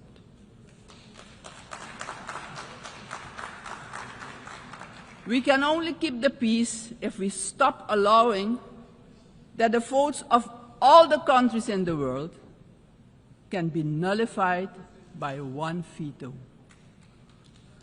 Today, partially because of the work done by our organization, some poor countries have developed substantially, economically and otherwise. They have become powers who can't be ignored any longer. We have to remind ourselves that the world in which the United Nations was established 80 years ago does no longer exist. The task ahead, therefore, is that we, in the first place, renew our vows, recommit to the principles and objectives of the Charter of our organization, and recognize all the voices in the world, because people from all regions should have opportunities for a dignified life. Furthermore, the UN should adjust to the world we currently live in. This means, for example, the Security Council should expand to include all nations who exert major influence in the world. Exclusion of these players will only increase the risk of conflict and obstruct the beneficial cooperation necessary for humanity to develop and prosper. It is of great importance that all economically and otherwise strong nations and countries maintain a healthy competition that promotes the scientific advancement we need for sustainable development. On the other hand, these countries need to work together to guarantee global peace, so crucial for the existence and growth of the developing states and for their own countries. In this context, Suriname endorses the inclusion of, amongst others, Brazil, India, and the representation of the African continent for equal membership of the Council. Equally, we support the CARI composition for a non-permanent rotating seat for the small island developing states and low-lying coastal countries. I would also like to remind the member states that my country, Suriname, has presented its candidacy as a non-permanent member of the Council for the period 2043 to 2044. Madam President, the United Nations must be a genuine unity of nations. If our organization, moving forward, wants to play a crucial role in creating a prosperous future for humanity, we have no choice than to genuinely unite, all of us. Suriname stands firmly for global peace, for the rule of law, and for the equal value of every human life. Considering this, Suriname once again calls for the lifting of the long-standing, unjust embargo against Cuba, bringing misery to its people. Madam President, Suriname is a country with people of indigenous, Maroon, Javanese, Hindustani, Creole, African, Chinese, and European descent. We all live together in a mosaic of cultures and faiths. The persons from Surinamese origin living abroad are part of this mosaic of our population and can contribute to the socio-economic development of the nation. We consider this diversity a great asset. Actually, Suriname does not have diversity. Suriname is diversity, and we keep working together to protect and grow our national unity for our own well-being and as an example of harmony in this often divided world. My country also carries immense natural wealth, and it is our vision to create an economy that is resilient, sustainable, and inclusive. Together we strive to build this more diverse economy by developing, among others, our tourism and agricultural sectors, strengthen our educational system, and work towards universal access to basic health care. Suriname has a vast tourism potential. With its green and lustrous hinterland, many waterfalls, rapids, and great rivers for relaxation, as well as for unforgettable adventures, if you're inclined to that. Rich biodiversity, cultural treasures, and the UNESCO-acknowledged historical city of Paramaribo. Through cooperation in the agriculture sector with our neighbors, we aim at improving food security within Suriname and the Caribbean community. My government views energy security as a strategic priority for national development, regional stability, and economic resilience. With an investment of more than $10 billion for the development of our offshore oil and gas, the country is getting a new beginning, a new start that will contribute significantly to our economic growth. However, we know oil and gas revenues should not be the sole fundament of our economic development. Hence, we need investments in relevant sectors in our country. We are steadily advancing our energy transition. While we already source about 50% of our energy needs through hydropower, we are moving toward natural gas and other forms of renewable energy as part of our long-term vision, because we know climate change is a fact. Madam President, I firmly believe that education is the foundation upon which every prosperous society is built. We are committed to invest in our education system, our teachers, our children and youth. The future of any country depends on the talent and skills of its people.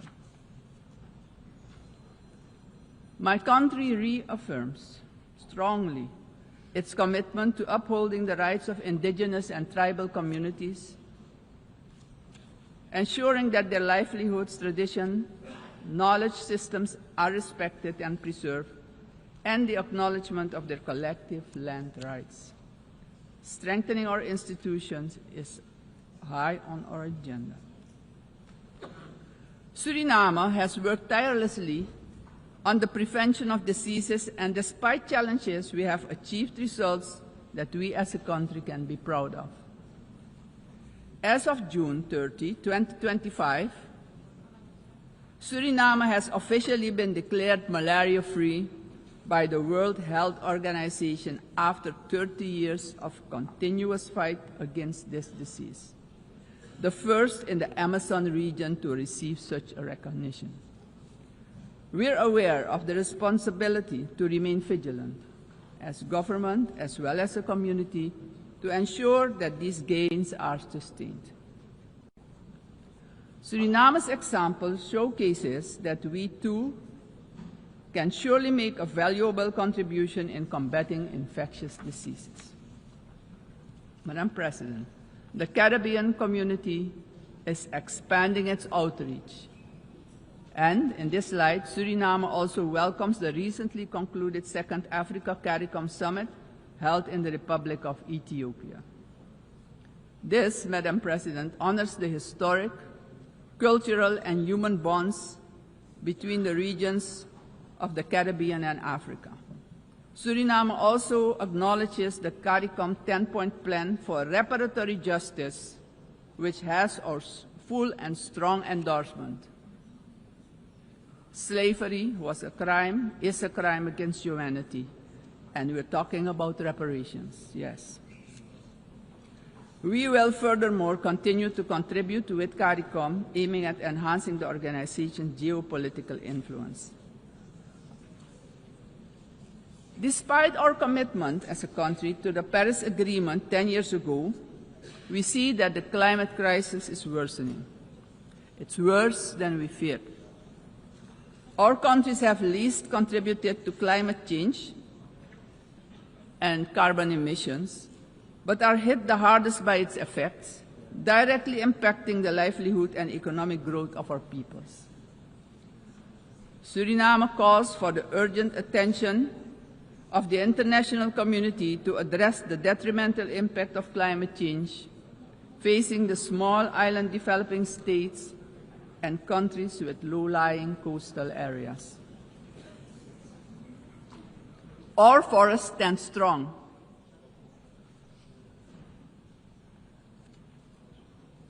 More than 90% of our land is covered by rainforest. And this makes us the most forested country in the world. Your eyes have never seen so much green. Suriname is one of the 3 carbon-negative countries on Earth. Since 1992, our forest has absorbed nearly 290 million tons of carbon, and each year we capture more than we emit, and we want to keep it that way. The protection and conservation of our forests has been a priority. It doesn't stand by default, but by design. We have been logging sustainably for decades, and did so with the Sustainable Tropical Rainforest Management System developed in Suriname, an ecological approach to forestry. Also, the indigenous and tribal communities protect the forest by their continued stewardship. We are proud of the way we did it, but pride alone does not pay the bills and does not develop the indigenous and tribal communities. Madam President, we must not forget that these forests, our forests, are in competition with vast resources such as gold, diamond, bauxite, and more. We will need to make difficult choices. We want to keep our forest coverage at a minimum of 90%. But we cannot do it alone. The time has come for the world's largest emitters to share this responsibility, not only with words, but with action justice, and finance. Suriname strongly calls for global action, predictable climate finance for high forested, low deforestation countries, fair recognition of real carbon removals, and direct support for the communities who live in and protect these forests. Suriname, Madam President, therefore endorses the initiative of the COP30 presidency to launch the Tropical Forest Forever facility and calls upon the international community to contribute to its success. Suriname, as mentioned previously, takes pride in being an example of peaceful coexistence, having different cultures, religions, and the traditions to live together in respect and solidarity. This is our gift to the world. The second gift, because we also have a forest that is delivering services to the whole world. This gift proves that harmony can prevail. As stated upon our admission to the United Nations in 1975, our republic indicated our willingness to engage with the international community. My country reiterates its strong commitment to multilateralism, one of humanity's most important achievements, which needs our protection in this time of change. In closing, aggression and military force should be replaced with peaceful resolution and dialogue, because it doesn't solve problems, it creates destruction and misery. As a matter of urgency, I call on every member state to keep the peace, protect the planet and all human rights. Suriname has shown the world that living sustainably together is possible. We are really better together. Thank you, Grantanye, and may God be with you.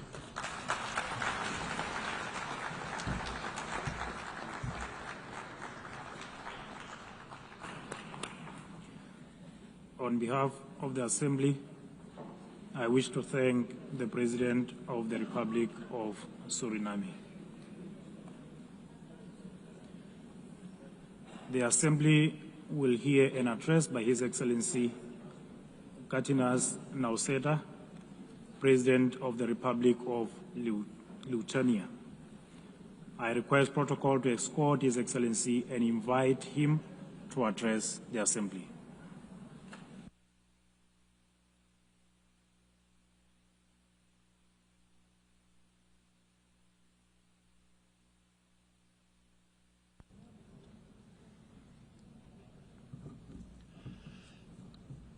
Dear Mr. Chairman, Excellencies, ladies and gentlemen. 80 years ago, humanity, emerging from the Second World War, embarked on a long road towards peace. Building on the solid foundation of the rules-based international order, our forefathers created the United Nations and its institutional system. This system was never perfect.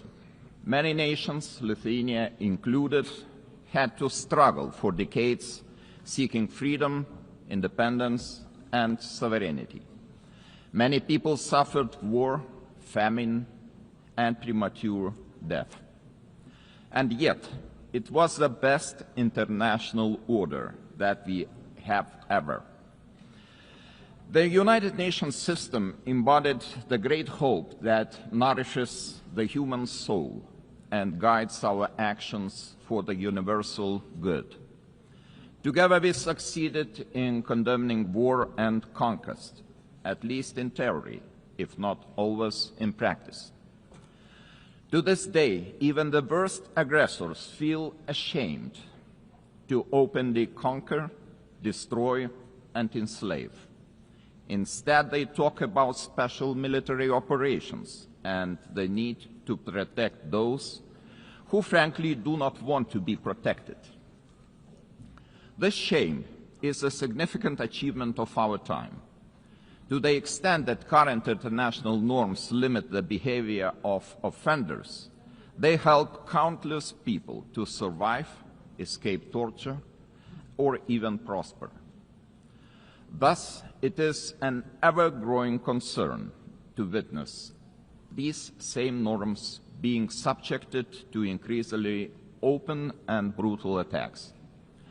Our international order is being slowly eroded by the irresponsible actions of those who should know better.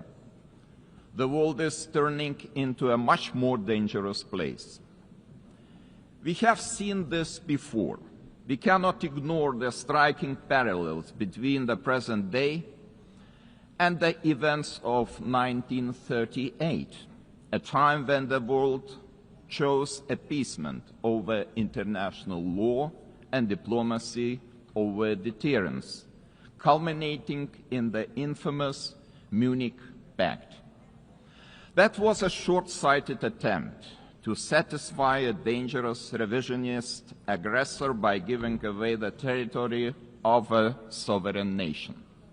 It proved to be a complete failure. The Munich Pact not only emboldened the Nazi regime, but also opened the door for Soviet expansion.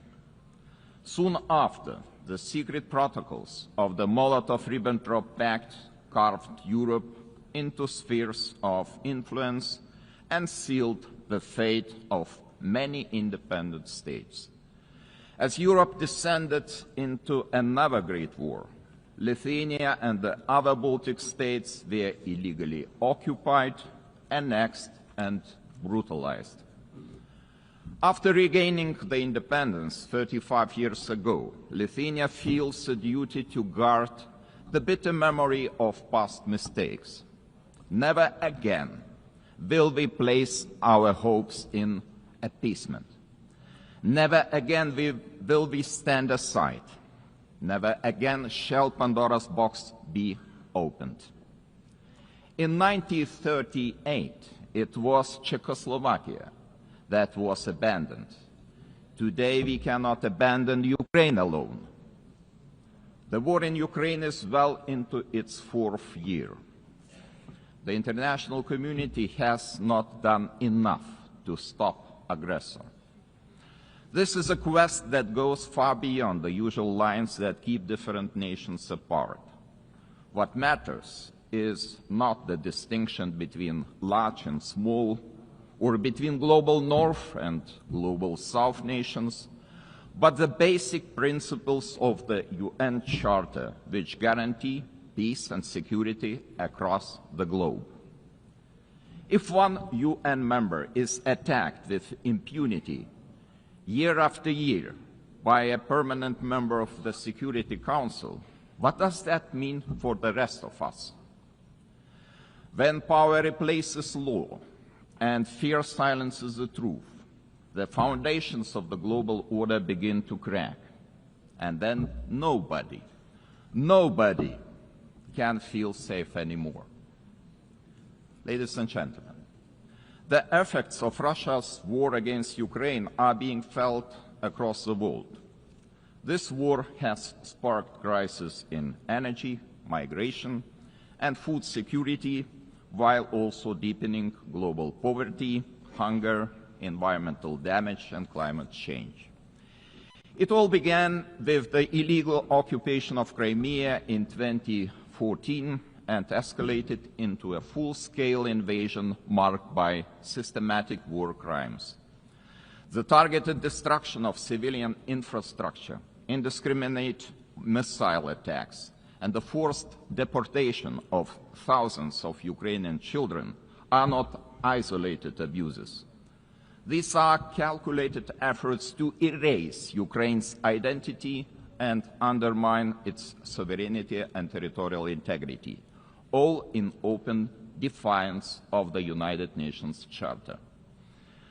Let me be clear. Lithuania will never recognize Russia's illegal occupation and annexation of Ukrainian lands. Ukraine's borders are not up for negotiation. Attempts to redraw them by force are unacceptable. The United Nations Charter is not a menu to pick from. It is a binding foundation of international order. Ukraine is also not the only target. Russia continues to occupy two Georgian regions, destabilizes Moldova, and uses proxies and mercenaries to spread instability across the Sahel, the Middle East, and beyond. These are not isolated episodes. They are part of a calculated policy to undermine international norms and export chaos for strategic gain. Russia is not acting alone. The countries enabling Russia's war against Ukraine also violate international law. They prolong the war and deepen unnecessary suffering. Their actions damage us all, every sovereign nation. Lithuania therefore calls on the international community to maintain strong political, military, humanitarian and economic support for Ukraine. Having already provided more than 1 billion euros in assistance, half of which for reconstruction and long-term recovery, we are setting an example to follow. It is equally vital that the international community stop buying Russia's energy resources. Without all that oil and gas money, Moscow's war machine would finally stop. If history is any indicator, Russia will never stop using energy for its geopolitical goals. Wherever Russian energy resources flow, corruption, blackmail, and sabotage will follow. Let me remind you, this is a country that understands only the language of force. Ukraine's ability to deter aggression will be the decisive factor in the future. Moreover, peace will never be sustainable without justice. Russia's numerous war crimes, from mass killings and attacks on hospitals to the abduction, deportation, and indoctrination of children, demand accountability. My country strongly supports the Special Tribunal for the Crime of Aggression under the auspices of the Council of Europe. We call on all states to endorse this initiative. Accountability must have real consequences, legal, political, and financial. As a co-founder of Register of Damage for Ukraine, Lithuania calls on all eligible states to join this vital effort. Russia's frozen assets must eventually be used to help Ukraine defend itself and rebuild. I also cannot stress strongly enough that the return of all deported Ukrainian children and illegally detained civilians must be a global priority. We urge all states and institutions to strengthen international efforts and to ensure their safe homecoming. Ladies and gentlemen, as crucial as Russia's war of aggression against Ukraine is, it is only part of the broader global upheaval. Lithuania watches the current situation in the Middle East with deep concern. We join the international community in calling for the full and immediate implementation of the ceasefire in the Gaza Strip. To prevent starvation, humanitarian aid must be allowed to reach those in need without obstruction. At the same time, the unconditional release of all remaining Israeli hostages remains a crucial step towards ending hostilities. Lithuania is firmly committed to a just and lasting peace in the Middle East. We condemn all the actions that undermine this goal.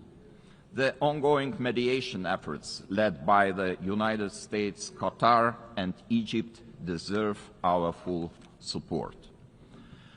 There is no alternative but to revitalize a credible political process towards a two-state solution, ensuring that the State of Israel and an independent, democratic, contiguous, sovereign and viable state of Palestine can live side by side in peace, security and mutual recognition, with Jerusalem as the future capital of both states.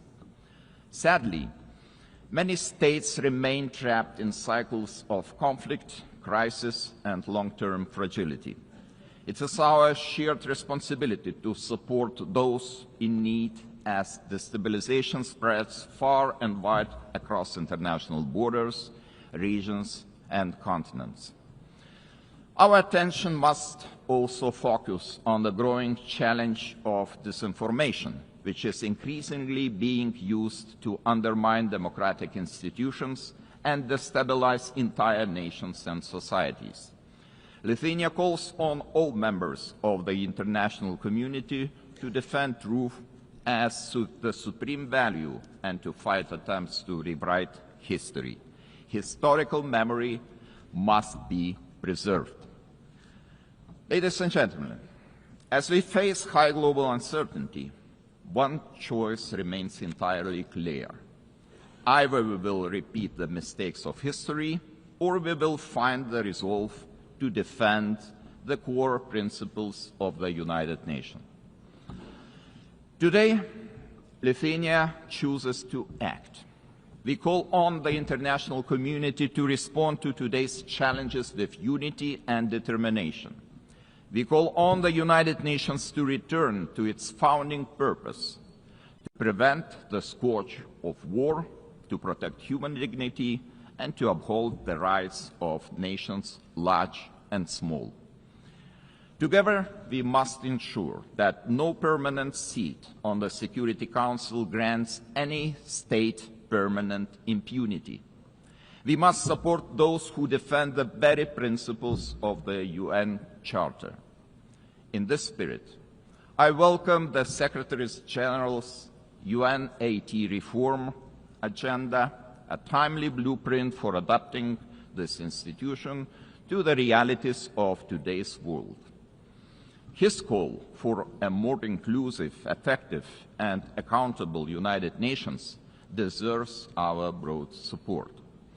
Lithuania stands firmly behind these efforts to reimagine multilateralism. We call on all states to strengthen our collective ability to act across all three pillars: peace and security, human rights, and development. Our message must be simple and straightforward. Aggression cannot win, and the principles of the UN Charter must prevail. Let us rise to the demands of this moment. Thank you very much.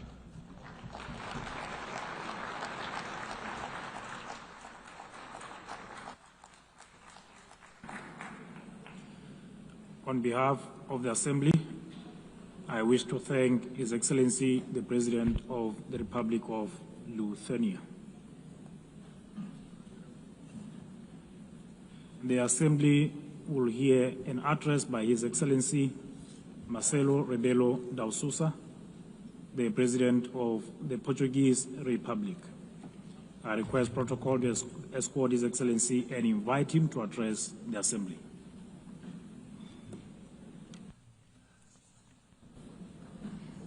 Mr. Chairman, Excellencies, symbolic moment this one for United Nations, the celebration of 80 years, and for us, Portuguese, 70 years of membership. The time of judgment, of compromise, of renewal, multilateral ambition.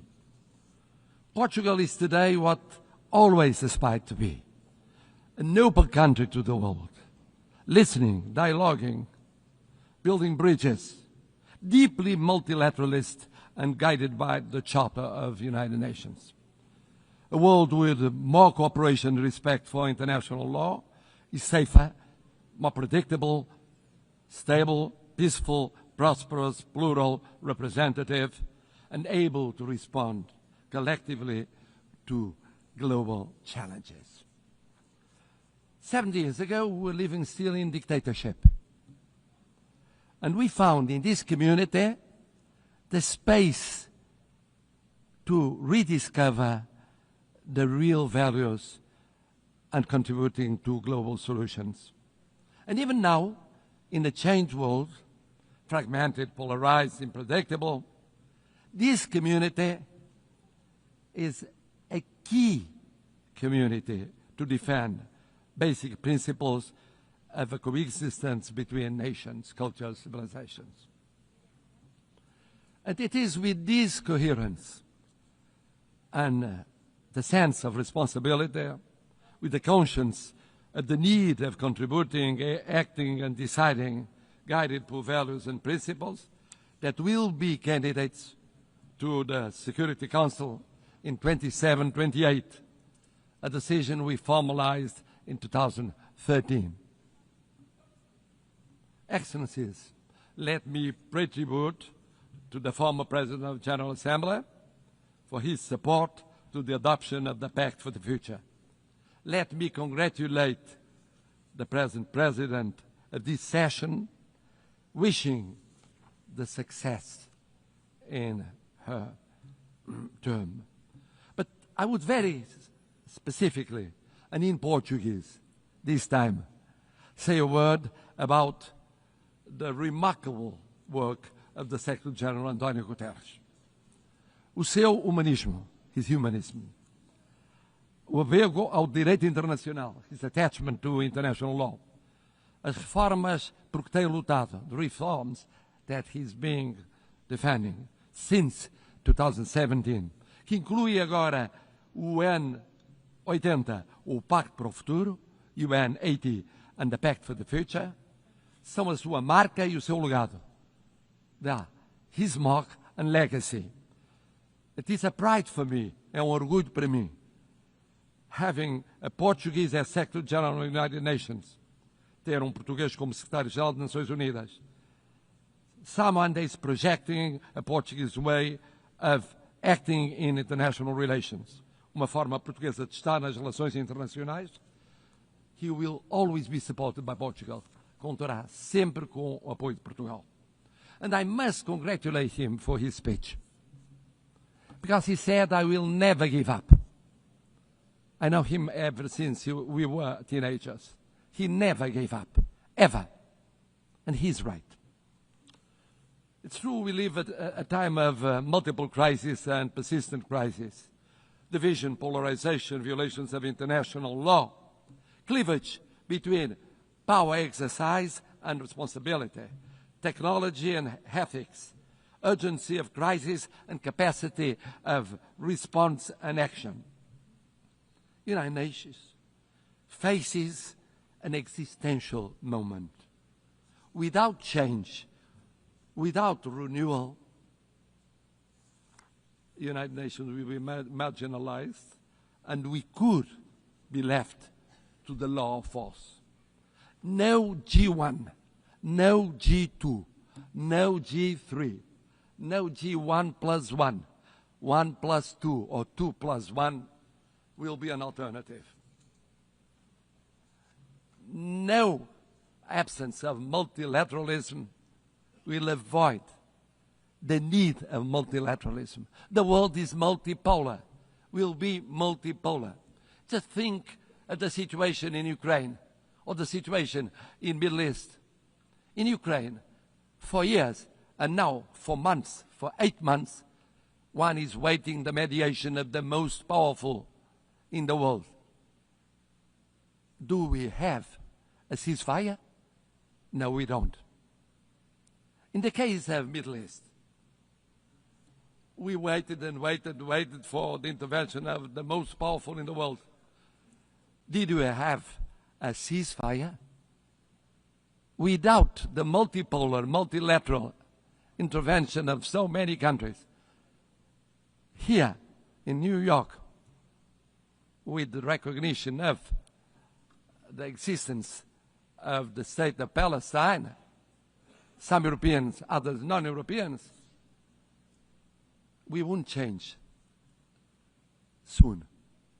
This means we need United Nations, we need multilateralism, we need dialogue between countries from every continent. And the same for international law. We need international law. We need international law for the reform of the United Nations.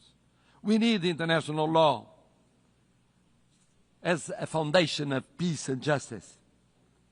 A world governed by rules is a safer and more predictable and equitable world. We need a Charter of the United Nations as a common compass.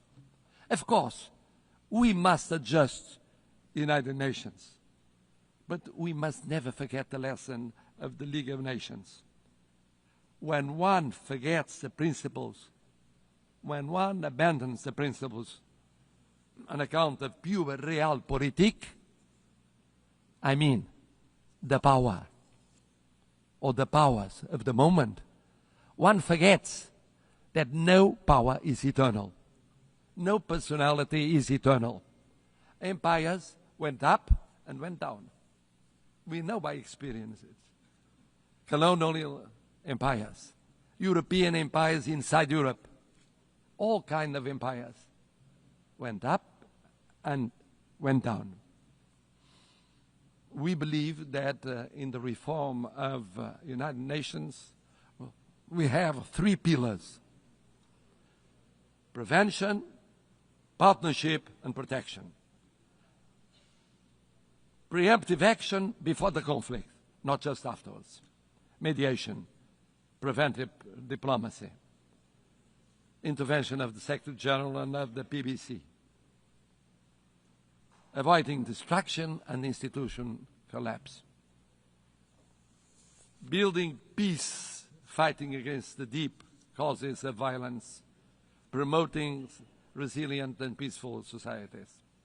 But development,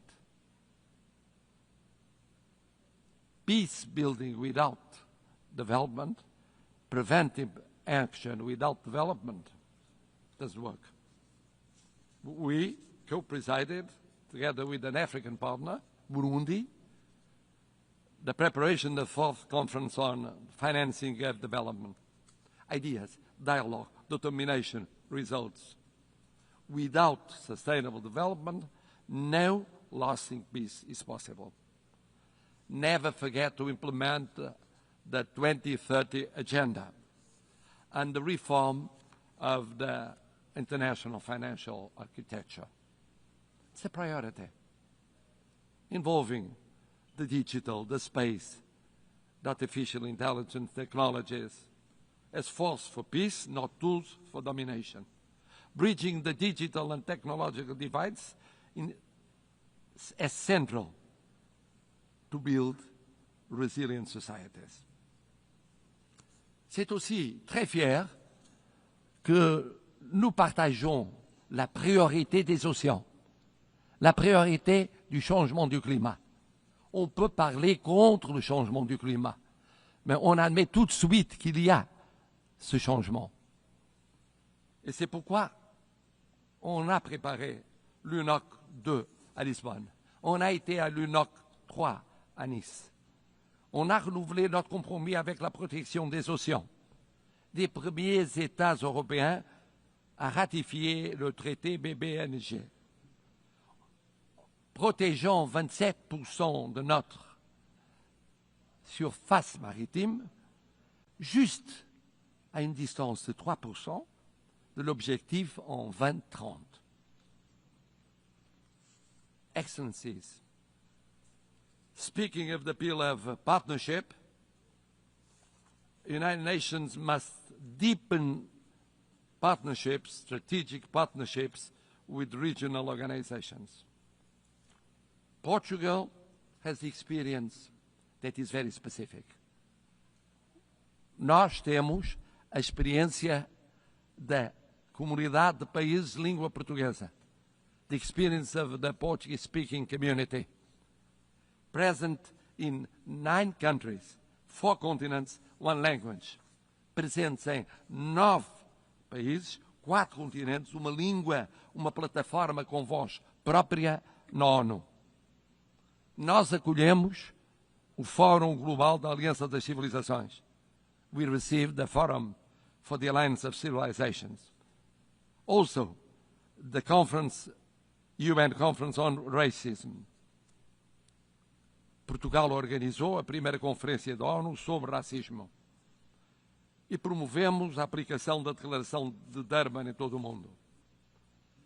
Nosotros formamos parte de la comunidad iberoamericana.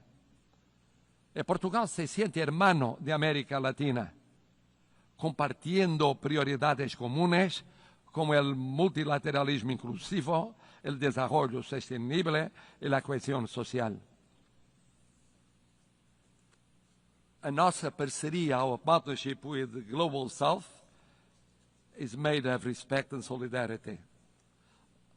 Lançamos as primeiras cimeiras União Europeia e União Africana. We have had the initiative of the first and second summits between European Union and the African Union. We cooperate actively with the PMA, CITES, and LLDC. At the same time, we think that protecting means also protecting the role of women, youth as agents of change, the access to education, leadership, political participation. The world needs more women and more youngest as leaders in the procedures of decision. Third pillar, protection. We participate for 65 years in peacekeeping. Thousands of armed forces and security forces participated in 25 missions in 4 continents, mostly in Africa. Peacekeeping now with 4 peace operations, a quick reaction force, punctual payment, example of intervention in every continent, defense of a predictable and stable financing, including for the missions that are promoted by Security Council or accepted by Security Council, but initiative of African Union. This year, we celebrate the 25th anniversary of the additional protocol to the Convention of Rights of Children involved in armed conflicts. It's a drama. It's a drama. Children going on being victims in every war scenario. We have the legal duty, the political and the moral duty of protecting them. And then, of course, humanitarian international law. One spoke of it, about the situation in areas of conflict. Geneva Conventions are not suggestions. They involve duties. We participated in the 6th Commission preparing the Convention on Crimes Against Humanity. Human rights. Human rights. Human rights mean personal rights, political rights, freedom of expression, economic rights, social, cultural rights, universal, interdependent, and inseparable. Não podemos ficar indiferentes. We cannot be indifferent concerning major crises. We just declared our decision of recognizing the state of Palestine. In the Middle East, now we think that the following step is creating conditions for a ceasefire, immediately releasing the hostages, humanitarian assistance, but also creating political, economic, and social conditions to strengthen the solution of 2 sovereign states, rebuilding economies and societies, giving an opportunity to peace to the daily life of Israelis and Palestinians, so that they can live, not die. Live, not die. In Ukraine, sovereignty, independence, and integrity, with global total ceasefire, immediate and unconditional, first step for a fair peace, respecting international law and respecting the Charter of the United Nations. In Sudan, intervening to react much more quickly to perhaps the greatest humanitarian catastrophe in Africa. En Haïti, où les souffrances de la population ne sont plus tenables, face aux atrocités barbares des gangs criminels et le recrutement d'enfants soldats, une assistance décisive de l'ONU à la mission multinationale de soutien à la sécurité avant qu'il ne soit trop tard. Excelências, no momento em que assistimos ao maior número de conflitos armados desde a criação das Nações Unidas, estamos disponíveis para assumir responsabilidades acrescidas como uma voz global no Conselho de Segurança. Com a experiência de uma história de serviço, com as lições aprendidas nas últimas décadas, com a proximidade com todos os Estados aqui representados, sem discriminações. E por isso, no Conselho de Segurança, agiremos prevenindo, criando parcerias e protegendo, defendendo a reforma do Conselho de Segurança, tornando mais representativo e eficaz, refletindo a geopolítica do século XXI e não a de 1945, com presença africana permanente, CIDs representados e reconhecimento de grandes potências emergentes como o Brasil e a Índia, com mais transparência, Conselho mais plural e coerente com a letra e espírito da Carta. Em 2024, o Conselho reuniu mais vezes do que desde 1989. E, no entanto, tendo reunido mais vezes, menos deliberações aprovou e mais vetou deliberações, mesmo implicando o sofrimento de pessoas concretas em todo o mundo. É incompreensível que o uso do veto continue a paralisar decisões essenciais perante o sofrimento humano. A Carta é clara. Uma parte no conflito não pode ser juiz no próprio caso. Portugal apoia o Código de Conduta do Grupo ACT, as medidas de restrição ao uso do veto, todas as iniciativas que reforcem a transparência e prestação de contas dentro do Conselho. Excellencies, a last word. Portugal is presenting itself to the Security Council without hidden agendas, but rather with an agenda aligned with the values and objectives of the UN, with humility, but with confidence, contributing to a council that is more effective, representative, and close to those who expect protection from it. We are a predictable country, a bridge builder, a reliable partner, an uncompromising defender of the UN Charter.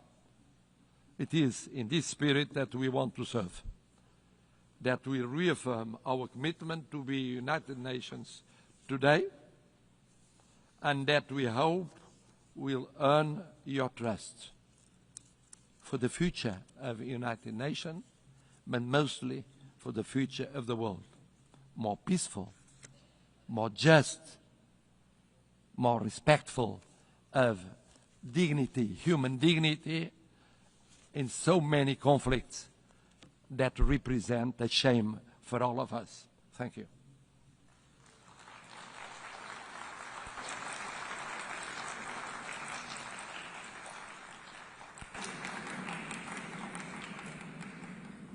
On behalf of the Assembly, I wish to thank His Excellency, the President of the Portuguese Republic.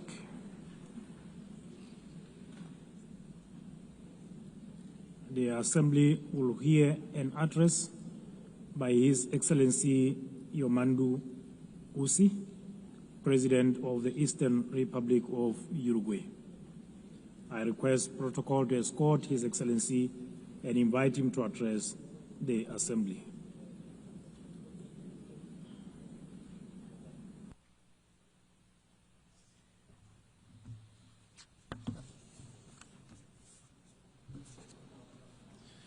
Señora Presidenta de la Asamblea General, señor Secretario General, señores y señoras jefas y jefes de Estado y de Gobierno, señores representantes de organismos internacionales, delegaciones oficiales, señores y señoras.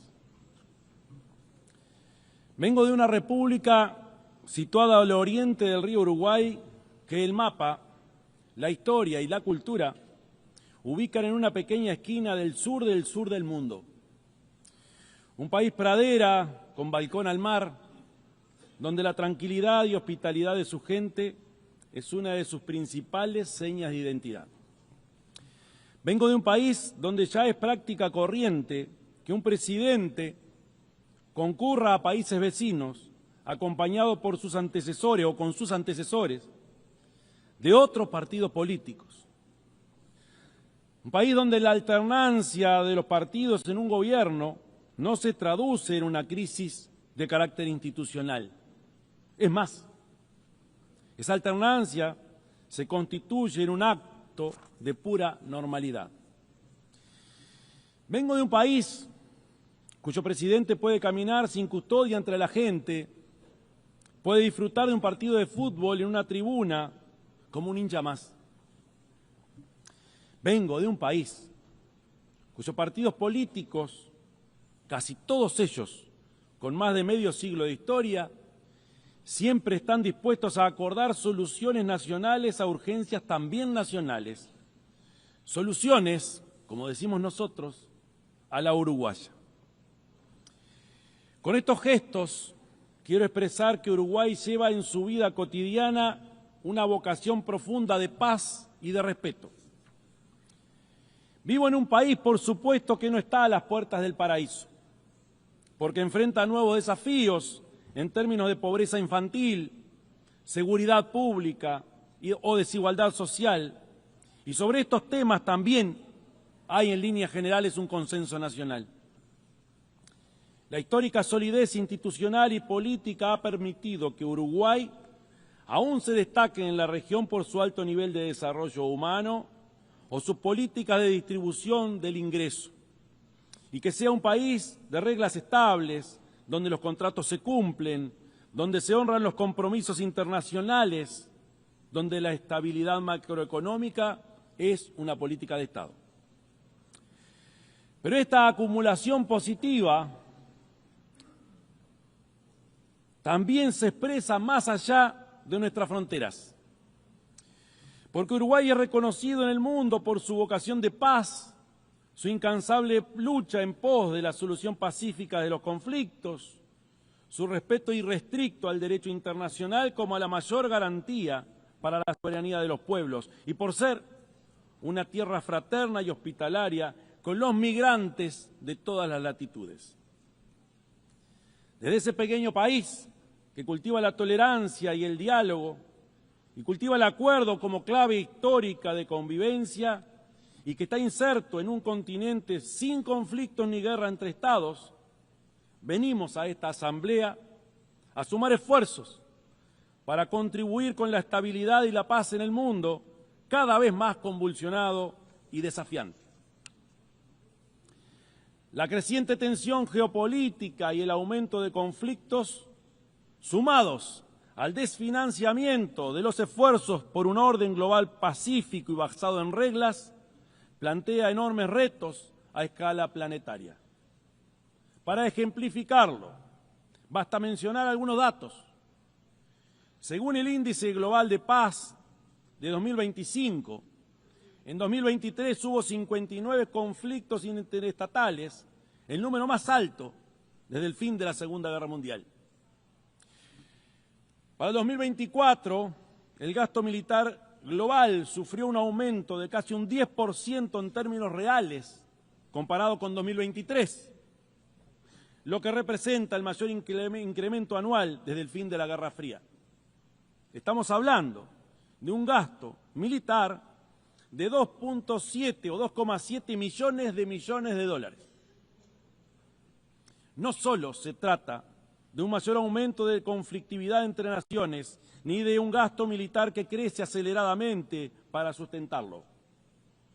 Se trata también de nuevas formas de crueldad y muerte que están adquiriendo las guerras actuales. Sabemos bien que desde el nacimiento mismo de las civilizaciones, la ausencia de violencia o la ausencia de guerra es quizás una quimera. Pero en nuestros días, los avances tecnológicos aplicados han desencadenado otras lógicas mucho más perversas, como el uso de prácticas militares destinadas a sembrar el miedo, el terror y la muerte en la población civil. Que quede muy claro, condenamos toda forma de terrorismo, ya que constituye, entre otras cosas, una despreciable actitud de cobardía. Existe otra lógica actual, y es la que nos lleva a que el objeto central o el objetivo central en las guerras actuales pareciera ser la práctica sistemática del exterminio. El fin nunca justificó los medios. Debemos desterrar aquel viejo precepto de que la guerra es la continuación de la política por otros medios. Toda guerra es criminal, sin importar dónde ocurra, sin importar el Dios que se invoque para justificarla, y merecerá siempre nuestra más visceral condena. Es cierto que toda nación tiene el derecho a un territorio y a un gobierno propios.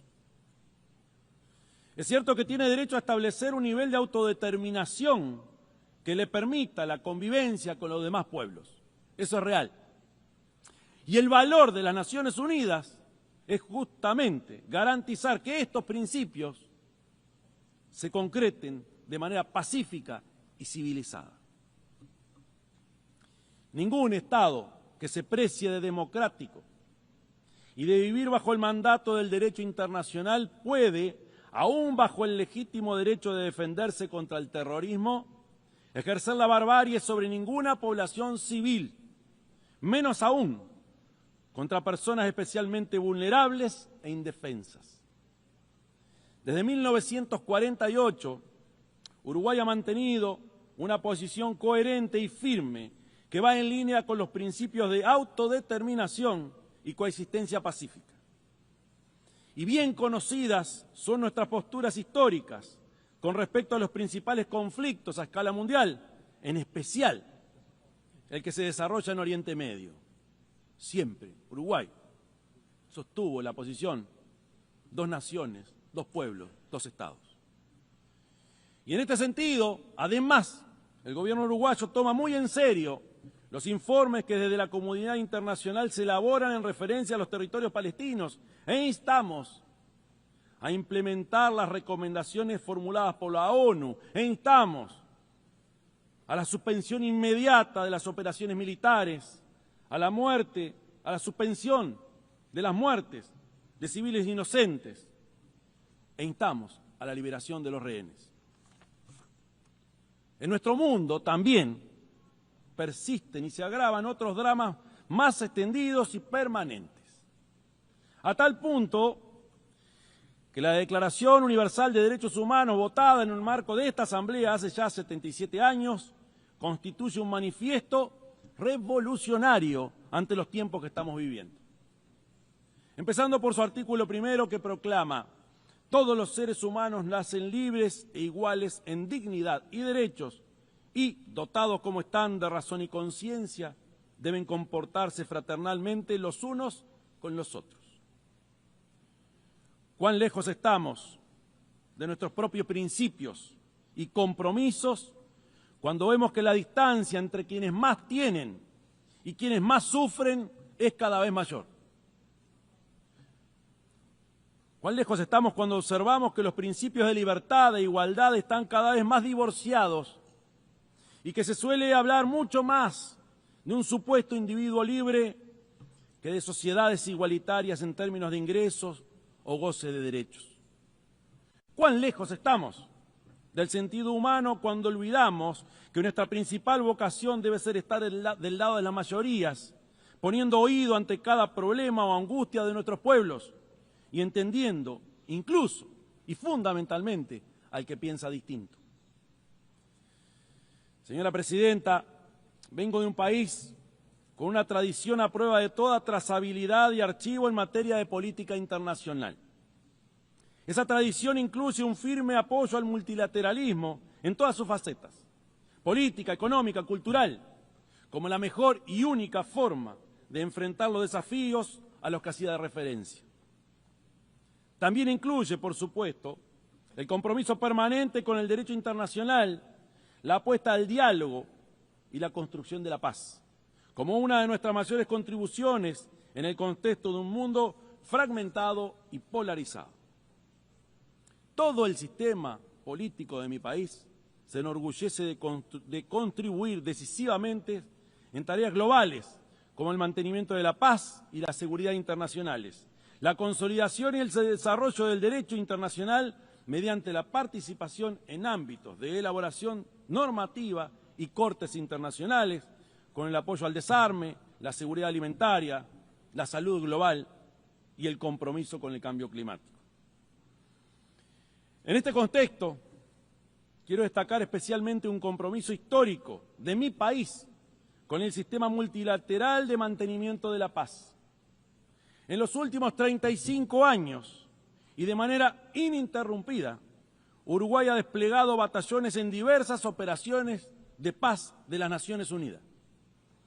A tal punto hemos asumido esta tarea que nos hemos convertido en el principal país de América Latina y el segundo per cápita a nivel mundial en contribuir a este tipo de misiones. Pero además, lo hemos hecho con una particularidad, porque nuestros contingentes se han especializado en la función más emblemática que llevan adelante estas operaciones de paz, la protección de civiles en conflictos armados. Bien saben las naciones que integran esta asamblea que mi pequeño país está muy lejos de caracterizarse por su poderío militar o su predominio económico. Y es allí, paradojalmente, que reside nuestra fortaleza, porque somos incapaces de estorbar a nadie. Por el contrario, nuestra fortaleza radica en capacidades intangibles, pero que este mundo mucho necesita, porque somos un país muy confiable en la promoción del diálogo y de la paz.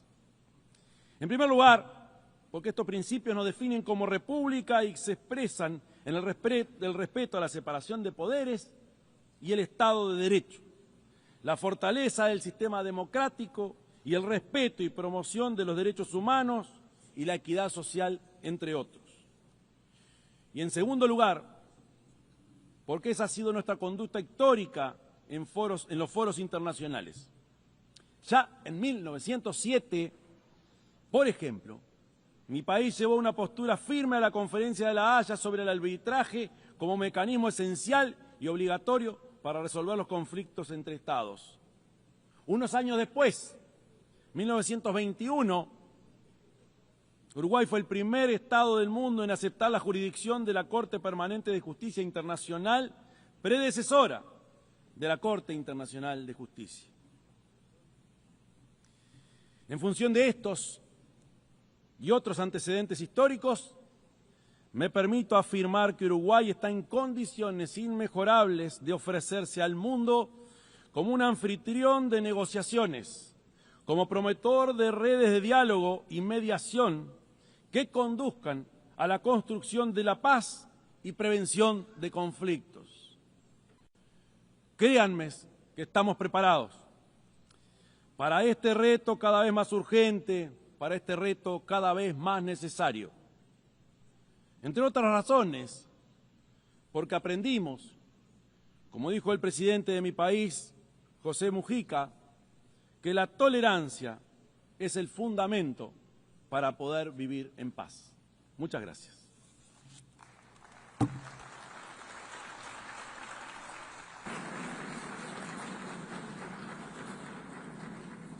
On behalf of the Assembly, I wish to thank the President of the Eastern Republic of Uruguay.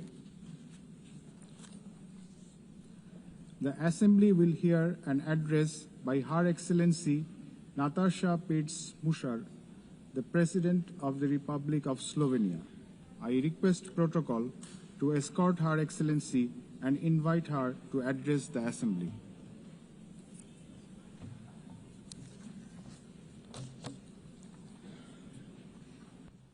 Madam President, please accept my warmest congratulations on your election at this historic 80th anniversary of the United Nations.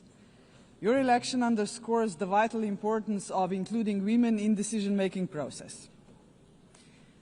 Ladies and gentlemen, Excellencies, in 1945, the end of the Second World War was greeted with celebrations, and hopes were placed in a new era of peace and cooperation, embodied by the creation of the United Nations.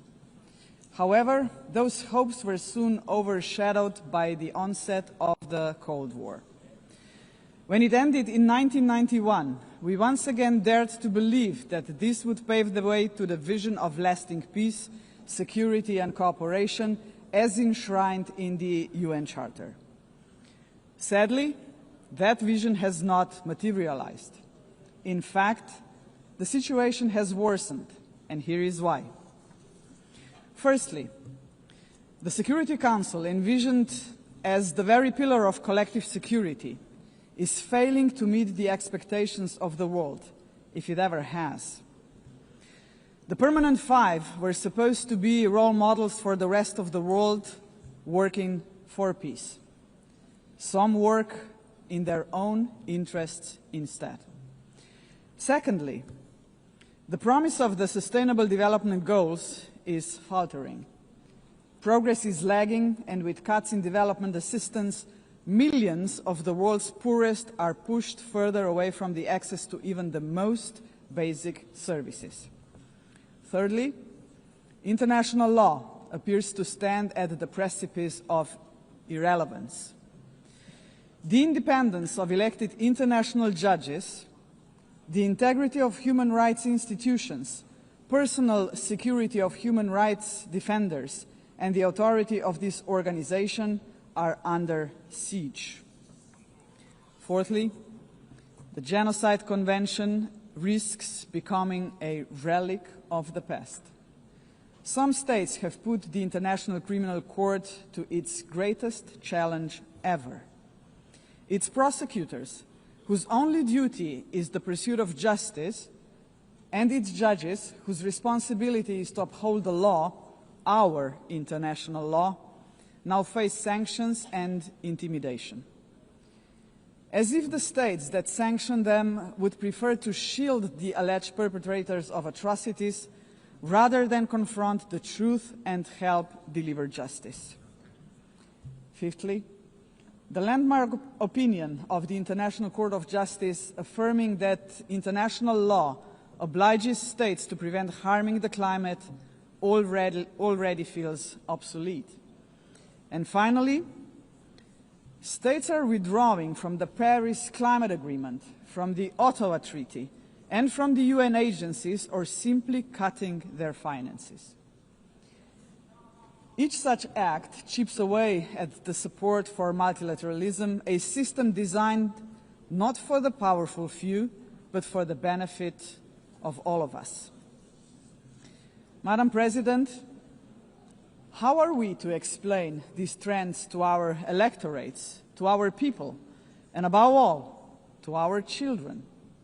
Shall we tell them that this is the new normal, that might makes right, that the strong may seize what they want, because they can, that they can kill with impunity, because they can, that they may pollute, wage wars, and trample on international law, just because they can? Are we prepared to look our children in the eyes and say, "This is the world you will inherit and there is nothing we can do about it"? With the adoption of the Pact for the Future last year, we have charted a path toward a stronger, more forward-looking United Nations. But we must now create the conditions to fulfill our commitments. One way forward is to establish a permanent advocacy network to give the Pact unconditional, sustained political support. To this end, I propose the creation of a global forum for the future, an inclusive movement of states committed to multilateralism, mutual respect, and the defense of our shared vision. A movement determined to stand up for the Pact and drive its implementation at every level. As states consider how to implement the Pact for the Future, some solutions may be seen as inconvenient today, but in the long run, ladies and gentlemen, they are not optional. They are systemically necessary. The first example is the reform of the Security Council. We all recognize that it is the principal organ entrusted with the maintenance of international peace and security.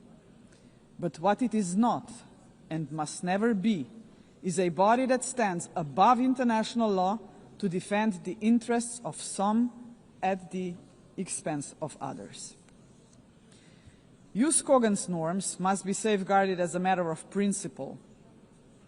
If the prohibitions against genocide and crimes against humanity are accepted as jus cogens norms, can any permanent member claim a legitimate veto right in such circumstances?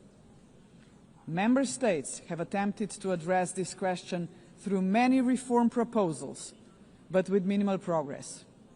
This is why we must dare to go further now. We, the General Assembly, must take a bold step and request an advisory opinion from the International Court of Justice on this very question. Second, we must confront the gap between our words and actions on gender equity. Progress has been made, but far too modestly. Over the past 80 years, 13% of leaders in multilateral organizations have been women. And no woman has ever served as Secretary General of the United Nations. And this, ladies and gentlemen, must change. So, Excellencies, ladies and gentlemen, let us make history. Today, the 80th session of the General Assembly is led by only the 5th woman to hold the presidency. By the end of this session, she would be joined by a Madam Secretary General-elect, a living proof to 4 billion women that even the most impossible job is not beyond their reach. But gender representation is not enough. What we must achieve is actual gender equity because it benefits not only women and girls, but entire societies. True equity requires systemic change, and so women's empowerment must remain at the heart of our global agenda. International organizations must weave a gender perspective into every strand of policy making. And that should be a result of effective participation of women and girls themselves. Electing a Madam Secretary General would be historic, but it must only be the beginning of a much deeper transformation. Madam President, the Pact for the Future sets out clearly what must be done to change our world for the better. I have mentioned only 2 of the many challenges we must confront decisively. But we can only succeed as a community if we accept that there is no future for humanity without a fundamental change. The mandate of the Global Forum for the Future would be to push towards such a change. This is why it must be inclusive. It must not be merely a coalition of countries. It must inspire hundreds of millions of people. For when it comes to human dignity, the constituency of like-minded individuals is vast, diverse, and knows no borders. Human dignity is indivisible. We must fight for it no matter how great the obstacles are. And there are many, we know that. Think of hunger. Time and again, humanity rose across continents to confront the scourge of hunger, to no avail. Worse still, hunger is now being weaponized, turned into a tool of war. We receive reports on a daily basis of how women and children are starved because they are marked as legitimate targets, as enemies. How cruel, how inhumane is that, ladies and gentlemen? We cannot allow this to happen any longer. 40 years ago, musicians stood against hunger. Instead of guns, they, the Band 8, used music. The world heard them, but they were not loud enough, as hunger has not been eradicated. Today, we have science. We can address on a scale beyond imagination not only hunger, but every act of violence against human beings and all human fears. Granted, science, technology, and global connectivity are too often twisted by cynical leaders and warmongering regimes. But they can also be harnessed for the common good. Artists, influencers, and visionaries with audiences of millions can join forces with the governments of like-minded nations. Together, their voice in defense of humanity could become irresistible. Together, we can demand real action by all governments, all world and community leaders on the Pact for the Future, and hold to account those who betray human dignity to its very core, through wars of aggression, genocidal policies, and crimes against humanity. If we join forces and make ourselves heard, nobody can ignore us, not even the most arrogant governments and individual politicians. Of course, such initiatives cannot emerge out of thin air. They require leadership, strong, inclusive, and fearless leadership. We, the leaders of today, are only transient custodians of power. Some of us may not be here after the next election, but that is precisely why we must act now. Our responsibility and destiny will be judged by how we treat our planet and its people today. We simply cannot afford silence, ignorance, or passivity, not while we hold power and possess the power of the word. Hesitation is not an option, Madam President. For most of us, members of the UN, is not might that makes right. It is the opposite. We must not allow the powerful few to ignore us. We must not surrender to a world where power alone prevails. We, the majority of United Nations members, must be role models. We must work for a different world. The Global Forum for the Future can be a platform for the much-needed transformation in which partnerships with non-state actors and companies are indispensable. Profits must finally serve development for all. Innovation and sustainability must drive tolerance, mutual respect, and inclusive dialogue. Is that too much to ask? If we, the leaders of this planet, can offer nothing but terror, conflict, pollution, fear, inequalities, and war to 8 billion people, then we must confront the truth. We are complicit in crimes against our civilization and our planet. And not just us, heads of states, but leaders of international institutions, CEOs, and every individual with the power to make a difference share this responsibility. None of us can claim ignorance of what is at stake. If we believe in human dignity for all, we must deliver more. A world that fulfills lives, not threatens them. We must say yes to inclusive multilateralism and a resounding no to multipolarism. Let us show that this General Assembly can and will make a difference, as it has often done before. Let us demonstrate that we reject arrogance, hatred, and willful blindness to a lack of equality and justice, to wars of aggression, crimes against humanity, and genocide, because they tear us apart for generations. And let us proclaim in all seriousness and sincerity that we embrace personal and collective responsibility to uphold humanity, sustainable development and international law, because this will keep us together as a civilization for generations. And Madam President, let me end on a personal note. For the sake of future generations, to fulfill our responsibility as human beings, to ensure that we are on the right side of the history, we should do the right thing. We did not stop the Holocaust. We did not stop the genocide in Rwanda. We did not stop the genocide in Srebrenica. We must stop the genocide in Gaza. There are no excuses anymore. None. Ladies and gentlemen, thank you very much. On behalf of the Assembly, I wish to thank the President of the Republic of Slovenia. The Assembly will hear an address by His Excellency Kasim Jomart Tokayev, the President of the Republic of Kazakhstan. I request protocol to escort His Excellency and invite him to address the Assembly.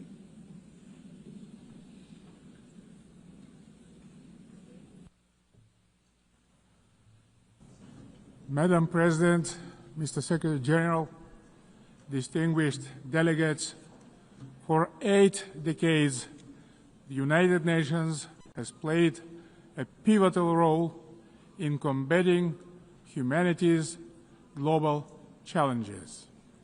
Over that time, it has led our common efforts on collective security, nuclear non-proliferation, peacekeeping, development, poverty reduction, sustainability, and human rights. But we must also face the truth. The world around us has changed profoundly and, unfortunately, not for the better. That's why the United Nations remains today a symbol of hope for millions around the globe. This historic meeting is a unique opportunity to recommit ourselves to the founding principles and goals of our universal and truly indispensable organization. However, we cannot turn a blind eye to the real crisis thrust in multilateral institutions.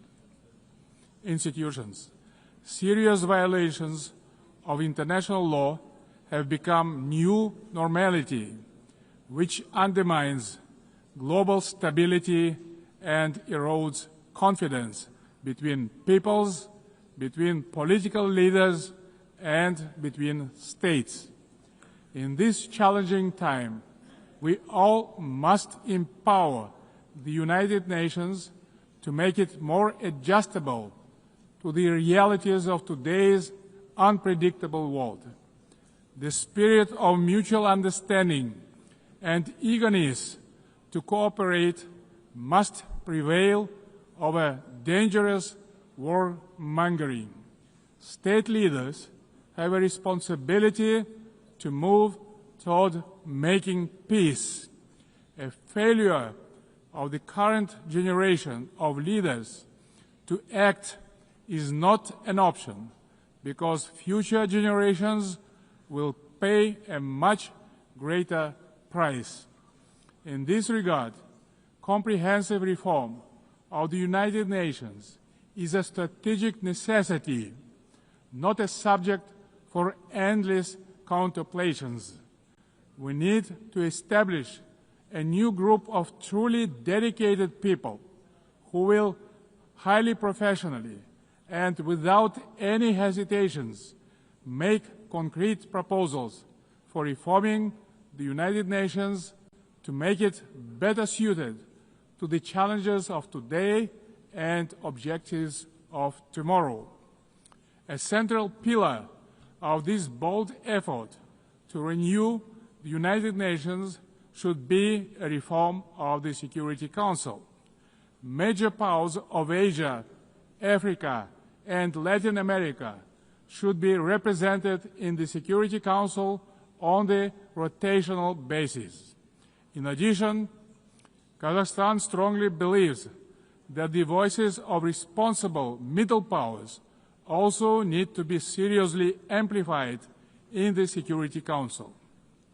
In fact, they have already started to play a larger positive role in international relations, bringing balance and building trust. They can act as bridges within the United Nations when major powers are divided or failing to resolve pressing issues of common concern. Above all, a credible United Nations for the 21st century requires member states to take concrete steps toward durable peace and security. Otherwise, the United Nations is doomed to forever mitigate consequences while root causes forever proliferate. We can begin this process already today by reaffirming our steadfast commitment to the Charter of the United Nations. The founding principles of sovereignty, territorial integrity, and peaceful resolution of disputes must be upheld without exception.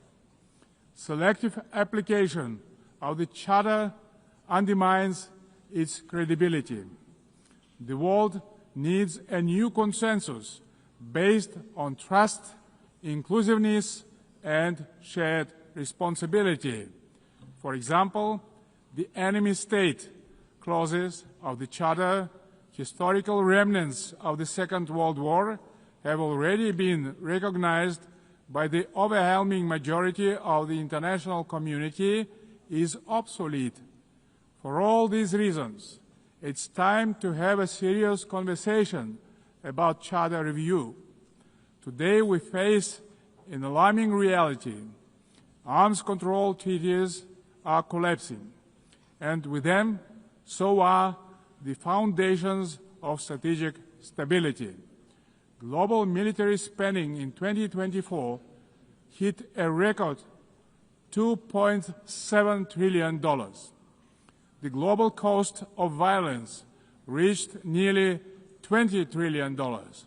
Therefore, rebuilding a robust global security architecture should remain a top priority for the international community. We advocate relaunching high-level dialogue among nuclear powers and stronger multilateral action to drastically reduce the looming threat of nuclear weapons. More widely, we must begin the hard work of getting rid of the militant mindset. We can do so by tracking closely how much our countries invest in peace. Kazakhstan is ready to host a new dialogue on nuclear disarmament and non-proliferation.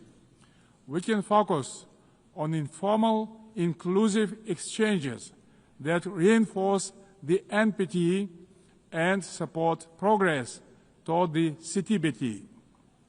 We also call to advance our proposal to establish international agency for biological safety and security. Kazakhstan remains concerned by the Ukrainian crisis, which continues to seriously harm civilians, damage global trust, and undermine international security. Nonetheless, bilateral and international diplomatic efforts on this conflict should continue along with political flexibility to meet the long-term interests of both states.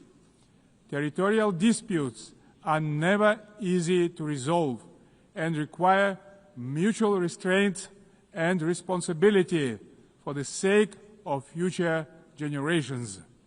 The psychology of animosity drags all involved in conflicts to the abyss, leaving no chance to reach peace.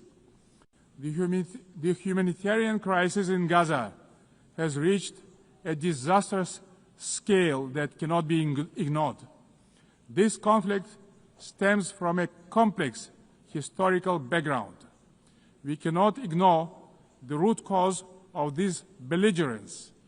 Kazakhstan calls for full protection of all civilians and unhindered humanitarian access in strict compliance with international humanitarian law. We reaffirm our support of the two-state solution, with the United Nations playing a central role.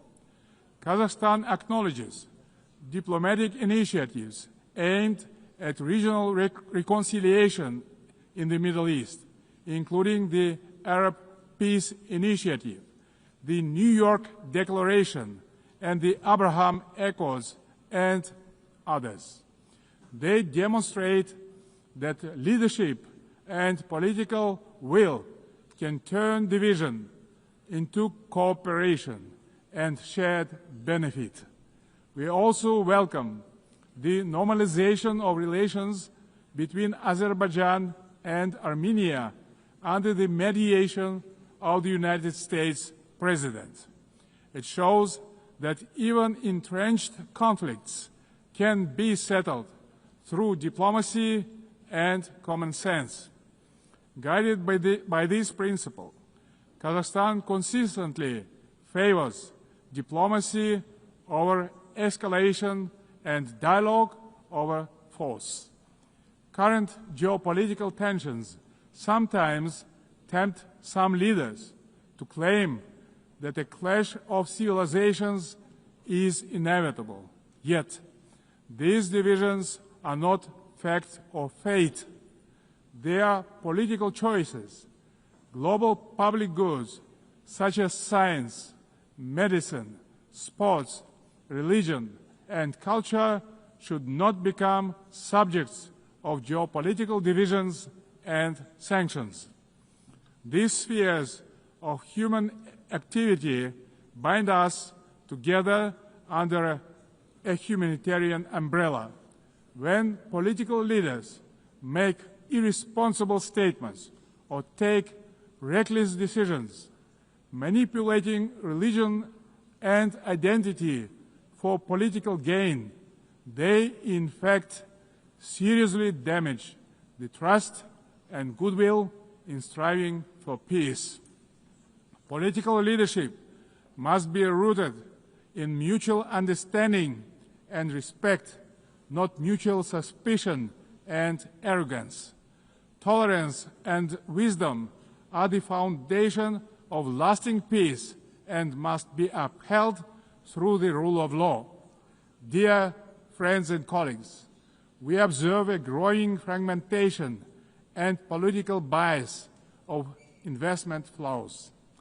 As a result, global FDI fell to $1.5 trillion last year. Kazakhstan strongly advocates for greater international investment cooperation. More than $400 billion have been attracted to our economy within 30 years of independence. Our commitment to open market principles is absolutely firm and will remain a cornerstone of our state policy. Located in the very center of Eurasia, Kazakhstan is poised to play a crucial role as a logistic hub, handling 80% of all overland transit between Asia and Europe. We are investing tens of billions of dollars in our transport and transit infrastructure, including the Belt and Road Initiative, the North-South and Trans-Caspian transit corridors. Kazakhstan will continue to develop regional supply chains that are the heart of the emerging global transport network. By 2029, we plan to build 5,000 kilometers of new railway lines. Kazakhstan has made the Sustainable Development Goals a core pillar of its national agenda, integrating their targets into state planning and budgeting. With the support of the United Nations Secretary General and partner states, Kazakhstan now hosts the new United Nations Regional Center for SDGs for Central Asia and Afghanistan in Almaty. Today, Central Asia is demonstrating a renewed sense of unity and mutual trust. It is emerging as a proactive contributor to international peace and progress. The Central Asian Five are strengthening cooperation, proving that regional solidarity can be a powerful force for development and security. This has enabled our region to engage key global partners in the unique Central Asia Plus dialogue format. Kazakhstan believes that inclusive development in Afghanistan is a basis for long-term regional peace and stability. We continue to support the Afghan people through humanitarian assistance and cooperation in trade, food security, infrastructure, and transport connectivity. Distinguished delegates, last year was the hottest year in human history, and Central Asia is warming at twice the global rate. The melting of glaciers in the Alatau Mountains is accelerating, multiplying threats to water and food security for millions. Kazakhstan has drawn profound lessons from the tragedy of the Aral Sea. Thanks to our consistent efforts, including at the international level, we succeeded in preserving the northern part of the sea. As the current chair of the International Fund for Saving the Aral Sea, Kazakhstan will continue to play a proactive role in this common priority. Meanwhile, the Caspian Sea is rapidly shrinking. It is no longer just a regional concern. It is a global warning signal. Therefore, we call for urgent steps to preserve the Caspian water resources with our partners across the region and the wider international community. Last year, Kazakhstan co-organized the One Water Summit with France, Saudi Arabia, and the World Bank. Looking forward, stronger coordination, investments, and sustainable solutions are urgently needed to prevent future water crises. To help advance this agenda, Kazakhstan will host a regional ecological summit in Astana in April next year, to be convened in partnership with the United Nations and other international organizations. As part of our broader environmental commitment, Kazakhstan is implementing a nationwide Clean Kazakhstan campaign. This national movement mobilizes millions of volunteers in cleanup actions, waste reduction, and eco-education. At this initiative of Kazakhstan, the United Nations declared 2026 the International Year of Volunteers for Sustainable Development. We invite all member states to collaborate on this important endeavor. In this spirit, I propose that the General Assembly adopt a resolution proclaiming April 22 as the International Day of Greening the Planet. Dear friends, Kazakhstan views artificial intelligence not as one more technological advancement, but as a major breakthrough that can be a true engine of human progress. Yet, as artificial intelligence intelligence accelerates, so do the related risks, specifically deepening technological, economic, and geopolitical divides. At the same time, we should not let ethical norms fall behind this rapid evolution. Pressing questions of fairness, accountability, and individual rights must be addressed with clarity and urgency. We must act collectively to ensure that every country can benefit from AI. Kazakhstan welcomes the establishment under UN auspices of the Global Dialogue on AI Governance. We stand ready to actively contribute to this platform to help ensure that AI remains safe, inclusive, and human-centered. In Kazakhstan, artificial intelligence will be integrated across all sectors of economy and public services. The basic infrastructure to deliver this plan is being built, and our bright young people are getting ready to turn this vision into reality. Our strategic goal is to transform Kazakhstan into a fully digital power within the next 3 years. Large-scale digitalization and widespread use of AI have become a national priority in Kazakhstan. E-government is an important pillar of our national development strategy. Around 90% of public services are already digitalized. Kazakhstan has recently launched its fastest national supercomputer ever. But AI and automation are expected to threaten jobs in many countries. That's why digital progress must go hand in hand with professional education. Therefore, Kazakhstan believes it is imperative not just to increase employment, but to valorize the technical professions. Ladies and gentlemen, amid global turbulence, Kazakhstan is pursuing a bold national renewal to build a truly just and fair state.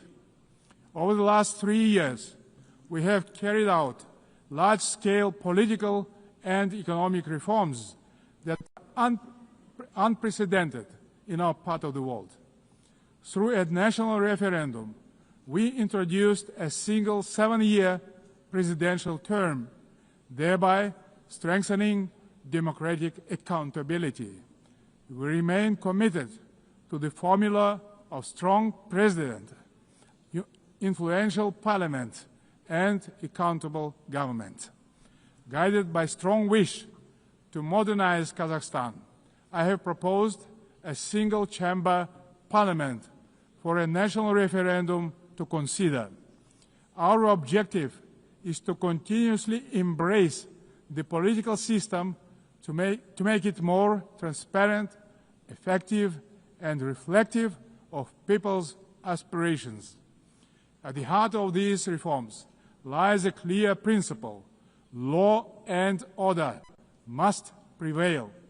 We believe that only governance rooted in common sense and the rule of law can ensure public order and protect the rights of all citizens.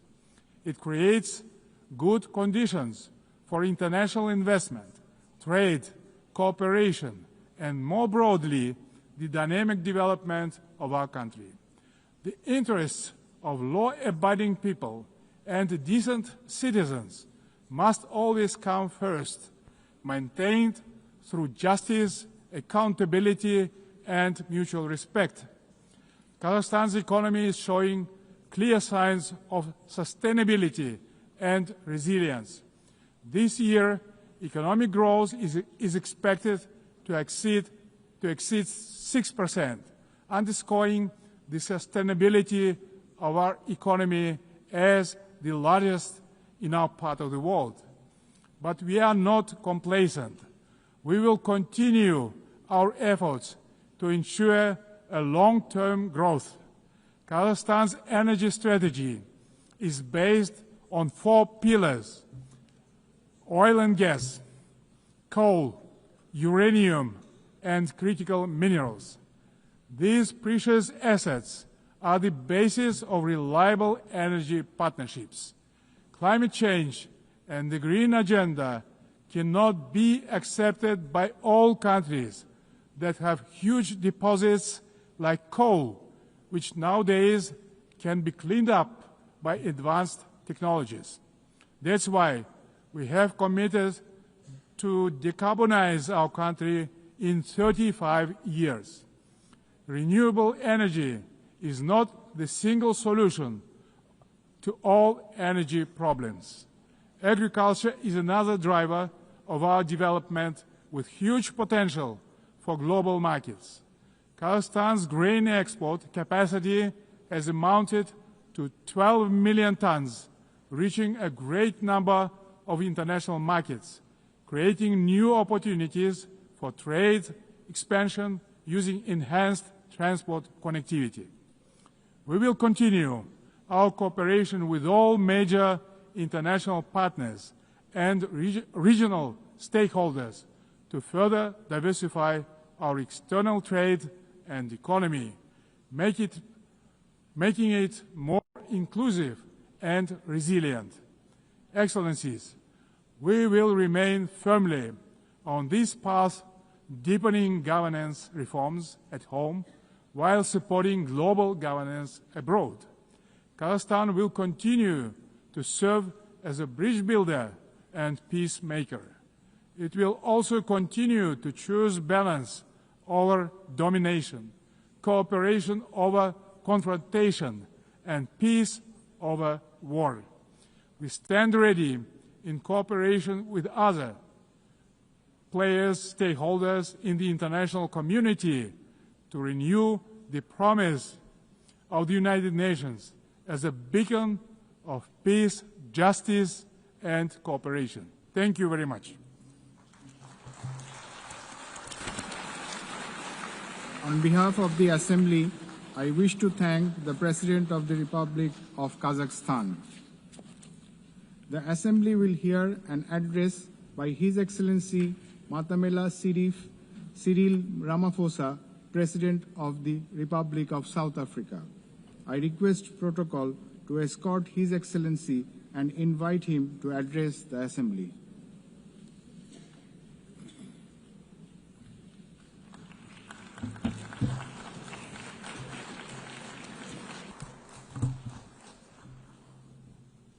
Thank you, President of the 80th session of the UN General Assembly, United Nations Secretary General, Excellencies, Heads of State and Government, and ladies and gentlemen. 80 years ago, the United Nations was established to save succeeding generations of humanity from the scourge of war and to build a peaceful, prosperous, and just world arising from the devastation brought about by global conflict. Through the UN Charter, the nations of the world pledged to uphold peace, development, and human rights, which would be underpinned by international law. Now more than ever, we are called upon to uphold the values and advance the purpose of the United Nations. We are also called upon to advance cooperation and solidarity between nations. We are called upon to promote multilateralism and safeguard the institutions that enable it. South Africa's engagement in the international sphere echoes our domestic imperatives of eradicating poverty, reducing unemployment, and addressing the root causes of inequality.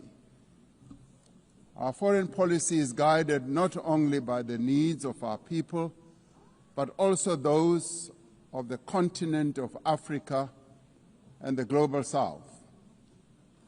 Inspired by our own history, South Africa strives to maintain world peace and also the settlement of all international disputes through negotiation and dialogue and not through war.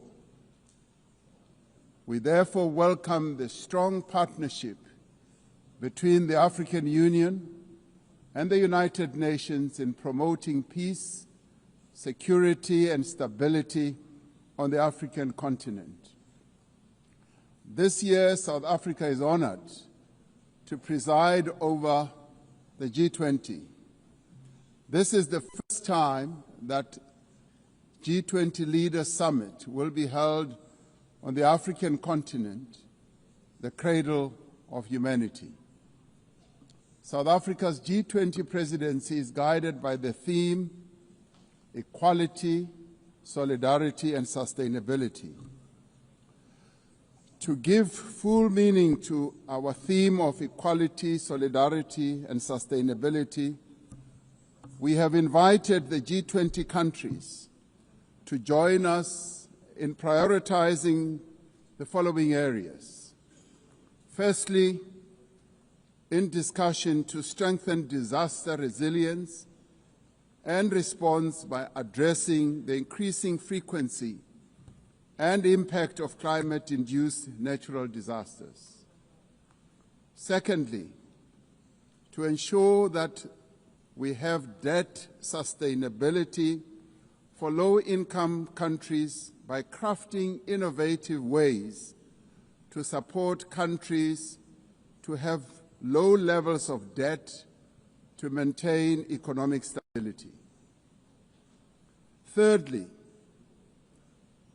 to discuss how to mobilize finance for a just energy transition by encouraging investments in renewable energy and sustainable technologies, without foregoing what we would call base load energy sources.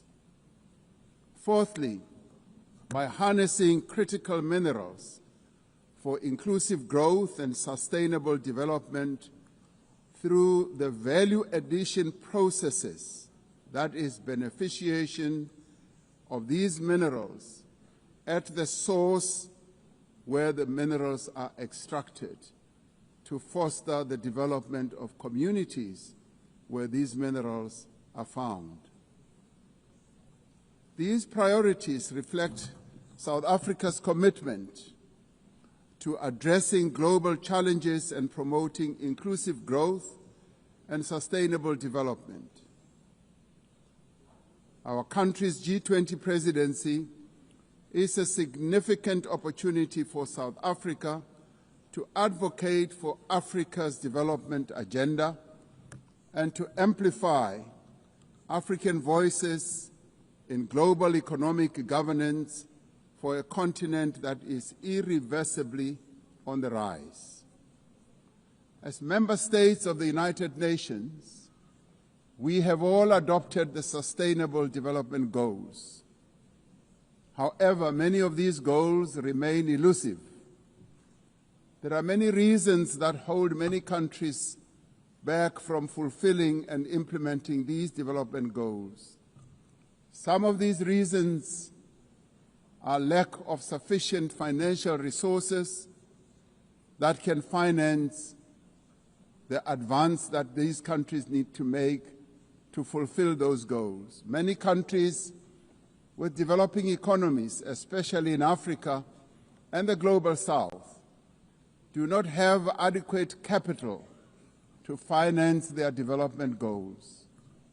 They are indebted and are paying much more on debt servicing than they do on health and education. In fact, these countries pay much more than countries in the north for their debt.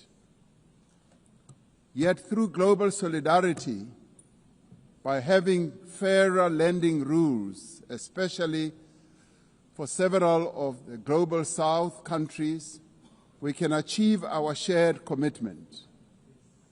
Through the G20 process, we are working towards building consensus on how this problem can be tackled, including the reform of international financial institutions, particularly multilateral development banks, to better tackle global challenges that many countries face. The multilateral trading system needs to be reformed as we reconfirm that the World Trade Organization remains the only multilateral body that is capable of managing differences and coordinating positions in global trade. Trade is one of the most important instruments to mobilize domestic resources for development.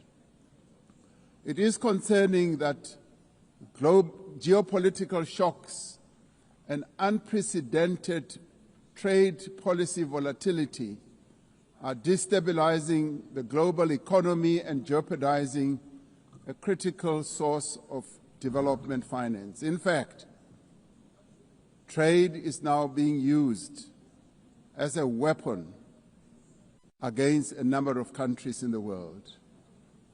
We must redouble our efforts to strengthen the link between trade and development. Unilateral trade practices and economic cohesion have a detrimental impact on many nations. This includes the economic embargo against Cuba, which has caused untold damage to the country's economy over the years. This unfair embargo must be lifted, and we want it lifted sooner rather than later.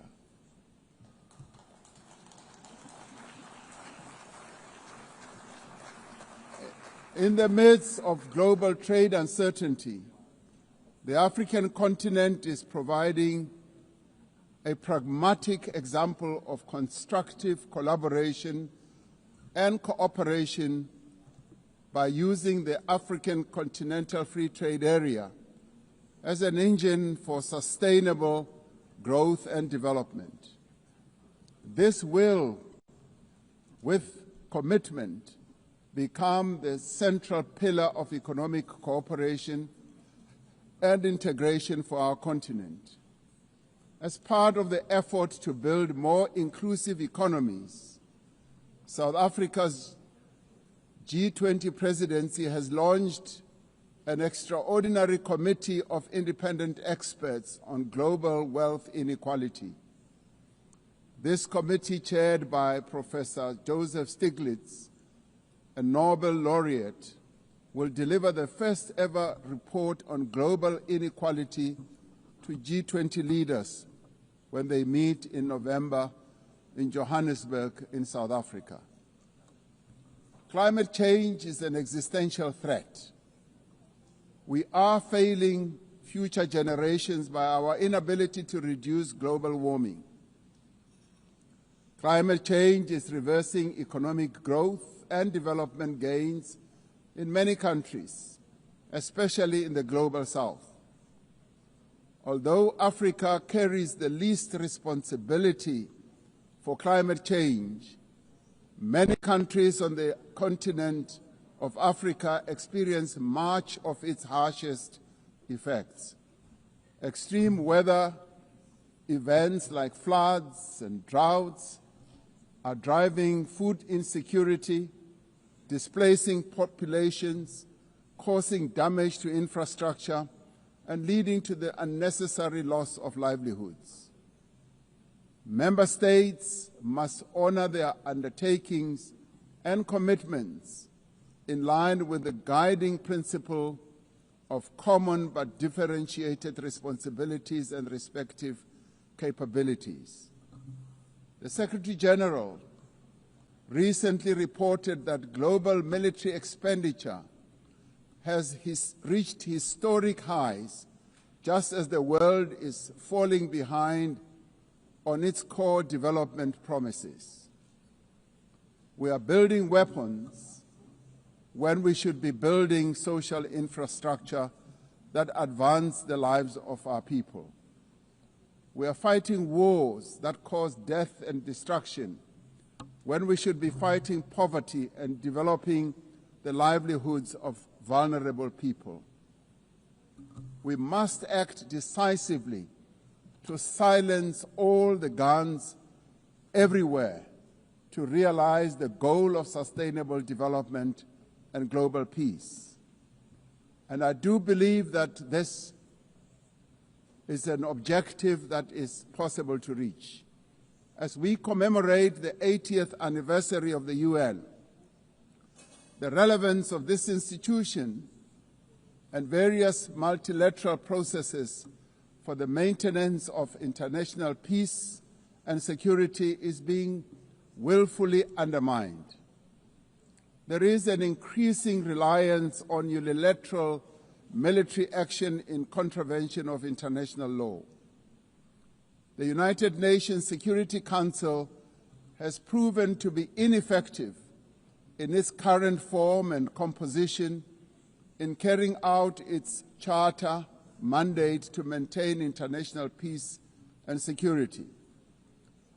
South Africa remains deeply concerned by the erosion of the credibility of the Security Council and its failures to ensure accountability and uphold international law.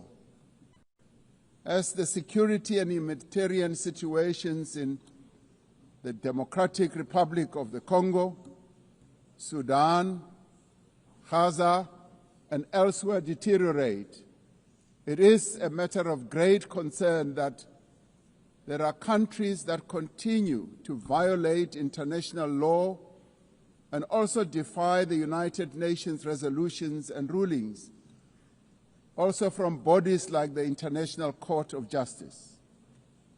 The establishment of the Hague Group and the Madrid Group aim to reaffirm the primacy of international law, promoting accountability and ensuring support for a just peace. We cannot and should not accept that members of this organization continue willfully to violate without consequence the charter that we have all agreed to uphold. Therefore, as nations that have pledged to uphold the UN Charter, we have the ultimate responsibility to ensure and protect the rights of the Palestinian people to self-determination, consistent with the case that South Africa brought before the International Court of Justice. There is growing global consensus. There is growing global consensus that Israel is committing genocide in Gaza. Just last week, the United Nations Independent International Commission of Inquiry found that Israel is responsible for the commission of genocide in Gaza. As Palestinians continue to face genocide and famine, we have a duty to act. South Africa has acted in the interest of saving lives by insisting that the International Court of Justice should make a ruling that indeed genocide is being committed in Gaza and that it should stop. And we stand here to say it must stop.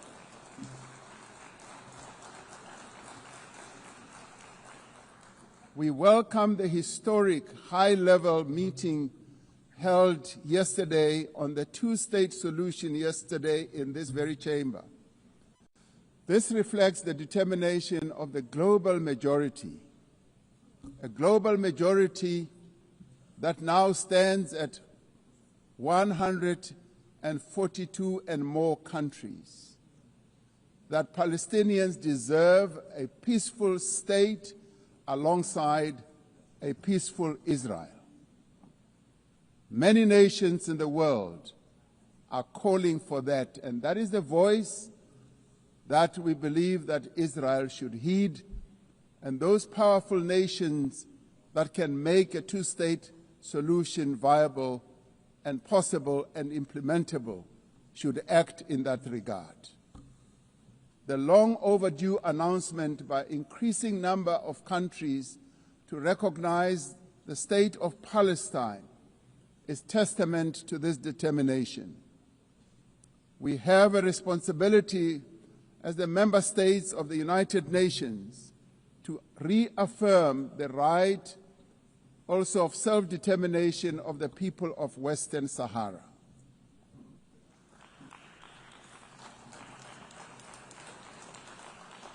The very first resolution of the United Nations General Assembly in January of 1946 called for the elimination of atomic weapons.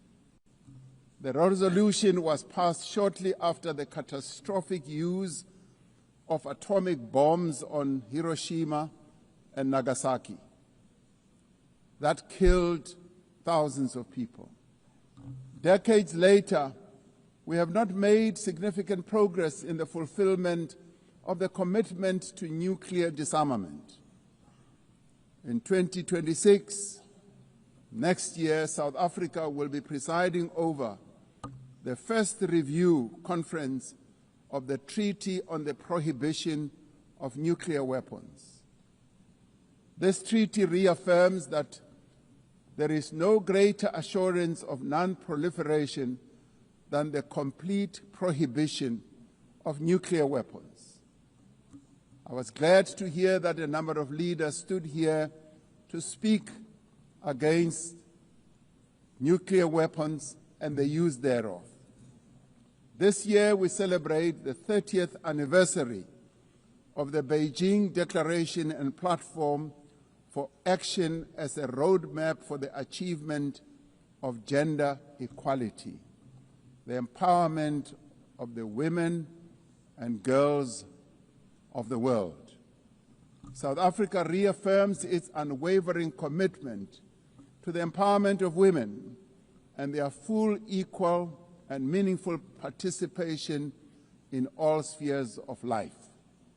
Yes, we would support also the election of a female Secretary General of the United Nations.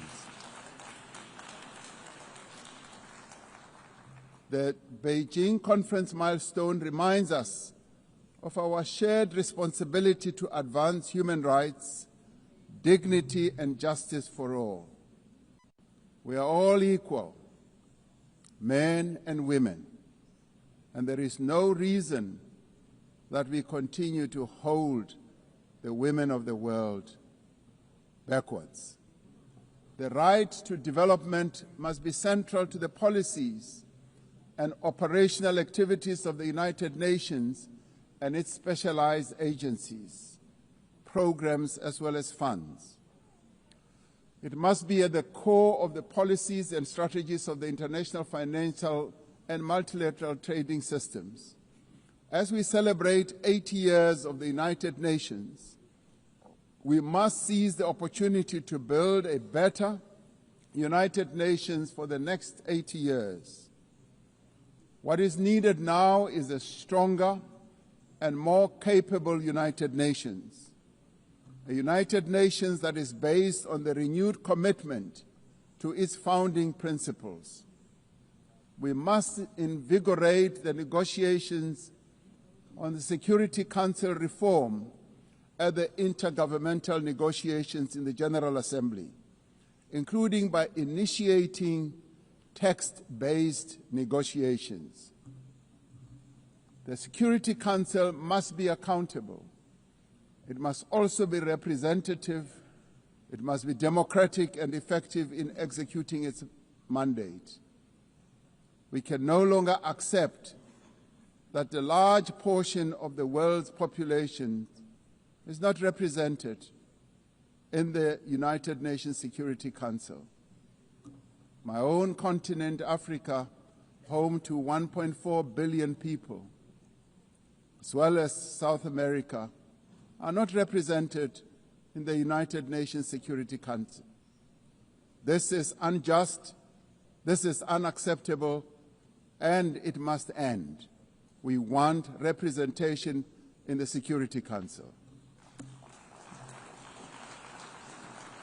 We look forward to working with the Secretary General on the UN 80 initiative to ensure that our organization works more effectively and efficiently.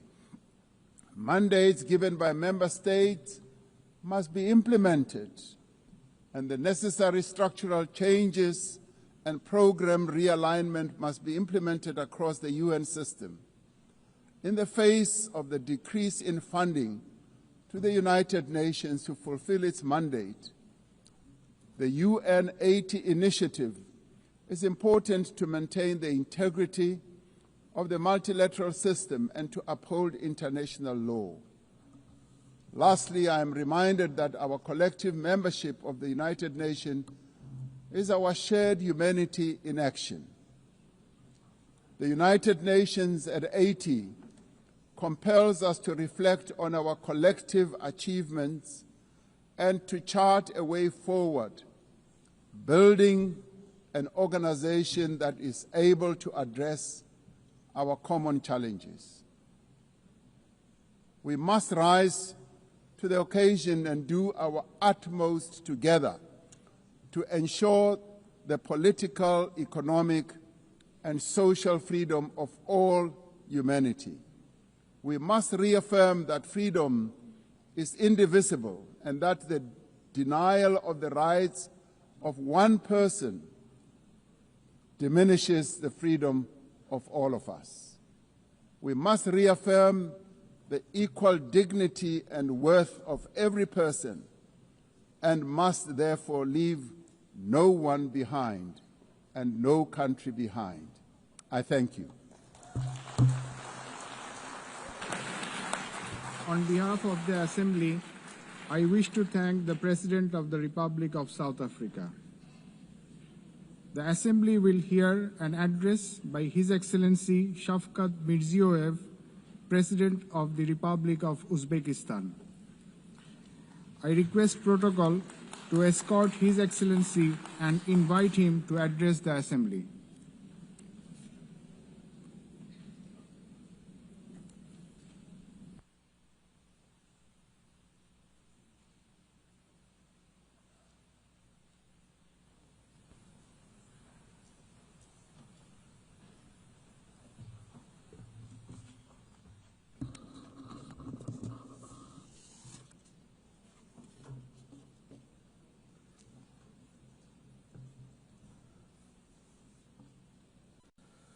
Hurmatli rais xonimlari, hurmatli bosh kotib janoblari, delegatsiya rahbarlari, xonimlar va janoblar.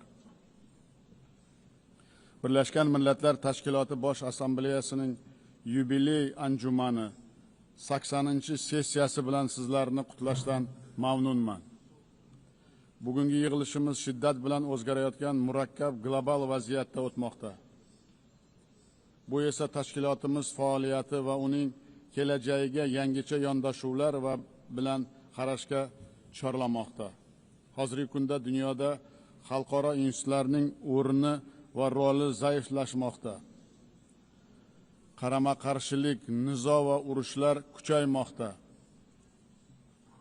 Texnologik va ijtimoiy tengsizlik keskin oshmoqda.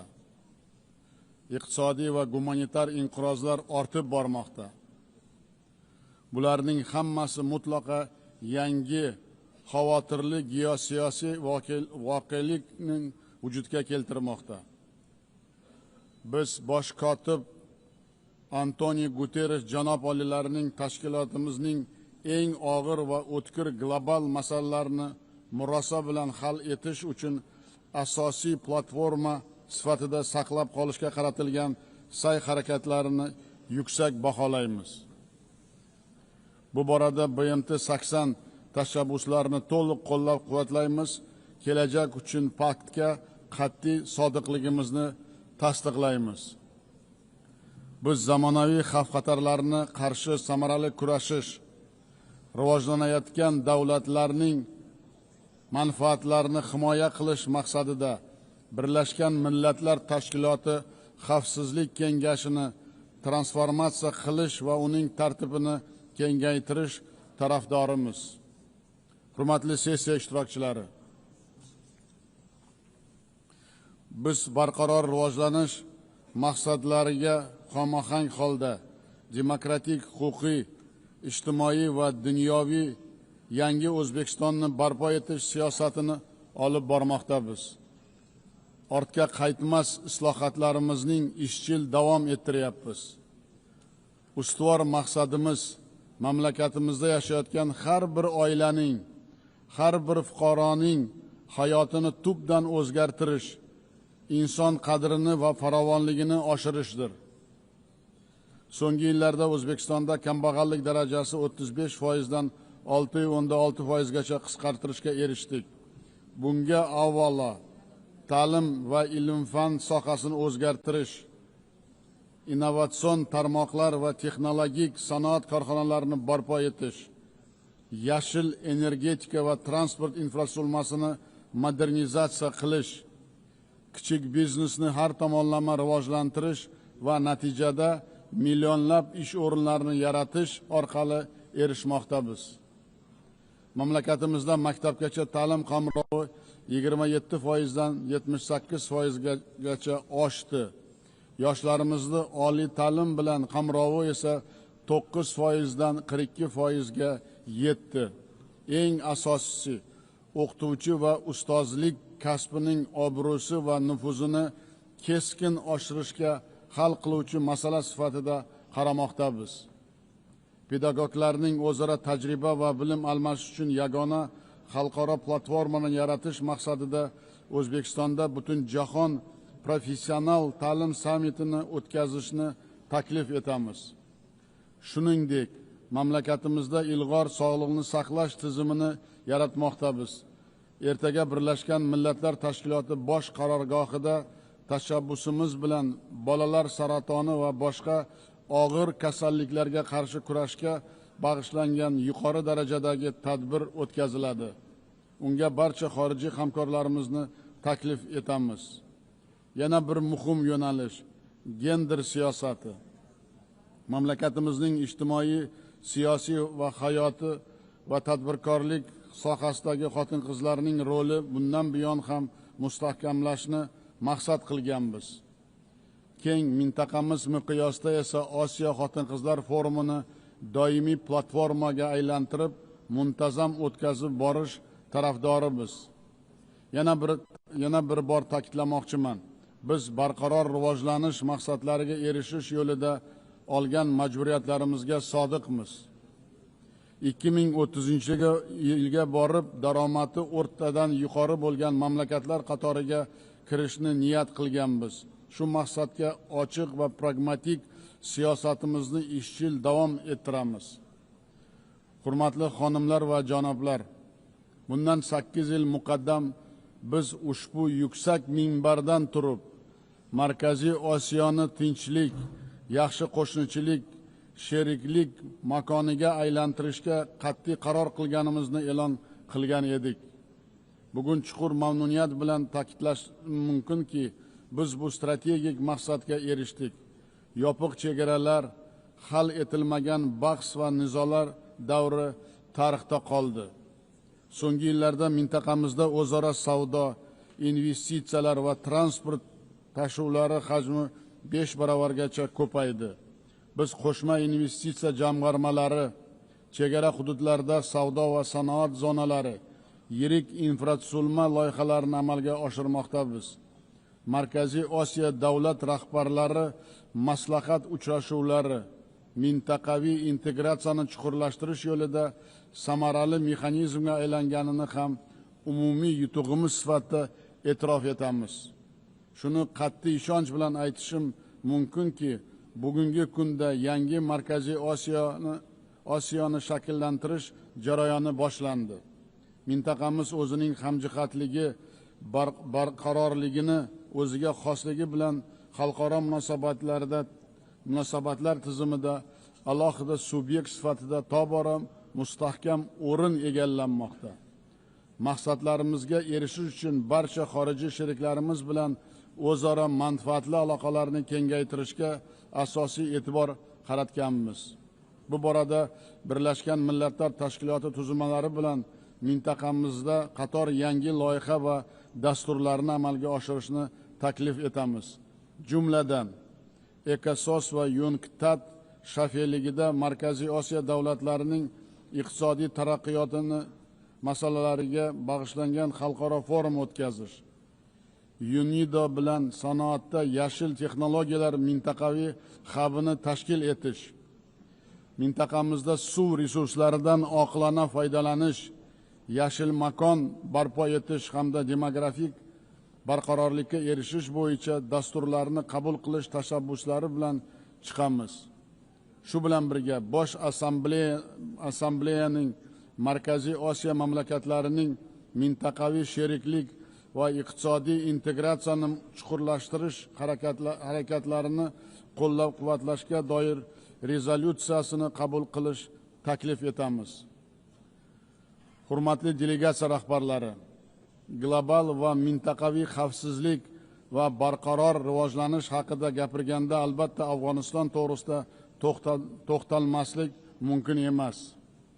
Afg'on xalqining tinch va osuda hayotga bo'lgan intilishini qo'llab-quvvatlash uchun xalqaro hamjamiyat sa'y-harakatlarini birlashtirishi zarur. Shuni alohida ta'kidlashni istardimki, bu davlatning yakkalanib qolishiga yo'l qo'ymaslik o'ta muhimdir. Biz Afg'onistonda katta iqtisodiy va infratuzilma loyihalarini amalga oshirmoqchimiz. Ushbu mamlakat orqali xalqaro transport va energetika koridorlarini rivojlantirish bo'yicha tashkilotimizning alohida rezolyutsiyasini qabul qilishni taklif etamiz. G'azo sektoridagi tobora keskin yomonlashib borayotgan gumanitar inqirozini ham e'tibordan chetda qoldirib bo'lmaydi. Harbiy harakatlarni to'xtatish va siyosiy muzokaralarni davom ettirishga chaqiramiz. Biz BMTning rezolyutsiyasiga muvofiq ikki xalq uchun ikki davlat tamoyilini amalga oshirishning qat'iy tarafdorimiz. Ukraina atrofidagi vaziyat ham barchamizning jiddiy tashvishga solmoqda. Bu muammoning diplomatik yo'llar bilan hal etish bo'yicha yuqori darajadagi muloqotlar boshlanganini olqishlaymiz. Hurmatli anjuman ishtirokchilari, Markaziy Osiyoda global aksilterror strategiyasini bajarish bo'yicha samarali ishlar olib borilmoqda.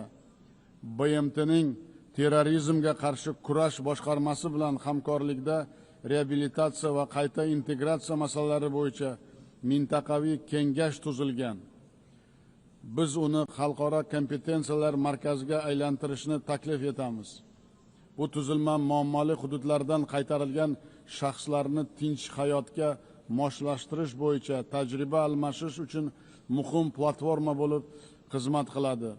Bundan tashqari, terrorizmga qarshi kurash boshqarmasining mintaqaviy ofisini O'zbekistonda ochish uchun zarur sharoit yaratishga tayyormiz. Hurmatli xonimlar va janoblar, bugungi tahdidlarga to'la dunyoda global transport tizimi naqadar zaif ekanligiga amin bo'layapmiz. Bu muammolar birinchi navbatda dengizga chiqish imkoniyati bo'lmagan rivojlanayotgan davlatlarning barqarorligiga salbiy ta'sir ko'rsatmoqda. Xalqaro tranzit koridorlarining xavfsizligini ta'minlash va samarali logistika zanjirlarini yaratish o'ta muhimdir. Shu borada barqaror rivojlanish maqsadlari uchun o'zaro transport bog'liqligining mustahkamlash global mexanizmini joriy etish vaqti keldi deb hisoblaymiz. Shuningdek, tobora o'tkir tus olayotgan iqlim o'zgarishi muammolariga ham alohida to'xtalmoqchiman. Jumladan Orol dengizini qurishini salbiy oqibatlarining jahon hamjamiyatining doimiy diqqat markazida bo'lishi lozim. Biz Orol bo'yi ekotizimining qayta tiklash bo'yicha ishlarni izchil davom ettiryapmiz. So'nggi yillarda dengizning qurigan tubida 2 million gektar maydonda sho'rga chidamli cho'l o'simliklari ekildi. 2030-yilgacha ushbu hududning 80% qismida yashil qoplamalar hosil qilinadi. Yana bir muhim muammo bu suv resurslarining taqchilligidir. Hozirda dunyo aholisining 2 milliarddan ortig'i toza ichimlik suvidan foydalanish imkoniyatiga ega emas. Biz mamlakatimizda suvni tejash bo'yicha butun jahon forumini o'tkazishni rejalashtirganmiz. Mazkur anjuman yakunlari bo'yicha suv inqirozini barqaror taraqqiyot uchun jiddiy tahdid sifatida belgilash mo'ljallanmoqda.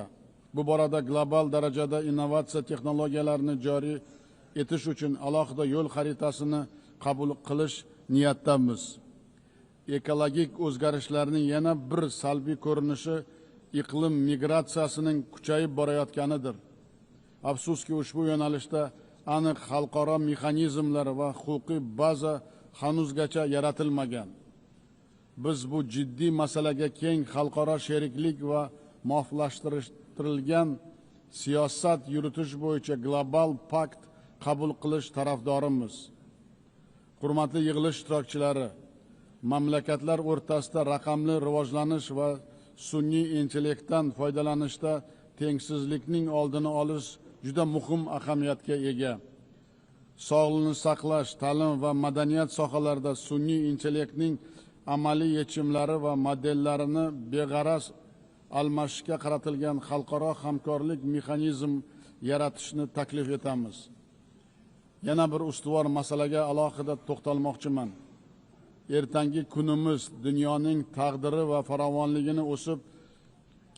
farovonligi o'sib kelayotgan yosh avlod qo'lida. Yoshlarimizni qalbini va ongining tinchlik, gumanizm va do'stlik, o'zaro ishonch va hurmat bilan oliyjanob g'oyalari sindirish dolzarb vazifamizdir. Bu borada jahon yoshlarining tinchlik sari harakatining ta'sis etish va uning qarorgohini O'zbekistonda joylashtirish taklifini ilgari suramiz. Biz jamiyatimizdagi bag'ri kenglik siyosatini izchil amalga oshirmoqdamiz. Shu bilan birga islom ma'rifati g'oyalarini chuqur o'rganish va dunyoga targ'ib etish bo'yicha sa'y-harakatlarimizni faol davom ettiramiz. Yaqin oylarda keng mintaqamiz uchun noyob bo'lgan islom sivilizatsiya markazini ochamiz. Buyuk ajdodlarimiz, mutafakkir allomalar Imom Buxoriy, Imom Termiziy, Imom Matrudiy boy ma'naviy va ilmiy merosining alohida taqdimotini Birlashgan Millatlar Tashkilotida o'tkazish niyatdamiz. Hurmatli xonimlar va janoblar, yangi O'zbekiston barcha davlatlar bilan o'zaro hamjihatlik, ochiq muloqot va yaqin sheriklik tarafdoridir. Biz xalqlar, madaniyatlar va sivilizatsiyalar o'rtasidagi muloqotni mustahkamlash, umumbashariy maqsadlarni ro'yobga chiqarish yo'lida o'z hissamizni qo'shishga doim tayyormiz. E'tiborlaringiz uchun rahmat.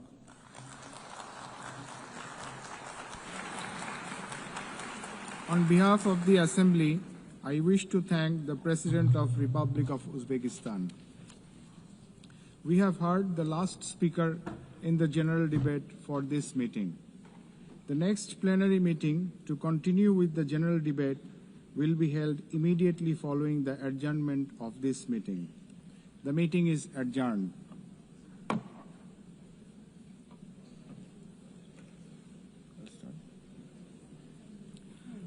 The fifth plenary meeting of the General Assembly is called to order.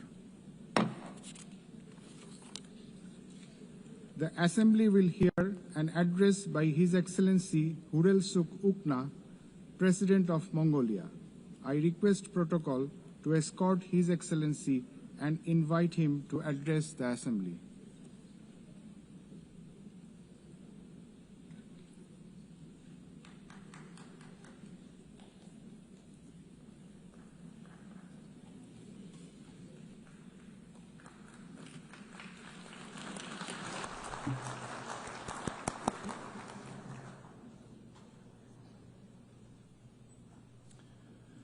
Эрхэм мөндөд чуулганы төлөөлөгчдөө, эрхэм мөндөд ерөнхий нэрийн бичгийн дарга, хатагтай ноёдоо, юуны өмнө нэгдсэн үндэсний байгууллага үүсгэн байгуулагдсны түүхт 80 жилийн босгон дээр зохион байгуулагдаж буй энэхүү чуулганы даргын хариуцлагатай үргийг хүлээн авсан хатагтай Анна Лена Бербок танд чин сэтгэлийн баяр хүргэж чуулганы үйл ажиллагаанд өндөр амжилт хүсье.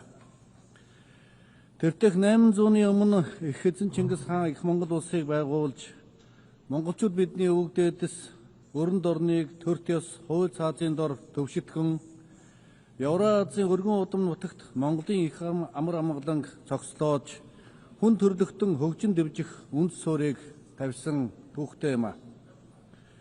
Энэхүү Монголын их амар амгалан өнөөгийн дэлхийн дахны инх тайван, тогтвортой байдлыг сахин хамгаалахын төлөөх хамтын хүчин чармаалтын үндэс суурь болох үс дэвшилтэд үзэл санааг агуулж байсан юм.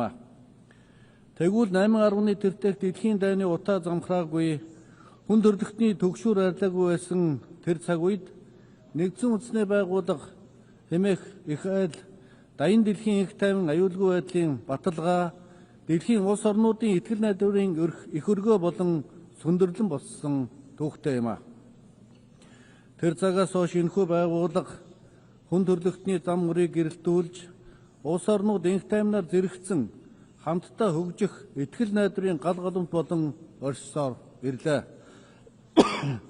Олон улсын найрамдал, олон улсын нөхцөл байдал хувьсамтгай бэрхшээл сорилтоор дүүрмэн хэвээр байгаа энэ цаг үед Ерөнхий Ассамблеийн 80 дугаар чуулган ерөнхий санал шүүмжлийн сэдвийг хамтдаа хүчтэй 80 жил инх тайван, хөгжил дэвшил, хүний эрхийн төлөөх илүү сайхан ирээдүй хэмээн тодорхойлсныг бид талархан дэмжиж байна.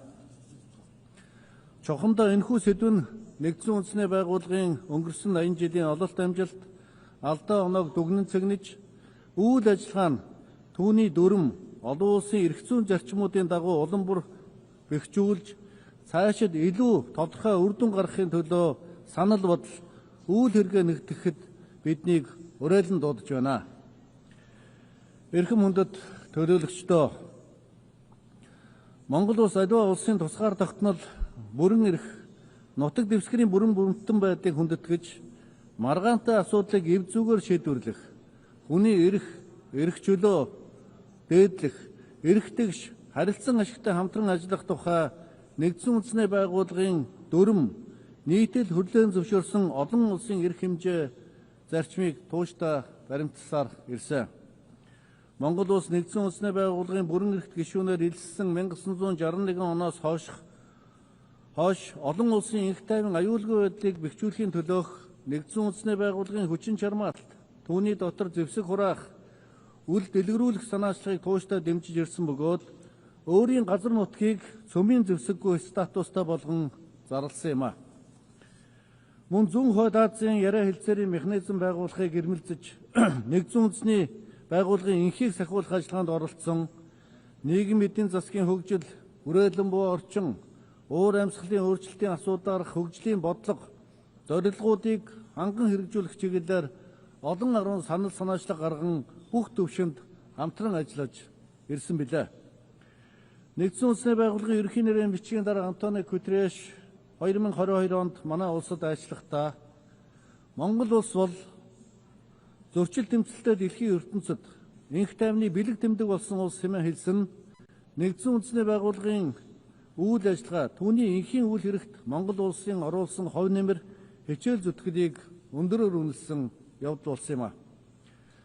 Монгол улс өнгөрсөн 23 жилийн хугацаанд нэгдсэн үндэсний байгууллагын инхийг сахиулах ажиллагаанд зэвсэгт хүчний албан хаагчдаа тасралтгүй илгээн дэлхийн нийтийн болон бүс нутгийн инх тайван аюулгүй байдлын төлөөх үйл хэрэгт хувь нэмрээ оруулсаар ирлээ. Энэ хугацаанд нэгдсэн үндэсний байгууллагын инхийг сахиулах 16 ажиллагаанд манай улсын 23,000 гаруй инхийг сахиулагчид оролцсон бөгөөд Монгол улс нэгдсэн үндэсний байгууллагыг инхийг сахиулах ажиллагаанд цэрэг цагдаа илгээгч 120 гаруй улсаас тогтмол эхний 20 дотор эрэмблэгдэж ирлээ.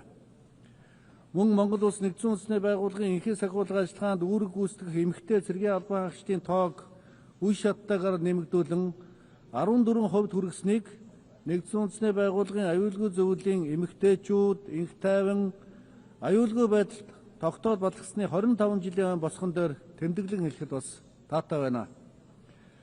Монгол улс цаашид дайны дэлхийн инх тайван, аюулгүй байдлыг сахин хамгаалахад чиглэсэн нэгдсэн үндэсний байгууллагын хүчин чармаалтыг тууштай дэмжин инхийг сахиулах үйлсэд идэвхтэй оролцох болно. Эрхэм хүндэт зочид төлөөлөгчдөө тогтвортой хөгжлийн 2030 хөтөлбөр дуусахаар болоход ердөө 5 жил үлдээд буй энэхүү шийдвэрлэх цаг үед тогтвортой хөгжлийн зорилтуудын хэрэгжилт дэлхийд дахинаа дөнгөж 17% байна. Тэгвэл тогтвортой хөгжлийн 2025 оны эхлэл дурдсанаар Монгол улсын тогтвортой хөгжлийн зорилтуудын хэрэгжилт 66.7% хүрч нэгдсэн үндэсний байгууллагын олон талт хамтын ажиллагааны индексээр 14-р байранд орсон бидний олон 10 жилийн хүчин чармаалтын үр дүн зохих амжилт юм а. Олон улсын хамтын нийгэмлэг гишүүн орнууд тогтвортой хөгжлийн зорилтуудыг хэрэгжүүлэхийн төвшинг нэмэгдүүлэхийн тулд бүхий хүчин чармаалтаа дайчлан ажиллаж байна. Хэдхэн сарын өмнө Испани улсын Севилийн хотноо болсон хөгжлийн санхүүжилтийн асуудлаарх олон улсын 4-р хурлаар тогтвортой хөгжлийн зорилтуудын амин чухал асуудал бол санхүүжилт гэдэг дээр улс орнууд санал нэгдэж хөгжиж буй улс орнуудын оролцоог нэмэгдүүлэх, олон улсын санхүүгийн өнөөгийн бүтцийг шинжлэх талаар олон санаачлага гаргасныг хэрэгжүүлэхээр тогтсонд баяртай байна. Уг баг хурлаас баталсан Севилягийн үүрэг амлалт баримт бичгийг хэрэгжүүлэх ажлын хүрээнд олон улсын хөгжлийн хамтын ажиллагааг хамгийн хэрэгцээтэй нэн эмзэг бүлгийн хүмүүсийг дэмжин туслах, үүнтэй холбоотой сорилт бэрхшээлүүдийг шийдвэрлэхэд чиглүүлэх нь нэн чухал байна. Түүнчлэн Монгол улс нэгдсэн үндэсний байгууллагын хүрээнд далаад гарцгүй хөгжиж байгаа орнуудын ашиг сонирхлыг хамгаалах, эдгээр улс орнуудын тусгай хэрэгцээ шаардлага, онцлог байдлыг олон улсын хамтын нийгэмлэгт таниулах, тэдэнтэй хамтран эрх ашигаа хамгаалах, дэлхийн нийтэд дуу хоолойгоо хүргэх чиглэлээр идэвхтэй